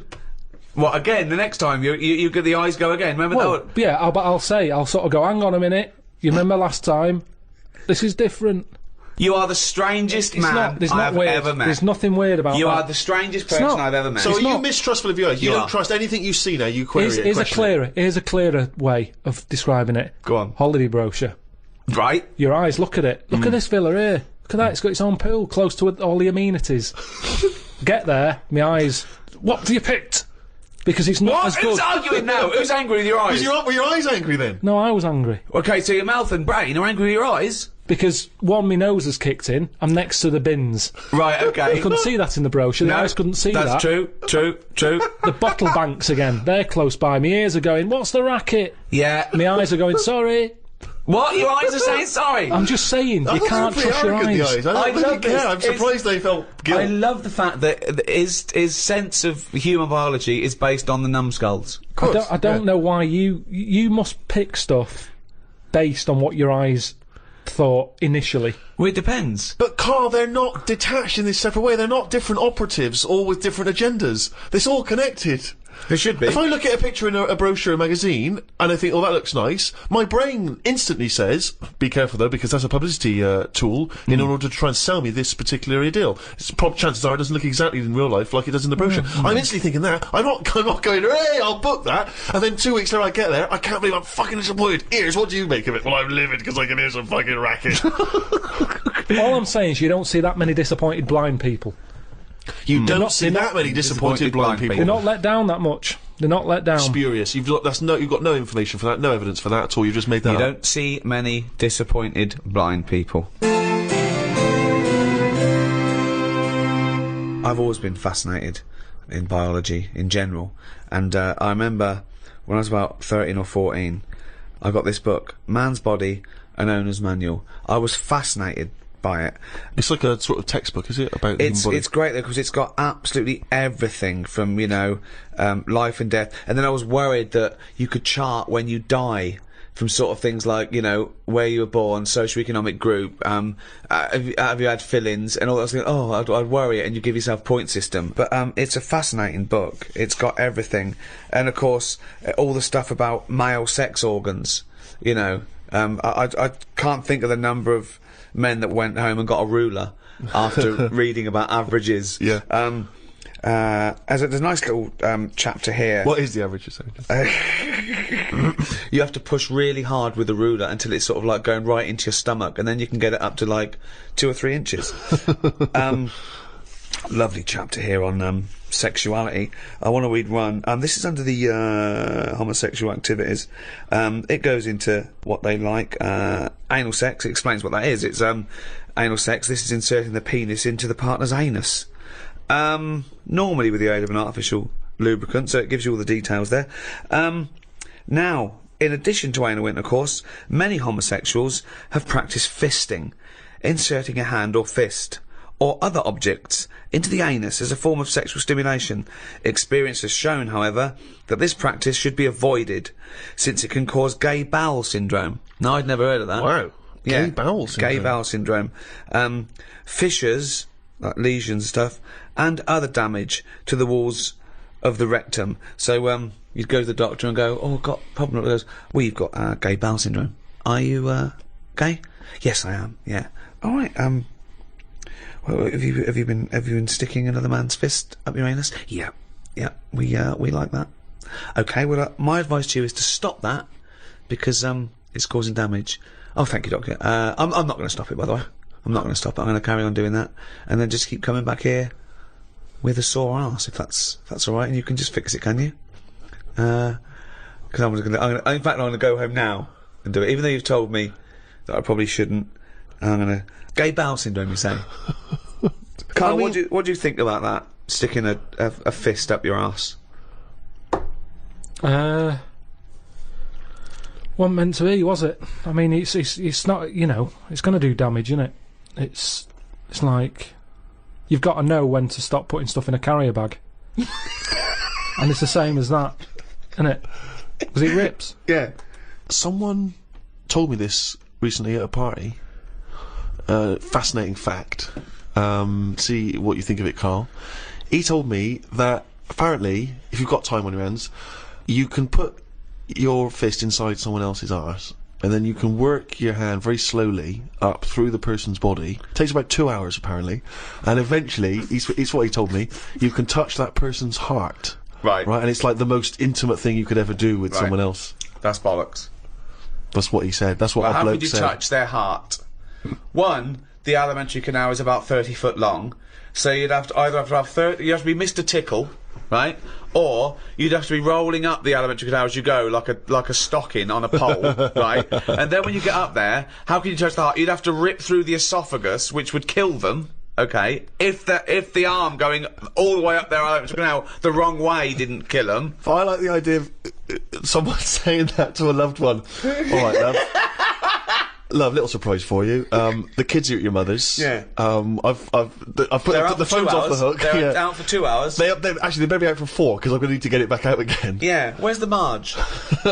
It's like, imagine the doorbell goes, you've got to sign for a package. Who told you that at a party? A psychopath. I don't know. And then he was convinced it was true because he went online to try and even when we were at a party, he found a computer and he Also- started typing in fist, heart stuff. And I said, you better delete that in case Yeah. the person whose computer I it know, is finds fist that. heart. Fist Yeah. heart. Also, if the aim is to touch the heart, right, go via the mouth, it's shorter. Let's pop it down the mouth. Yeah. Kyle, thoughts? I mean, there's getting to know people. I mean, do you know how people say, oh, you shouldn't use the toilet with the door open and all that because it ruins What the like, mystique? you knowing too much and everything? But that, for me, where do you go from there? Yeah. But you know me, I mean, I've got nothing against gays and that, but No. they puzzle me to this day. There's still things that happen when I go, what is all that about? Like what? I went to, what's the name? Harley Street. I went for a checkup. And, like a medical. Posh, you know Harley Street, it's like Yeah. it's the top doctors, isn't it? I've never been before. yeah.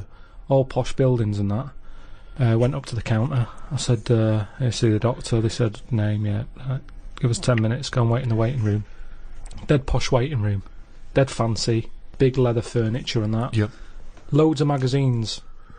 I mean, like a newsagent's Yep. in the middle of the room on a table, loads of them.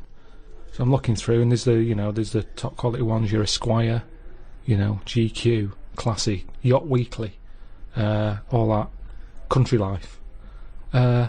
Boys. Boys. There's one there, yeah. Boys. What's that? Right, lifted up like the one on top of it, and it's like Boys with a Z. Two fellas stood there, looking sort of Italian looking. Yeah. Right.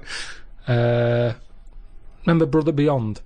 That sort of look, Right. Yeah. sort of greasy hair. It's a going cracking back. reference there.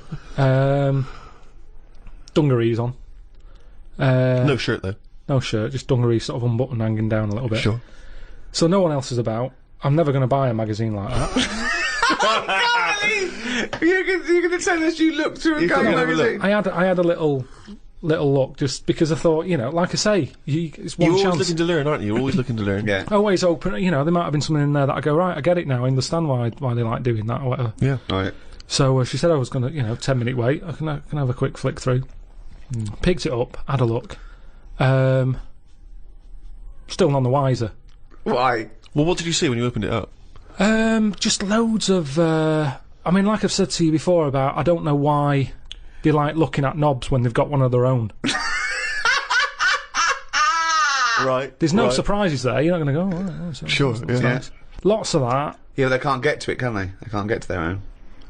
Who can't? Well, if they want a little chew, a little nosh, they can't get to their own, can they? They break their back.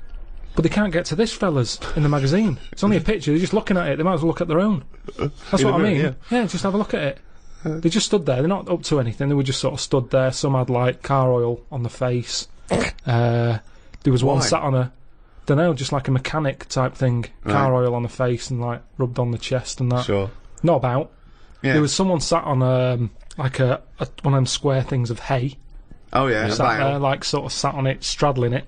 Yeah. That must have been uncomfortable. Again, knob out. Yeah, just looking like it's normal. That's Sort of crazy. sat No there. farmer walks around like that. What was the other one? There was motorbike. They always like them. Yeah. And I'm going through and then like the content is all puns. Right. It's all it's a couple of weeks ago. I should have wrote some down. Everything was to do with knob. Right. That's the only bit they're interested in the male body. Look at this bloke It's straddling not- this huge throbbing thing. The bike's not bad either. Yeah, Yeah, all that, yeah. loads of them. It was just all, just cock, just 100%. Like let's just talk about the knob. That's a good name for a gay magazine. 100% cock. 100% cock. Did it not at any moment sort of maybe slightly unnerve you that the doctor might come in and see you reading Boys? No, Or- because I or wasn't. what about if I walked through? Because I remember once when you were in hospital about to have a tube going down your knob and you were sitting in your pants with stockings on and I walked through and you were horrified. So what if I'd have walked in then and went, Yeah, Carl, what are you I would doing? have just said, "Look at this." Look at this, it's free. And I said, why did you bring that with you? No, I would have just said, look, does it look like I brought it with me? Look Yeah, at this. yes, it does. Well, Because what- I've never. what? So you Because look I at- would never see. You would never see a gay magazine in a doctor's waiting room. So I think you bought that and pretended that it was That's there. the thing. I was amazed by that because there was no there was no Mayfair or anything. They just catered for if you wanted a bit of knob action. It was really. I could have complained. So if you're gonna have this, where's a bit of the other? Yeah. Yeah, you had a bit of this. Where's a bit of the other? I know one of the things that they had, and I thought they're really struggling with ideas.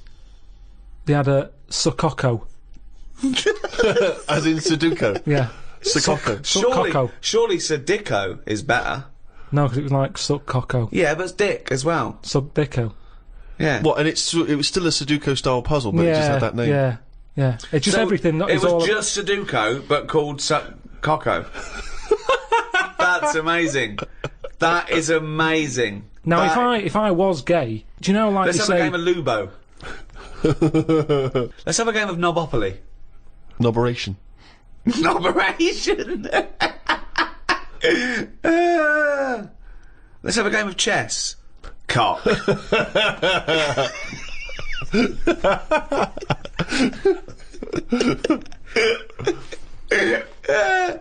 Let's have a game of fuckaroo.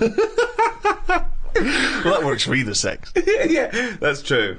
That's how we spend our Okay then, Christmases. fuck a poo. Oh god. Oh god. Human intimacy is a very strange thing because kissing is a bizarre thing, isn't it really? I mean, I don't know what the evolutionary origin of kissing is. You know what I mean? It's quite a sort of strange... it's like anything, It's though, a isn't it? strange thing. It's because if you start reading about all the weird stuff that goes on, like people who have it away with dead bodies and that, it's because you've planted the seed in your head, and you start going, oh, I'll give that a go. Like food, you either want an olive or you don't. Some people will go, I'll try it. Some will go, they're not for me. Do you want an olive? No, but you can shove your hand up my arse so far to touch me heart. You haven't got any olives. I have got some olives, but if you are fed up with olives, I've got an arse here going begging, and 30 foot along the elevator now is a little heart I'd like you to touch. But the thing is, if you give that a go and you enjoy it, then you want to do it again. Right, And you've created do not stuff. try and do that. Do not try and stick your hand so far at someone's arse you can touch their heart. There is no point to it. It is a myth that it could happen. You will end up murdering It's someone. a sorry state of affairs where you've got to put that message out there. yeah. But that's it, isn't it? That's the other thing, isn't it? That you don't hear of animal fetishes and animal phobias. You know, you don't get a lion who's a little bit nervous of antelope. I don't like antelope meat. And yet you have people here who are all those weird things of people who can only have sex with a pavement. Which is a good thing to... You'll never be lonely unless someone suddenly drops you on a desert island and you go, I'll never see a pavement again. What do you think of that? Those people that just think, Well, they're just idiots, aren't they? There are some weird... You know, you've got some clever ones, you've got a lot of divs. There's more divs on the world than better ones. Wow, that's a brave sentence to say. Yeah, he's right though. He's right. As gobbledygook as that was, he's absolutely right. I think Karl isn't a div. I think he's a better one, but doesn't know it. I think it's strange because I think that he's got all the other evolution of the human being, but he doesn't know which side his bread's buttered. He doesn't realise he's cleverer than he is. The number of times I find a theory that he said in gobbledygook, but it's true. I think that I think he's been dealt a bad hand in the brain department. Do you know what I mean? Yeah. Thoughts, Karl? Well, your brain's in 2 bits, isn't it? Yeah. And I wonder if one half is really good, the other half's messing it up. Yeah. That's how That I could be feel the case. That sometimes. could be the case. Yeah. Well, it is split into 2. Yeah, and they are responsible for different things. Yeah. It's like these sort of families where there's a kind of really bright kid and then a sort of wayward child who just gets into drugs and stuff. Sort of like that up there Yeah. in your head. Because you have quite sort of out there nebulous thoughts, and you've got a lot of common sense, haven't you? And just having that other sense of like, this is dodgy. What spider sense? Just that sense where you just go, I don't know why, but something's telling me we shouldn't be here. And you go, all right, let's go. And you move from it, and you don't know what that is. Yeah. You don't know what's decided that. You know, it's like when you're lost. A part of my brain's got me lost, but then there's another bit that I don't know what it is, where they go left. And you do, and then you go, So remember that time when you called me and I said I don't know where I am, and I couldn't concentrate. Think of that! Think of that! I called him! I went, God, what are you doing? He went, I don't know where I am. What do you mean you didn't know where you were? I got lost. I went in London? wandering. You got yeah, lost? Yeah. And I went wandering, and then, you know, I It's was when like, he first moved into his new place. He was walking back from his old place to his new place, and he didn't know where he was. He How tried can to you take a ever short. really get lost in London, though? I'm just ask a cabbie.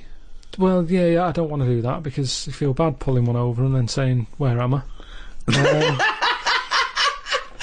Yeah, they don't appreciate that, do they? But I found my way back, didn't I? Yeah. But you told me 20 one minutes. time that you much prefer getting lost. You love wandering around and getting lost. You Yeah, said that's much better. go Yeah, around it the was a cold cul-de-sac. day. It was a cold day. I just wanted to be at home. I had things to do. There's a time and place to be lost. Well, go on. Well, a place What's you the don't place? know. What's and the place to be lost? Somewhere you don't know. Right, good. Okay, And the specific. time? The time. Time when you're not in a rush. Right. But that time I was in a rush, and I was And- cold. So a typical argument in your head is what?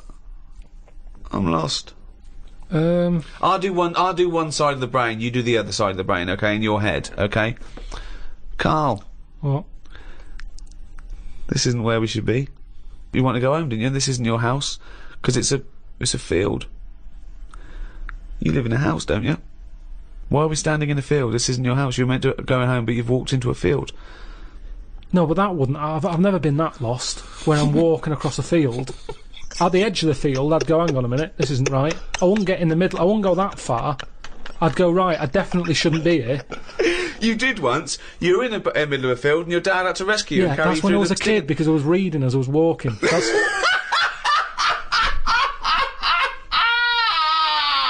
And he never read again. but there's another sense. I was in the middle of nettles there. Yeah. I'd walked. It was at my brother's wedding in Cornwall, and I was walking near a cliff edge. Reading a book. And okay, so okay. Carl, I know you're enjoying this book. Can I have a word with you? Just look past the book a minute. It's a big drop. Yeah. Well, that's what happened, and then Right. that's when my other senses went, hang on a minute, I'm being stung. Load of nettles and stuff. And I just had to wait there for ages until my dad sort of thought, where's Carl? I was there for about an hour and a half. He's read a book.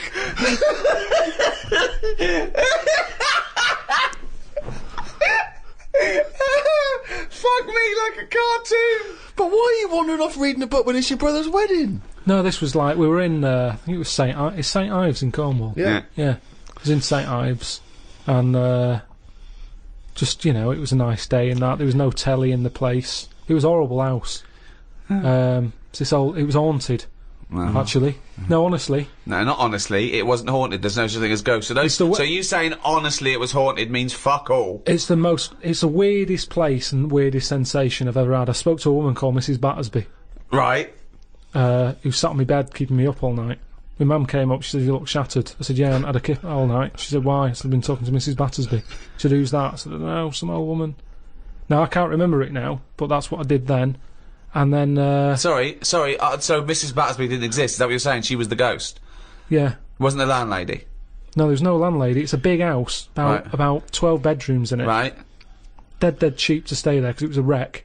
My Were mum you and dad ill? went Were out you one ill? night. Did you have flu at the No, time? I had nothing like that. I just... So you were sitting up, but you were awake, and you were having a conversation with Mrs. Battersby.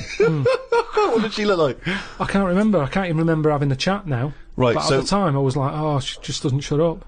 Chatting all night. So you don't remember this happening? Or you do remember it happening? No, I remember that, like, if I see my mum now and I mention St. Ives, she'll go, oh, yeah, Mrs. Battersby. She remembers coming in, because she was older than me, wasn't she? So, to Who? her, my mum. Was she?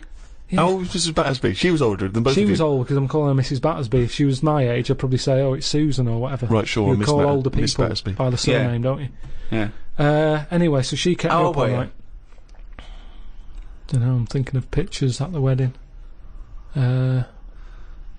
Why do you have to go through other things to just have a memory? How old do you reckon you were? I don't understand why you haven't got direct access to your memories. How old do you reckon you were? Your mum was older, though, yeah? You must have a vague idea of when this event was. I'm thinking about it now, I'm thinking. I'm picturing the picture of myself at this wedding. Okay. And how old are you? What are you doing? How tall were you? I'd say I look about... How were you? I'd say I look about 7 or 8, looking at the picture. Right, okay. Yeah. Right, okay. So Mrs. Battersby is chatting away to you. You don't remember what she said, but you do remember having the conversation. No, he doesn't remember it I at all. don't remember the chat now. Well, then So- why are you telling... It's You not must your remember it memory. because you're telling us about It's not it. your Because it's a memory. memory, my mum's reminded me of it. Yeah, but all it says is, this is so far removed. This is hearsay that your mum said you spoke to a ghost once, and you don't even remember the ghost. Mrs. Battersby. No, Yeah, you no, but remember you the don't name remember only because her. your mum reminded you of In a it. court of law, if there was a ghost court, they go hearsay, thrown out of court. Right. You yeah. don't have a memory of Mrs. No, Battersby. look, I know that when I was a kid, Yeah. I ate a beetle. I ate a beetle because I thought it was licorice. Now, I can't remember that now. You can't remember that, but you know it happened because your mother told you it happened. Exactly. Right.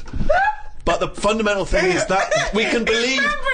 We can believe you ate a beetle, well, because that is something that could happen in real life. But- what we're questioning is that you spoke to a ghost. I thought it was licorice. What sort of beetle was it? Just one of them standard beetles, just a little black shiny one. Thing is, right, a couple of years ago, we were in the Ivy, and the food came, and there's a big blob of wasabi, right? It was like called an Oriental hors d'oeuvre, right? And I looked over at Carl, and he started going, drinking water. I said, what have you done? He said, I had that. I said, that was a blob of wasabi. He said, I thought it was one mushy pea. That's a classy restaurant, they're serving one mushy pea. Well, they do that, don't they? Wow. Small portions. It's all trendy, isn't it? I love the fact that it's exactly the same thing. But they've swapped beetle for wasabi and licorice for pea. You see things, you see something, you It's a think... good job you remembered that anecdote, though, because he doesn't. Exactly, yeah. In years to come, we'll be going, ate some wasabi once. Did you? Yeah. Well, according to Ricky, I did, yeah. I was in the Ivy. I thought it were mushy pea. So hang on, I just want to go back to Mrs. Battersby because What you other- confidently said it was haunted. It was the most haunted place. Yeah. But you've got no evidence for it because even you claim you had this encounter, you don't even remember it. But you don't remember everything in life, But you do you? supposedly had a conversation with a ghost. I know, but I didn't know. When I was younger, I But you didn't think remember that the was a specifics ghost. of an ant walking around. Yeah, so you thought, so I see. If you'd have had the memory, it would just be a nice old lady on the end of your bed all night. Right. And then... Then, when I mentioned it, my mum was saying, what do you mean, Mrs. Battersby? Who's Mrs. Battersby? Right? When you're a kid, you're not terrified, are you? No. Nothing scares I mean, you. I'm beginning to think who the fuck is Mrs. Battersby, I must admit. But So, yeah, that was, but it was a weird place. I mean, there was no telly. All they had for sort of company was a calculator.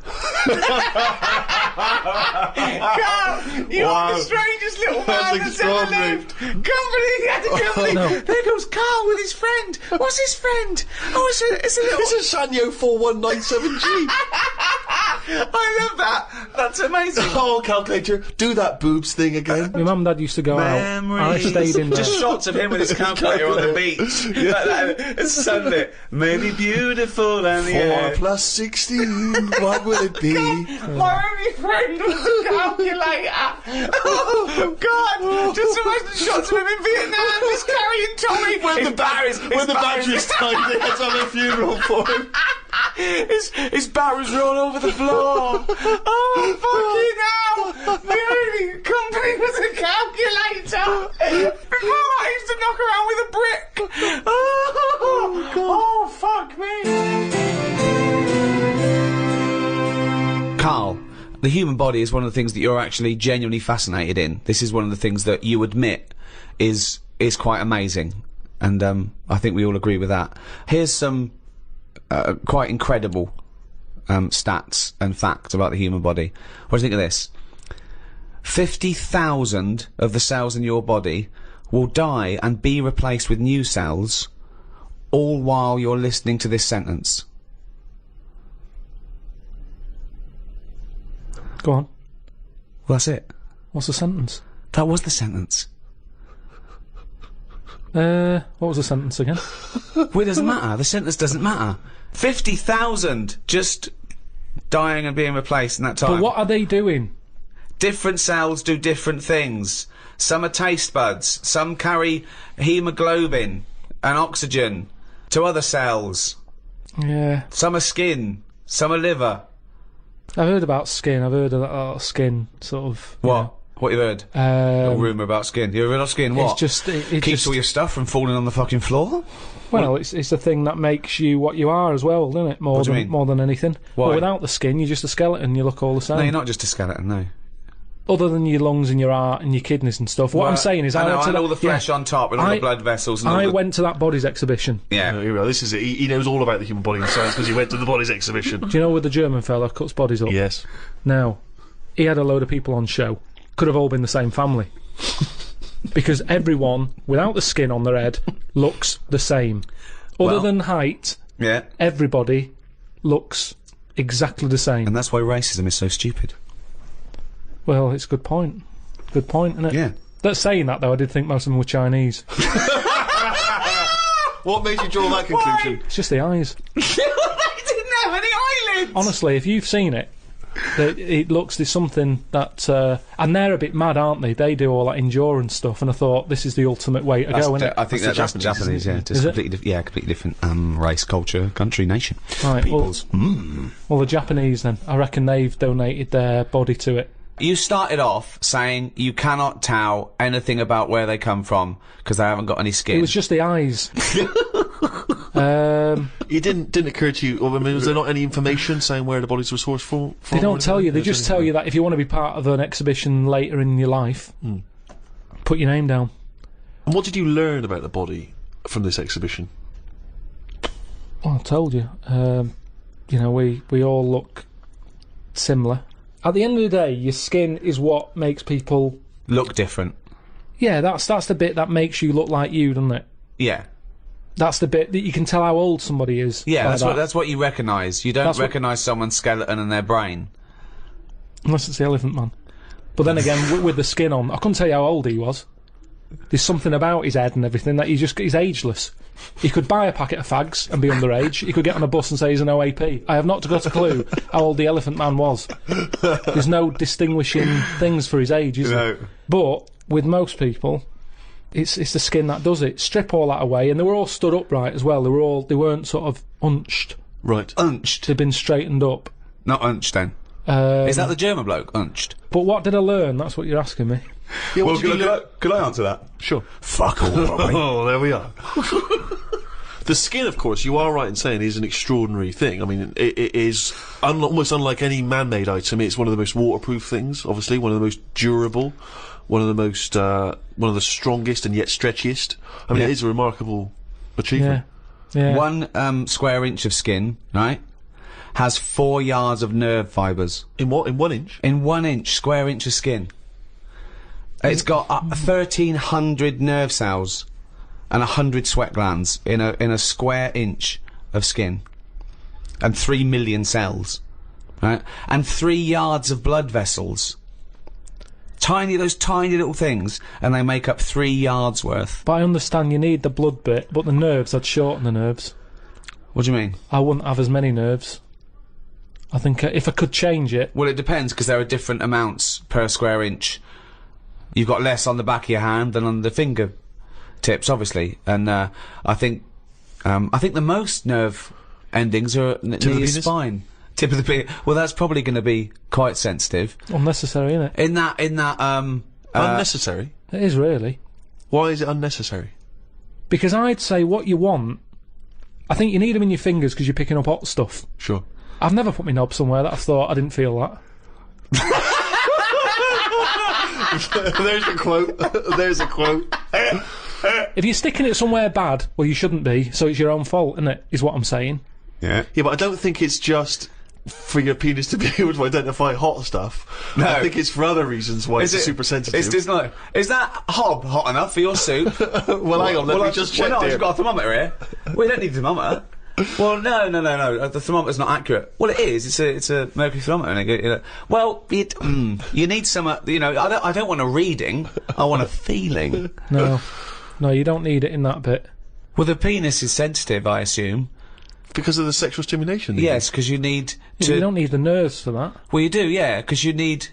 Well, something needs to stimulate it for it to know to send a thing to your brain, and you go, all right, we're mating here. We need to get half our genetic material to that egg. I lost him, didn't I? Yeah. When did I lose him though? When you tried to explain how babies are born.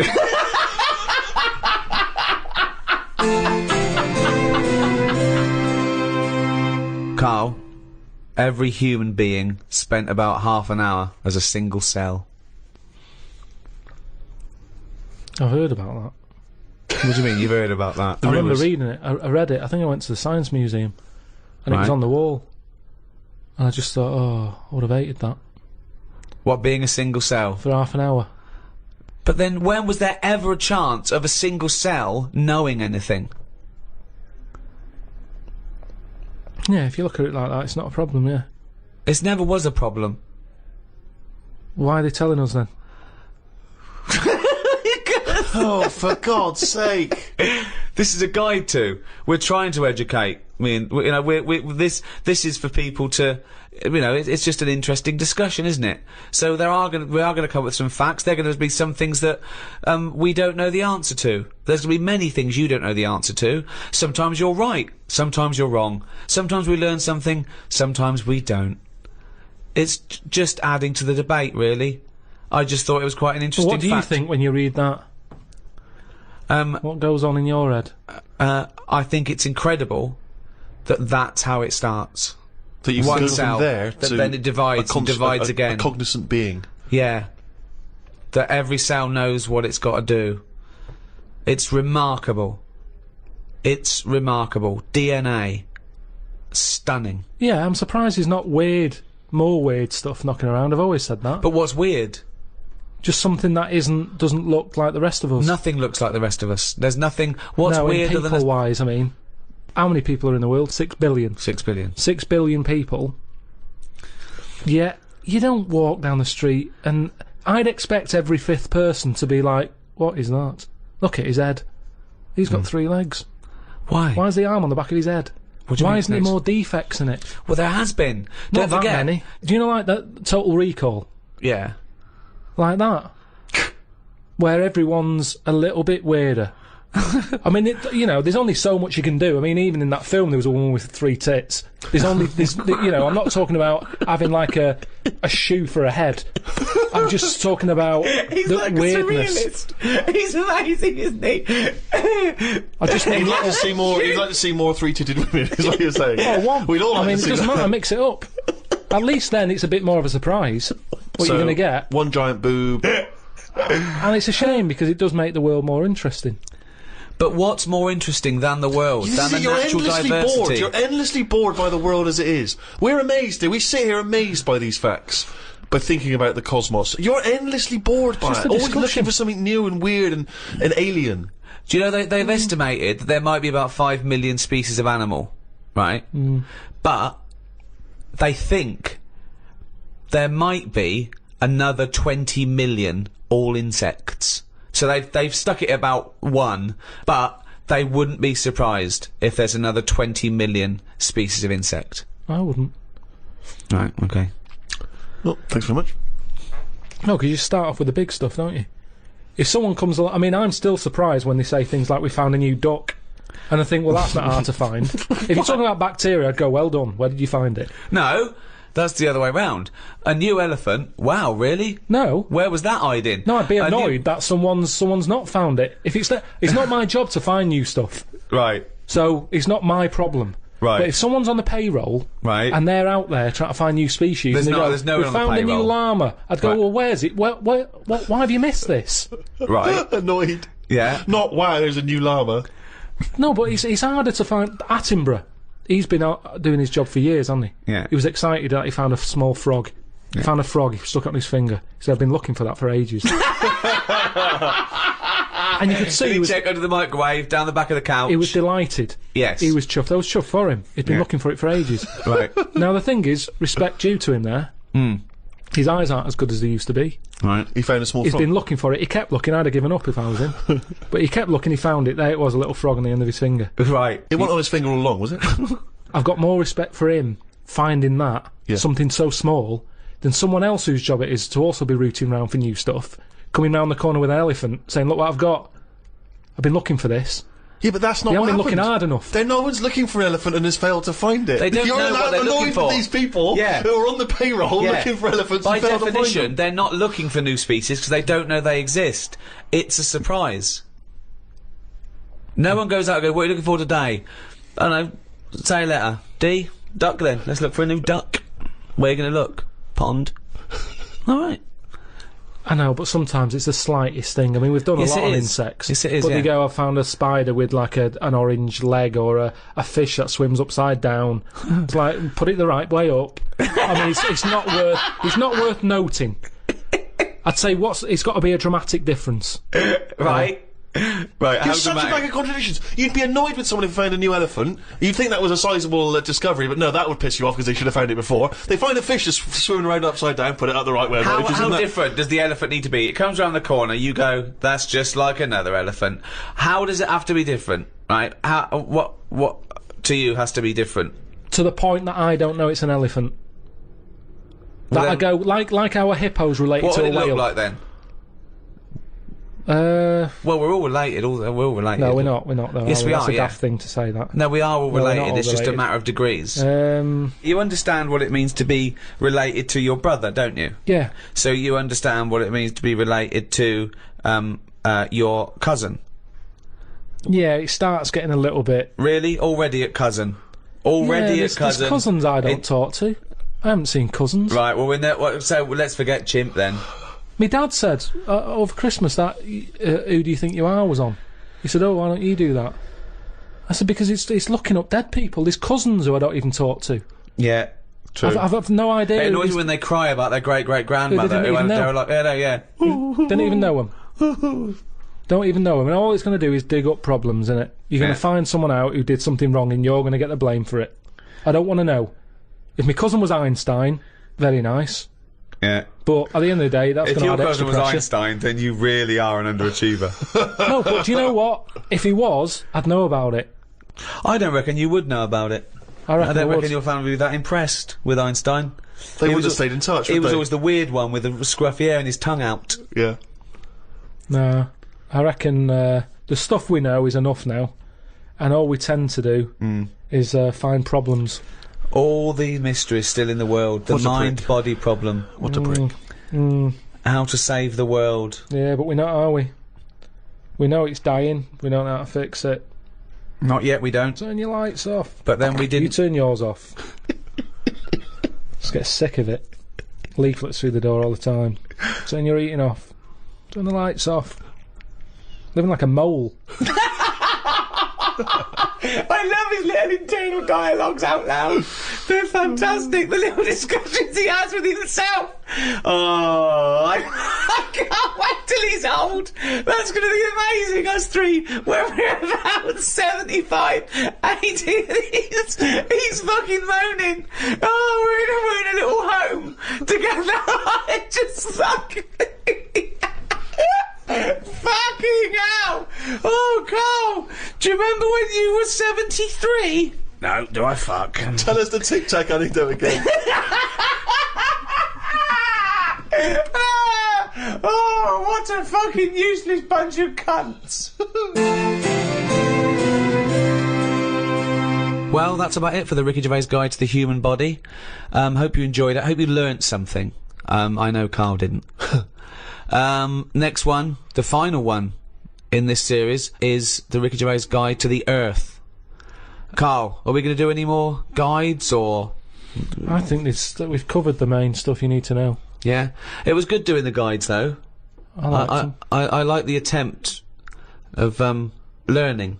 I remember our early ambition was to actually be educational as well as hopefully entertaining, and I feel perhaps at times we've perhaps slightly shortchanged listeners in terms of what they're learning. Well, they're not learning anything, because also, even as, compared to Carl, we are educated, but we're guessing a lot of the stuff, and he flummoxes us, sometimes. Yeah. I mean, it was fun trying to be pompous and professorial enough just to fight Carl's ignorance. I think we've learnt more new words from Karl than we've learnt anything else. Yeah. There's yeah. been a lot of the made-up words, perhaps more than ever before.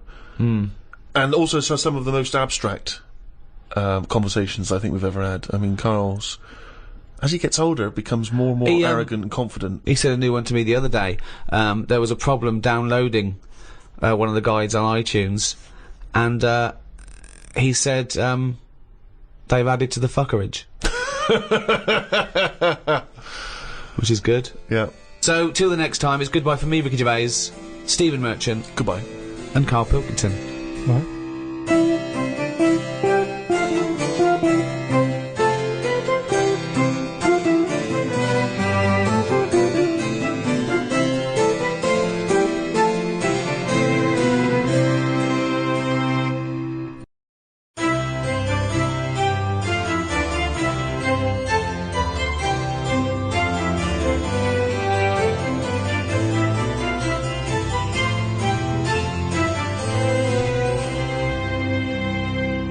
As Bill Shankly once said, some people think football is a matter of life and death. I assure you, it's much more serious than that.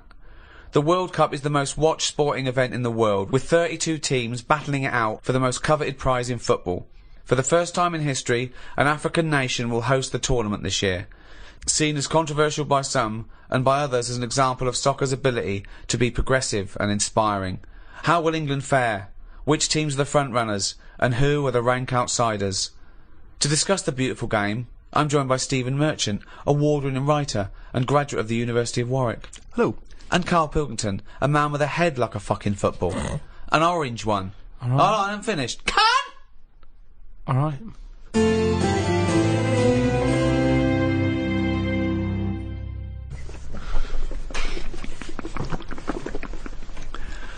What are you doing? Try to calm my gums down. We don't do it with water. What do you do it with? You're trying to You do it calm your with, guns. you do it with meditation and hard drugs. What's the problem with your gums? When I'm stressed out, my teeth know. What? What do you mean? Say that again. When I'm sort of stressed out, me gums and my teeth know before I do. It's like a weakness. So what's up? You got a toothache then? I thought you went to the dentist. I did the other week. Well, what's wrong with your teeth then? It's just I because don't you're know. stressed. I don't know. Why I are don't you know. stressed? What have you got to be stressed about? I don't know. That's what's weird with stress, isn't it? No. Your body can be stressed without you realising. That's what No, you're kills people. stressed. No. You're stressed because you feel stressed, and then your body gets weak because you're. No, because I'm pretty good. I never feel stressed. That's part of my problem. It's not I a am problem. stressed, but I don't know about it. That's That why doesn't make any sense at all. it's number one killer. What do you never mean? get stressed. If you don't feel stressed, how are you stressed? But you must be stressed if your teeth Right. are telling It's you you're like stressed. saying I didn't feel I had a pain, but apparently I did. Listen, Go on. I was in Israel recently. I had a bag put over my head, chucked in the back of a van. Now the thing is, I kind of Right. thought, well, It wasn't a blind date, by the way, and he wasn't being arrested or kidnapped. It was a training thing, wasn't it, for yes, kidnap but situations? I didn't know. What, you didn't know they were going to do it? Brilliant. No, they don't tell me anything, do they? That's good. So what happened then? So the thing is, that happened. I had a panic on a little bit. Afterwards, they took the bag off. I realised everything was all right. I was calm, but my body was shaking. And that's what That I'm saying doesn't to make you. any sense. My body, as far as my body was concerned, it had just been kidnapped. Right. But I knew I hadn't. Anyway, football. You know the bag they put over your head? Was it like a tennis racket cover? What shape was it? You sure they just didn't go and thought, oh, I thought I'd just bought the world's biggest orange? Come on, let's do this. Right. Soccer. Yeah. The World Cup We thought 2010. we'd jump on the bandwagon with every other fucker who's doing a World Cup podcast. Yep. Even though we've got nothing to say about it. Whoa! What? I got a few things. Yeah, but it's going to be so disappointing. We're going to get excited. We're going to sit down. In fact, if you're listening to this now, England are probably out of the fucking World Cup. I disagree with you. I'm right behind the lads. Yeah? Right, okay. But do you remember? Because I've watched the World Cup a few times with Ricky in different projects we've been doing in the past. We've been in Yeah. different situations. Do you remember when? I think the last time we qualified, we were doing a project, and we watched it together in a hotel room. We're watching extras, right? And We're making extras. Making Watching extras, the yeah. And we watched it. We said, "Oh, go into my room." I went to Steve's room, but of course, in the hotel room, it was just like a big bed. So we sat on the bed together, and we thought that was a bit intense. So I put a line of pillows down But I don't understand what... he was put a line of pillows between us. Now, he knows I'm not going to jump on him. No, I know. He's not going to jump on me. No. But he's still terrified that some kind of paparazzi is going to sort of parascend down the building and peer in and take a photo of us. And that's before we've got time to explain that we're just watching the football. It's already printed going, well, this is clearly evidence of their game. Yeah. There's no way that they could possibly be sat on a bed just as friends. No, but hold on, though. Why were we naked? Why didn't we just pop some trousers on? But I seem to remember that you, even though it was my room, you forced me to sit in the chair. That was one of those really uncomfortable box chairs. I said, it's weird, I can't get excited, we're having a beer, okay? So now we're drinking. Now we're drinking in bed. On the bed. In bed? No. We had our clothes on. We're on the bed watching football. But I couldn't go, come on, England, with a little man sitting next to me in the bed. Not little man at all. No, big man. And so I just thought, let's pop the pillows down. That wasn't enough. I said, Steve, I can't do this. I can't watch football with a man on a bed. I said, so go in the chair. And he sat So I sat in this chair, which is, for a man of my size, those tiny little crappy hotel box chairs are no good. It's 90 bloody minutes plus the interview. It was my room. I was furious. I felt like I was, like an old rich man just waiting to die, and my little manservant used to come and sit and watch football with me Exactly, in the last days of my days. time. I'm in bed going, oh, it's gone again. He goes, all right, I'm up later. Look, Rooney's taking a penalty. No, it's gone. It's all out. I go, oh dear. So, yeah, let me clean it up. We can put this on pause. It's Sky Plus. Let's open a window. Yeah. But the thing is that the most, often I think football fans are very homoerotic. They're hugging each other, jumping on each other, swapping shirts and stuff. So there's nothing wrong with it being intimate watching a football game. Yeah, but I don't think gay people do that. Gay people don't run around hugging each other and swapping shirts, do they? They get stuck in. Carl, would you sit on a bed, right, with Stephen in a hotel room, right, watching football? Okay, you're pouring each other wine and beer and shouting. Well, no, there wasn't that music playing. There was the roar of the crowd and John Motson doing commentary. It wasn't. It's not a sexy sound at all. What do you think, Carl? Someone said, "Oh, come to my room. We're watching football." You got there and he went. Well, who was on the bed That's not what first? happened. Who was on the bed first? Well, he probably got up to answer the door. So I don't know. I came in. I thought, well, there's only a bed here. We sat down. We thought, yeah. No, but it wasn't. It was a chair there. So Well, yeah, but you know full well that if you're in a room with Ricky, he's the one who's going to leap straight on the bed and demand that you... I just took the chair. Well, why would you be concerned with lying on a bed next to me? What's up with that? It's a bit weird, isn't it? Why is it weird? I don't understand this. Because I've changed my tune. it's a bit weird lying on a bed with a mate just watching football. Yeah, you don't do that when you go around a house, do you? Yeah, but it's because you have a sofa and things. We didn't have that in the room. Yeah, but when you visit someone in hospital, you don't say, move over. You don't pop yourself down next to him, you sit on the chair next No, to because it. you're not there in a relaxed situation for 90 minutes enjoying a game of sport. It's just a more formal environment. Because you're quite a sport fan, aren't you, Carl? Yeah, but not in... I don't like getting into things too much because it can only be disappointing. I've never seen him get into anything, to be quite honest. No, I am a football fan, but I've got it now to a point where if they lose, it only bothers me for about half an hour. Yeah. And then I move on. Because the thing is, I'm not in control of it. There's nothing I can do to alter that team. If I could go in and say, listen, you're lazy, you get your finger out, you move up front a bit, it's different. But it's totally... It's like getting annoyed with nature. There's nothing you can do. So let it happen, watch it if you want, but don't get annoyed about it, because it's totally out of your hands. Interesting that Carl's team tactics also sounds like he could be directing a gay porn.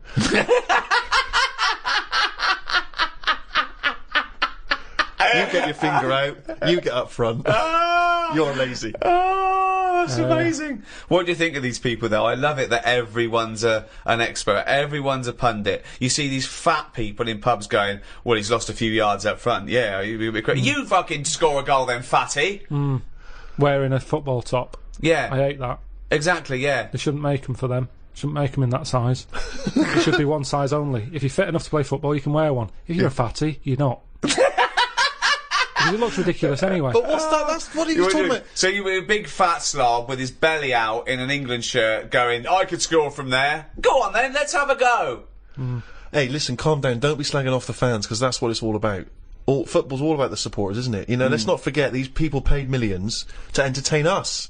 If we want to drink till we're fat and eat pork pies and then put on an England shirt, we'll do it. But That is what's the it all British way, about? that is the English way, that is what we won a war for. What difference does it make if we win or lose? That's what I always look at, the end result. How can you say you like football and then give us that argument? The Well, only it's- reason to watch football is the excitement of the challenge. Yeah, it's entertainment. No, It is and a entertainment. bit of skill. It's nice to see a bit of skill. And But go, that, that was yeah, clever. only because it's entertaining. Yeah. But what I'm saying is, enjoy the game for what it is, and then forget about it. If Fat Bob in the pub, he's got his football top on, Just. he gets all annoyed when England, lose. Yeah. What difference does it make? What difference does it make if they lose there or lose in the final? Well, What's the point? Well, I'll tell you what difference it makes. I knew a Fat Bob, okay? That wasn't his name, but I'm changing the name to protect the innocent. And him. And he's not innocent, right? Was it Fat Dave? It was a big fat bloke, right? And he worked on one of the crews that used to bring in equipment where I used to work at the Students' Union, okay? And he was massive, right? And I think it was 1990 or 1992, the Euro, right, when England got knocked out, and he went mental. And he was so angry, he went out and he wanted retribution, okay? Luckily, there were no German people around, but the closest he could find was a sausage van. Some poor bloke who delivered sausages, and he turned it over. He got the van and he turned it over, because it was selling sausages, so he thought, that's German enough. No, well, if he's fat, he's probably just annoyed that it wasn't open.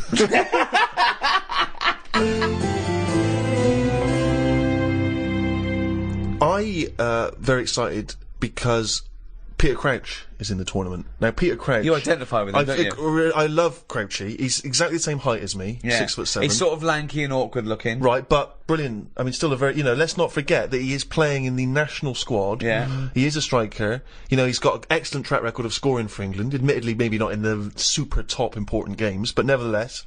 Tremendous. He's like track your record. role model. He's like your pin-up. He's a role isn't model. He wrote an autobiography, which I was going to call my autobiography, Tall Stories. Crouchy got there first, but good luck to him. I give it to him. Yeah. I'm happy for him to do that. I once got someone who came up to me in a club once and said, "Are you Peter Crouch?" I said, "Yeah." I thought, she thinks I'm Crouchy. What's the problem? Let's see how far we can get with this before the truth will out. But I was I disappointed. didn't know you wore glasses. No, exactly. I'm sort of off duty. You know what I mean? Yeah. I don't wear them on the field. But Do you think he'd have had a different career if he'd have worn glasses from the age of 5, like you? this is one of the reasons I've not been a great footballer. Have you ever seen me doing any form of athletics or sport? No. Because I like to think I look quite elegant. I feel like I'm actually in control of it. But when I look back, if someone's videoed it, I look like one of those giant costumes in It's a Knockout. Know, where the arms are flapping and they false head. just fall over. No and they- real expression on their head. Yeah. But one of the things I was disappointed at, I was looking at, because obviously around this time of the year there's lots of advertising because the footballers are all getting endorsements. And I was looking to see what each one are doing. And Wayne Rooney, he's got endorsement deals with Nike, with Nokia, with Coca-Cola. Lampard, Pepsi and Adidas. Peter Crouch, you know what he's advertising? Go on. Pringles. It's not the coolest one, is it? Pringles. I mean, even the name Pringles. Really? I know. It's sort of like an insult, isn't it? It is. Who's that Pringle? Is that... hold on. Is that Crouchy? No, it's Steve Merchant. I mean, I love Pringles. Yeah. And I'm pleased to see Crouchy's associated, but I was disappointed. Don't bother mentioning Pringles thinking you'll get some free Pringles, because he went on about Munches, and then we got another fucking sniff. Well, true. What do you think of that, Carl? But are you a fan of Crouchy? You must be, They're all much of a muchness. That's not Honestly, true, is it? That's nonsense. I didn't want to come in here and start talking about football. I'll watch it. What do you mean you didn't want to come in here and say, what a thing to say? What? Imagine Gary Lineker going, hello, welcome to BBC, I didn't want to be here today, talk about football, fed up, I've got better things to do. No, but it's something you talk about. I mean, it's ridiculous coming in here talking about it before we've even kicked a ball. Who knows what's going to happen? If there's one thing that's good about it, it's that, innit? Not knowing. Well, that's what I don't understand. I don't understand all this punditry, why we have a 3-hour build-up, then they talk about it half-time, then they talk about it for half hour afterwards. I mean, for me, it's like, it's kick-off, who won? They did, 3-1. Alright, cheers, let's get on with work. But also, we like the whinging after. We are, this country loves a moan. They love it. Yeah. I love it. Love a good moan. I don't know how we'd be if we won. We'd go, alright, what would we talk about? Yeah. See, back in 1966, people weren't as miserable. No. Okay, hang on, I'd like to hear this theory extrapolated. Well, they weren't, were they? People were, the war had happened, like, not that long ago. Right. people getting on with it. 66, everyone's smart. You know, you dressed up if you went out. You know, they weren't on as much money. The footballers. It was just a game of football. Whereas now it's like all this build-up going on. Just get on with it. You know, I'm sick of it. Honestly, I'm sick and tired of hearing about it. I'm with you. I do think it's ridiculous that there's a match and the programme before it's like 2 hours before it and then an hour afterwards. Well, that's just a shameless attempt to keep people. I mean, let's be honest. You and I have been guilty of being involved with that, haven't we? We've done various little skits and sketches in the past. But that's fun. I mean, we do that for us, not for them. Yeah. I don't care whether people like it or not. I did it because it was fun. I dressed up you and a dwarf. The day doesn't get better than that. Well, I was in a pub watching that year, and I'd forgotten that we'd done that, or at least that it was going to be shown that day. So I'm in this pub, it's crammed, obviously, and that comes on, the telly's on the big screen, and suddenly that's that sketch, right? A couple of things annoyed me. One, no one was paying attention. I was furious. I was thinking there's a couple of good-looking birds there. Look, at least on the fucking telly. Oh, look at the telly. Me in the sketch with Ricky Gervais and Warwick Davis and Dwarf. I'm playing Crouchy. No one, not paying attention. The few that were, not amused at all. Could not get... My mother, of course, famously said that's the funniest thing you've ever done, which we knocked off in about 20 minutes. No one in the pub seemed interested. And then a few people, like, looked round, looked at me, looked at the screen, sort of shrugged, carried on going. Nothing. But also, kind of, it is embarrassing, that situation. I was on a flight, internal flight in America, and you know, on the internal flights, you don't get individual screens. They give you individual players, but there's also screens all down the aisle for people. Right, but Ghost Town was on. Ooh. Looked over, someone watching the extras, and I had to make sure that at no point did I glance up at the screen. Like he's watching himself, and make sure I flicked over whenever it came up The Office or Extras. Yeah, if I'm on the tube and I'm flipping through the paper, sometimes there'll be an interview with you that I'm not aware is going to be in the paper, and I have to flip on by because I don't want to bloke on the tube going, reading about your mate, are you? Yeah, don't get enough of him, do you? Need to be reading, you know what I mean? I know. Carl, have you been recognised? Do you ever get recognised much? Yeah, now and again, but I haven't done anything of any worth ever. It's almost like recognising a neighbour or something, because they sort of go, it's him, and then the other one might go, what's he do? Oh, I don't know. It's not like I've done something of any worth yet. Yeah. None of us have done anything of any worth. It's all relative to the entertainment industry. You know, whatever you think of The Office, you know, I'm very proud of it, but I haven't secured a bunker in enemy territory. I haven't given a kidney away. Do you know what I mean? It's all relative. It's just, did you entertain anyone?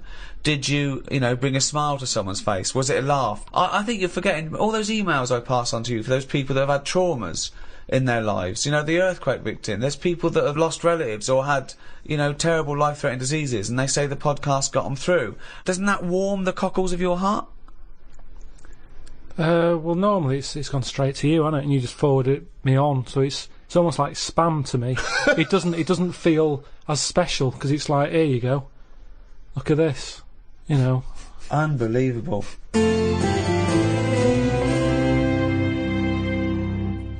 I've got the new iPad. I've had it for a few months actually. It got sent to me by the inventor. That's who you're dealing with there, Steve. Bloody hell. You've got it, aren't you? Still getting free shit. My favourite app on this is that you just type in what you want it to say and it says it. Karl has got a head like a fucking orange. The cunt. That's good, that. It's almost certainly what it was designed for. I haven't seen that on the advert. Karl has got a head like a fucking orange. The cunt. That's great. She sounds like a Radio 4 news announcer. So what is that for? For doing that? Karl has got a head like a fucking orange. Right. The cunt. Yeah. Did I mention his round head? Good.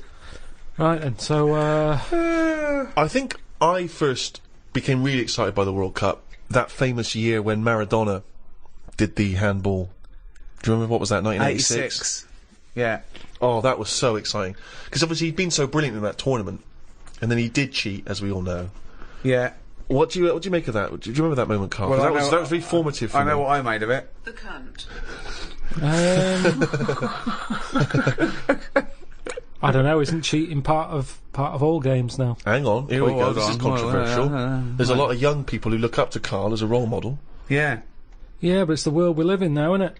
It's go get what you can, how you can. But what's your feeling? Are you the sort of person... I mean, have you ever cheated in a game? Are you that sort of person? I just think my dad does it a lot.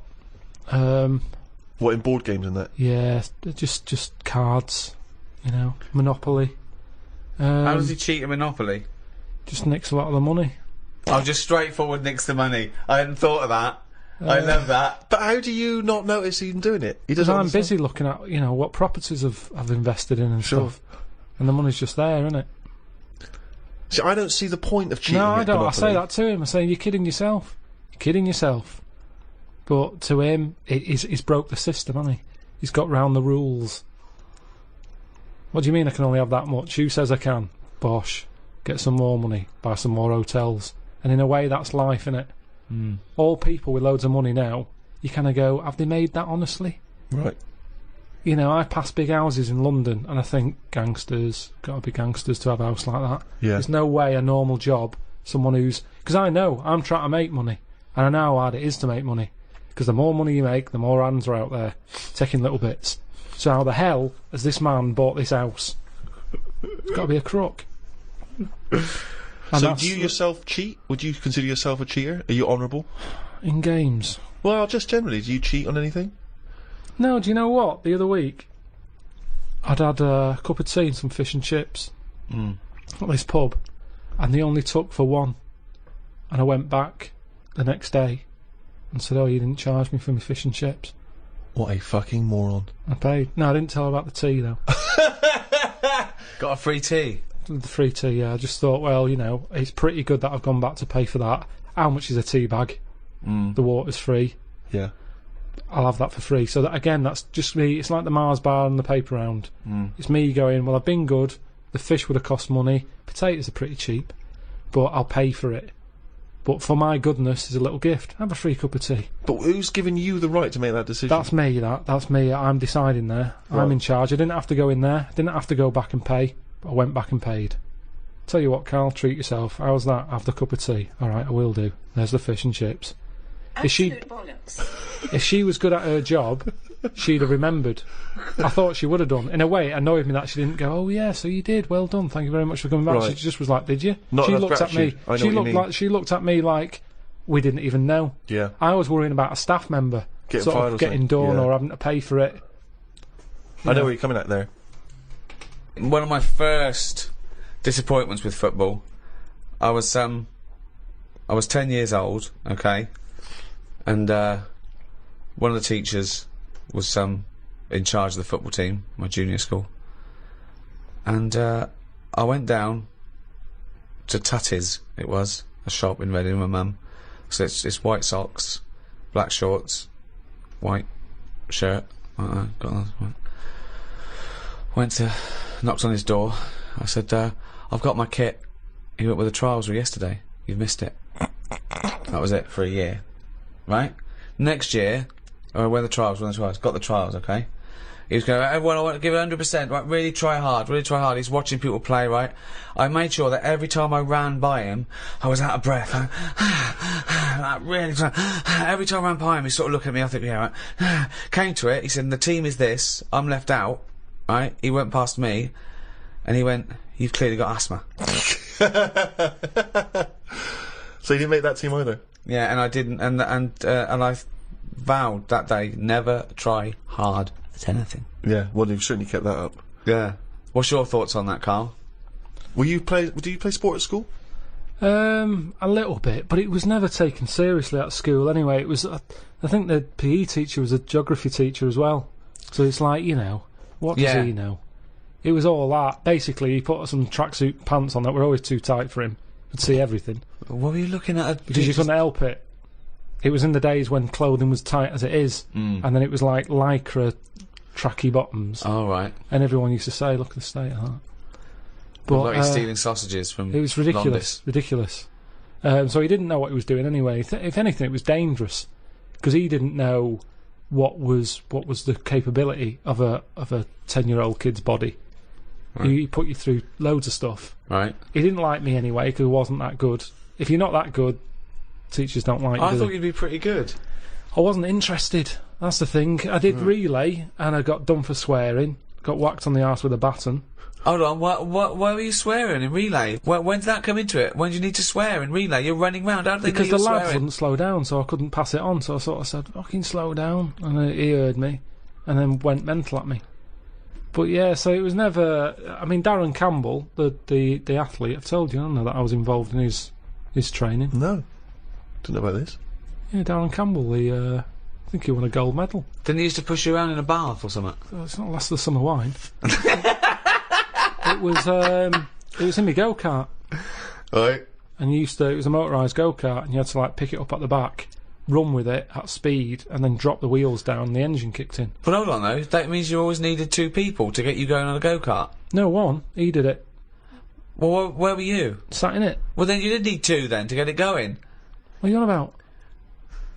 I was sat in it. Yeah. He picks it up, runs with it, Yeah. drops it down, wheels start, engine starts, off I go. But what would you have done without him? Well, I couldn't have done it. So you do need 2 people, then, for this motor Well, race one to go? person. I'm sat in it. Yeah, but counting you, it's 2 people needed. Yeah. Fuck me. Jesus Well, Christ. what's so bad about that? Well, how can you have a play with yourself then? And you go, can't. Sorry, this was part of his official Olympic training. No, but I just feel like that was part of his early training, Right. which is the important bit in any, job or. Well, no, we walking should life. explain. People don't know. He was the bloke who used to push the bobsleigh in the Winter Olympics, wasn't he, for the England team? No, he was a runner. Well, how is that part of his training then? Pushing a fucking go-kart? What was he doing? Because it's running. But he's running about a yard. No, sometimes more than that. Quite a lot. And it's just... God, what do you want? It's Darren Campbell pushing me go-kart. Yeah, but you seem to be taking half the credit for his gold medal. All you've done is sat on your arse, you lazy twat. I just kind of think he was at the age where it's important. He could have made a decision not to go into it at that point. And I think he was never keen to get in the go-kart. Yeah. He was always keen to push it. And I used to let him. Now, if I said, no, I don't want you pushing me go-kart, who knows? I'm just saying I was there at the start. Doing nothing. Providing nothing. Sitting on your arse. Sitting around. Well, letting someone else all right, do it. what athletes have you helped?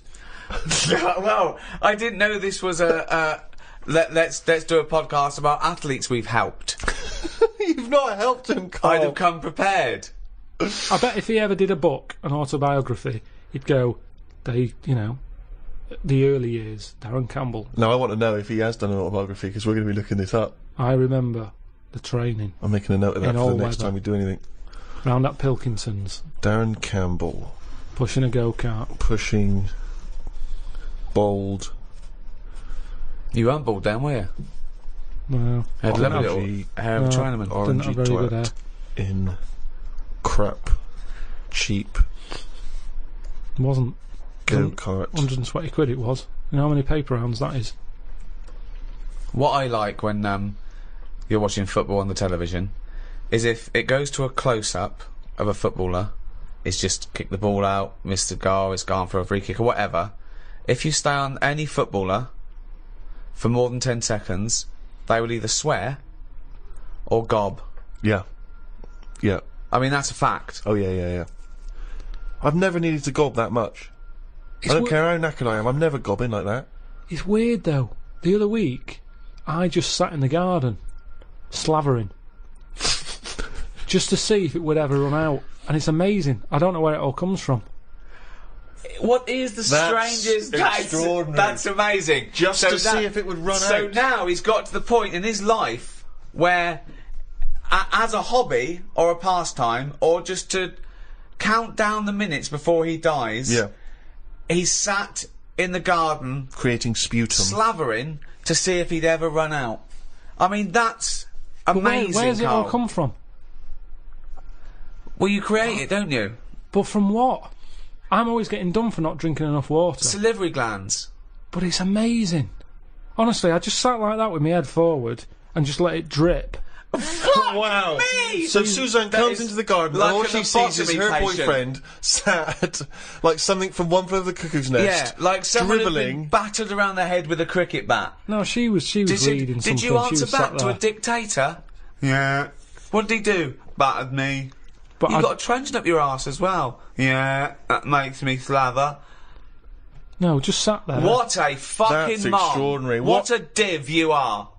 And I just had my head there, and it continuously... I think I got bored of it before it stopped. Oh, God! I have never heard anything like this! Oh, God, I need a second opinion. Wanker. It's unbelievable! He just sat there with his head down, slavering, letting it just... That's You extraordinary. weren't even sort of like gobbing, you were just, No, just letting... letting it sort of drop. So you've got nothing else going on in your life, but you've got time to do this. So your brain wasn't even engaged. How long were you there for? I tell you what, no joking, probably a good 15 minutes. 15 minutes of sitting with his head forward, Amazing. letting him salivate onto the grass. But do you reckon you could do that amount? I would Well, never we do never it. try. Never We'd do never it. try. I'd Never never try. have that amount of time. I tell you now, you will never see either of us sat there for no reason in the garden with our head forward and our mouth open, seeing how long we can create saliva. Unless I've just come out of a coma. yeah, or a gas attack. Yeah. No, I have a lot of... I'm sort of Goz Unlimited. That's a great new dance duo, and it. Please welcome to the stage. It's Goz Unlimited. Amazing. Didn't you have a little bit of problem in China with them all gozzing? Goz Unlimited. Oh, God, I tell you. They're just spitting all the time over there. I don't know what it's all about. All the time. That noise of... Oh. That continuously. That- Everywhere you look. That good sort of footballer ball of gob that they spit and it kind of flies a couple of... I can't do it. I've tried. I can never do it. Yeah. If I try and spit, it just dribbles down my shirt. I don't That's know why amazing. I can't do it. That's amazing. I've tried in the What past because you it used to do- be cool. I remember when I was a kid, you'd be hanging around outside the spa. What you've got to do is you've got to sit in a chair in the garden, just put your head Fucking forward practice, and yeah. open your mouth and just let the you know, it all comes out. And you'll probably get bored after about 15 minutes if you're a fucking moron.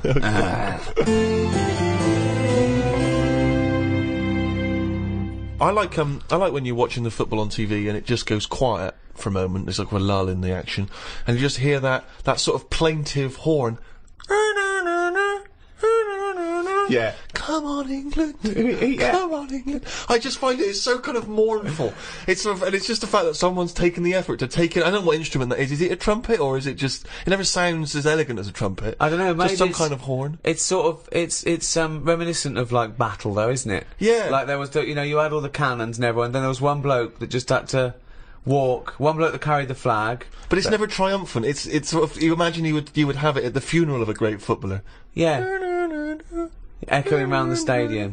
It's just, it always makes me slightly depressed. Although it is safer to be him in a football match than when you're walking into battle. Because if you're the fellow with the flag, you're going, well, you're a walking target. Yeah. Everyone can see that. Target practice, And yeah. then they go, and even if it's dark, I go, I can't hear it, but I'll just shoot at the sound of that trumpet. Yeah. And no one likes the fucking trumpet. No one wants to hear the Hang trumpet on, with what's every a wall. trumpet? What? What do you mean, a trumpet into war? Well, there used to be people that would, carry an instrument that would dun dun dun dun dun dun, or What, in a battle? yeah, keep them marching up, keep the morale of the soldiers. Bloke with the flag, bloke with the drum, bloke with the trumpet. I mean, think of this. Ventriloquist? This the Scots Guard, yeah. Diversity. They'd be, Yeah. they'd be Doing Subo at the backflips. back. Yeah. Subo at the back. I'll Just put keep her out the front. I'm not having this. I don't believe that is... Of course they did. Back in the day. Are you sure that happened? What about the bagpipes? What about them?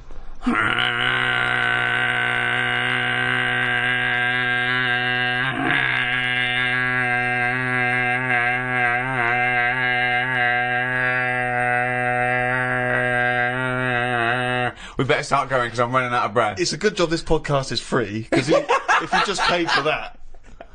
It's not a good sound anyway. If anything, it might annoy you, and then you're more angry, and then you go mental with a gun. Riled up, yeah. I think that's what it's more about, isn't it? Because there's certain instruments that aren't appropriate for a war, like maracas. Maracas, yeah. You know what I mean? Too They're happy. it's just a bit too carnival. Grand isn't it? piano.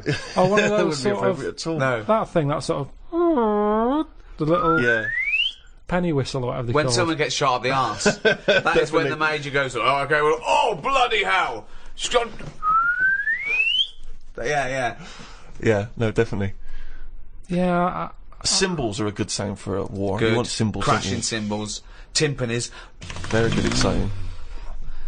cymbals, timpanis. So at what But point... one of those keyboard guitars. Yeah, that's Not as cool. Funky, but not as cool. Oh, the batteries are falling out.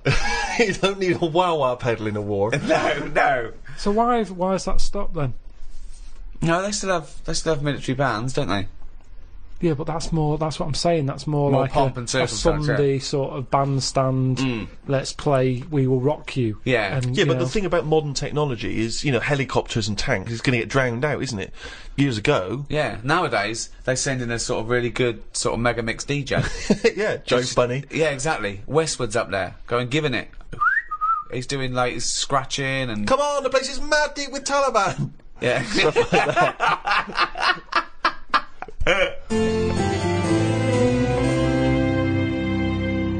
What do you think about George Best using up his liver, then getting another one and getting pissed again? Clever. Well, that's always going to encourage it, isn't it? I've always said that. What? The moment we can replace stuff, people just go, "Oh, sod it."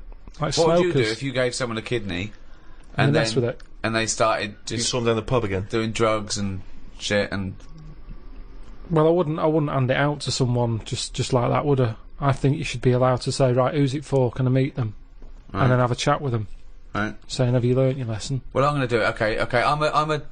I'm a little kid who wants a kidney. Okay. And you come to me. I'm at the top of the list. Hello. Hello, Hello. how you doing? Good.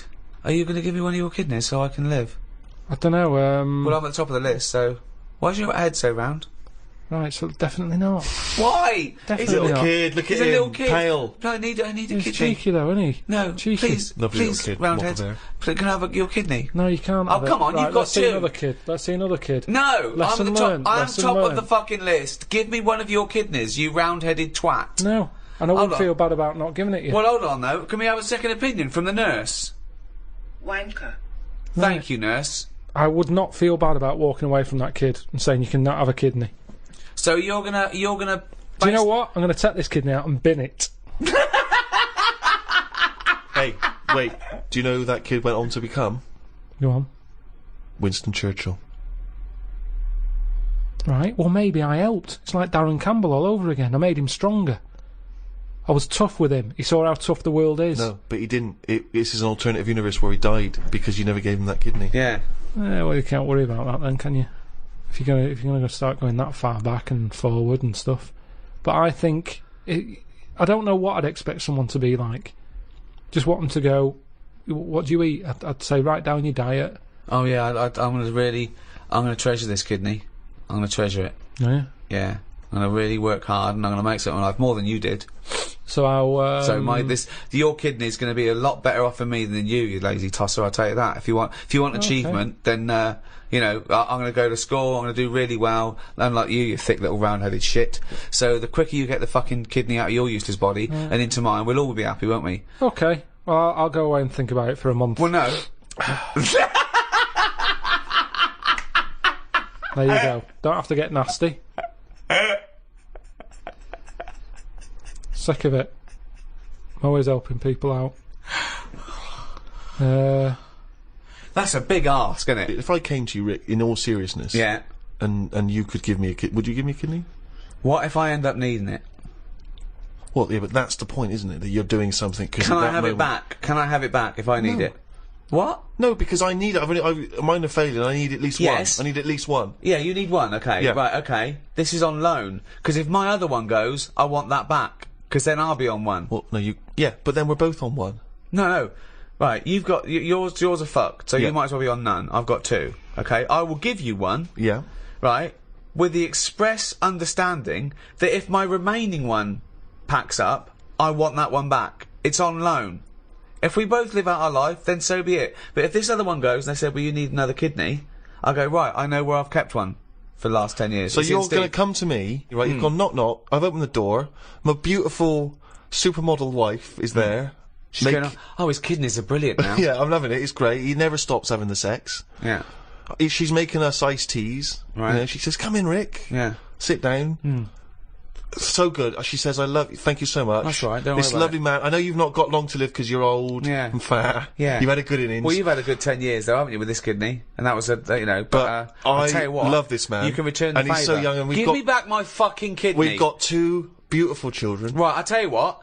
Give me my kidney back and have one of theirs. 2 beautiful kids whose small there little you go. kidneys, small little kidneys are no There's good 4 yet. to choose from. They're growing you. They're Small growing you. little It's like when you kidneys. put a little plant in a big pot. They grow. They're catch up. The kidneys are growing too. So I'll have my kidneys small. back, and you've got 4 to choose from there. Take one of each, and you'll have 2 little kidneys to make 1 big kidney. Johnson, can you have this man removed from my house?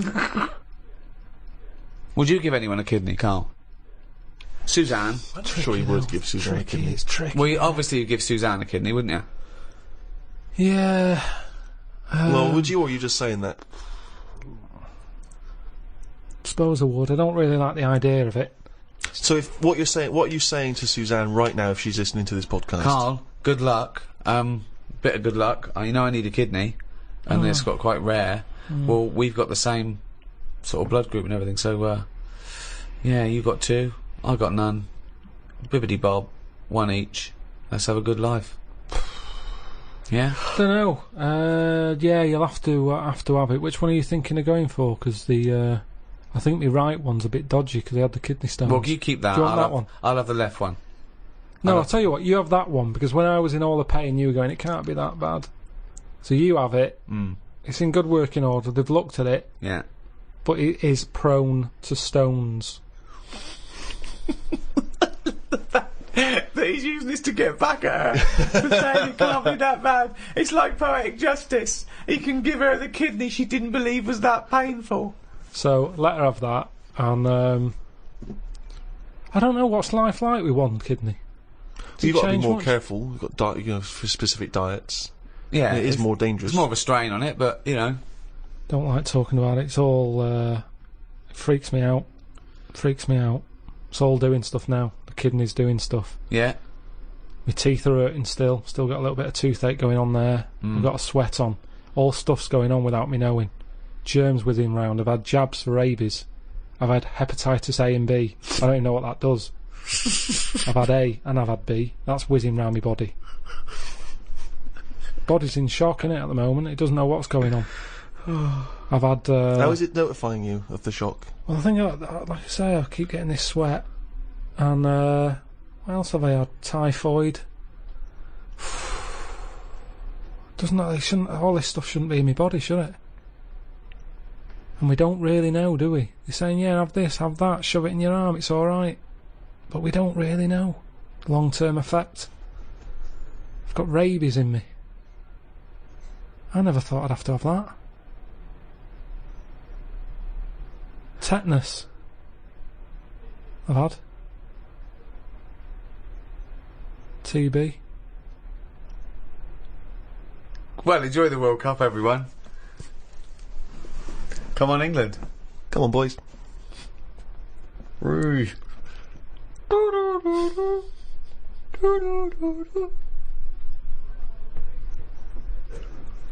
Had, I think I've had them all.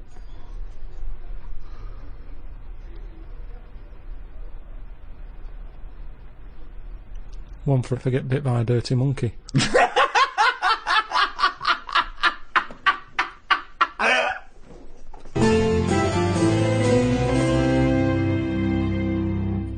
Well, that's about it for the Ricky Gervais Guide to the World Cup. It was very informative and interesting chat there. If you've enjoyed this one, you can get the entire back catalogue. All the guides. There's 10 guides on iTunes. It's under... What is it under now? They keep moving it around. They didn't like us clogging up the chart in the audiobooks. We were basically taking up the whole charts. They made a new section, which is... isn't it like programmes and periodicals or something? Something like that. And now we're the top 18 in that. So, yeah. Also, of course, Rick, if people like Carl's ramblings, they can see him and us in animated form. The Ricky Gervais Show coming soon on DVD. Just go to amazon.co.uk or amazon.com or play. Oh, just get off your arse and go to a shop.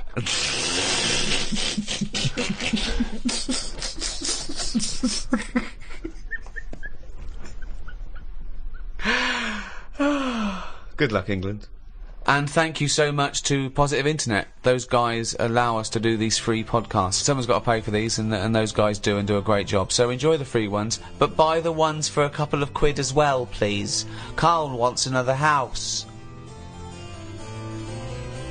Wanker.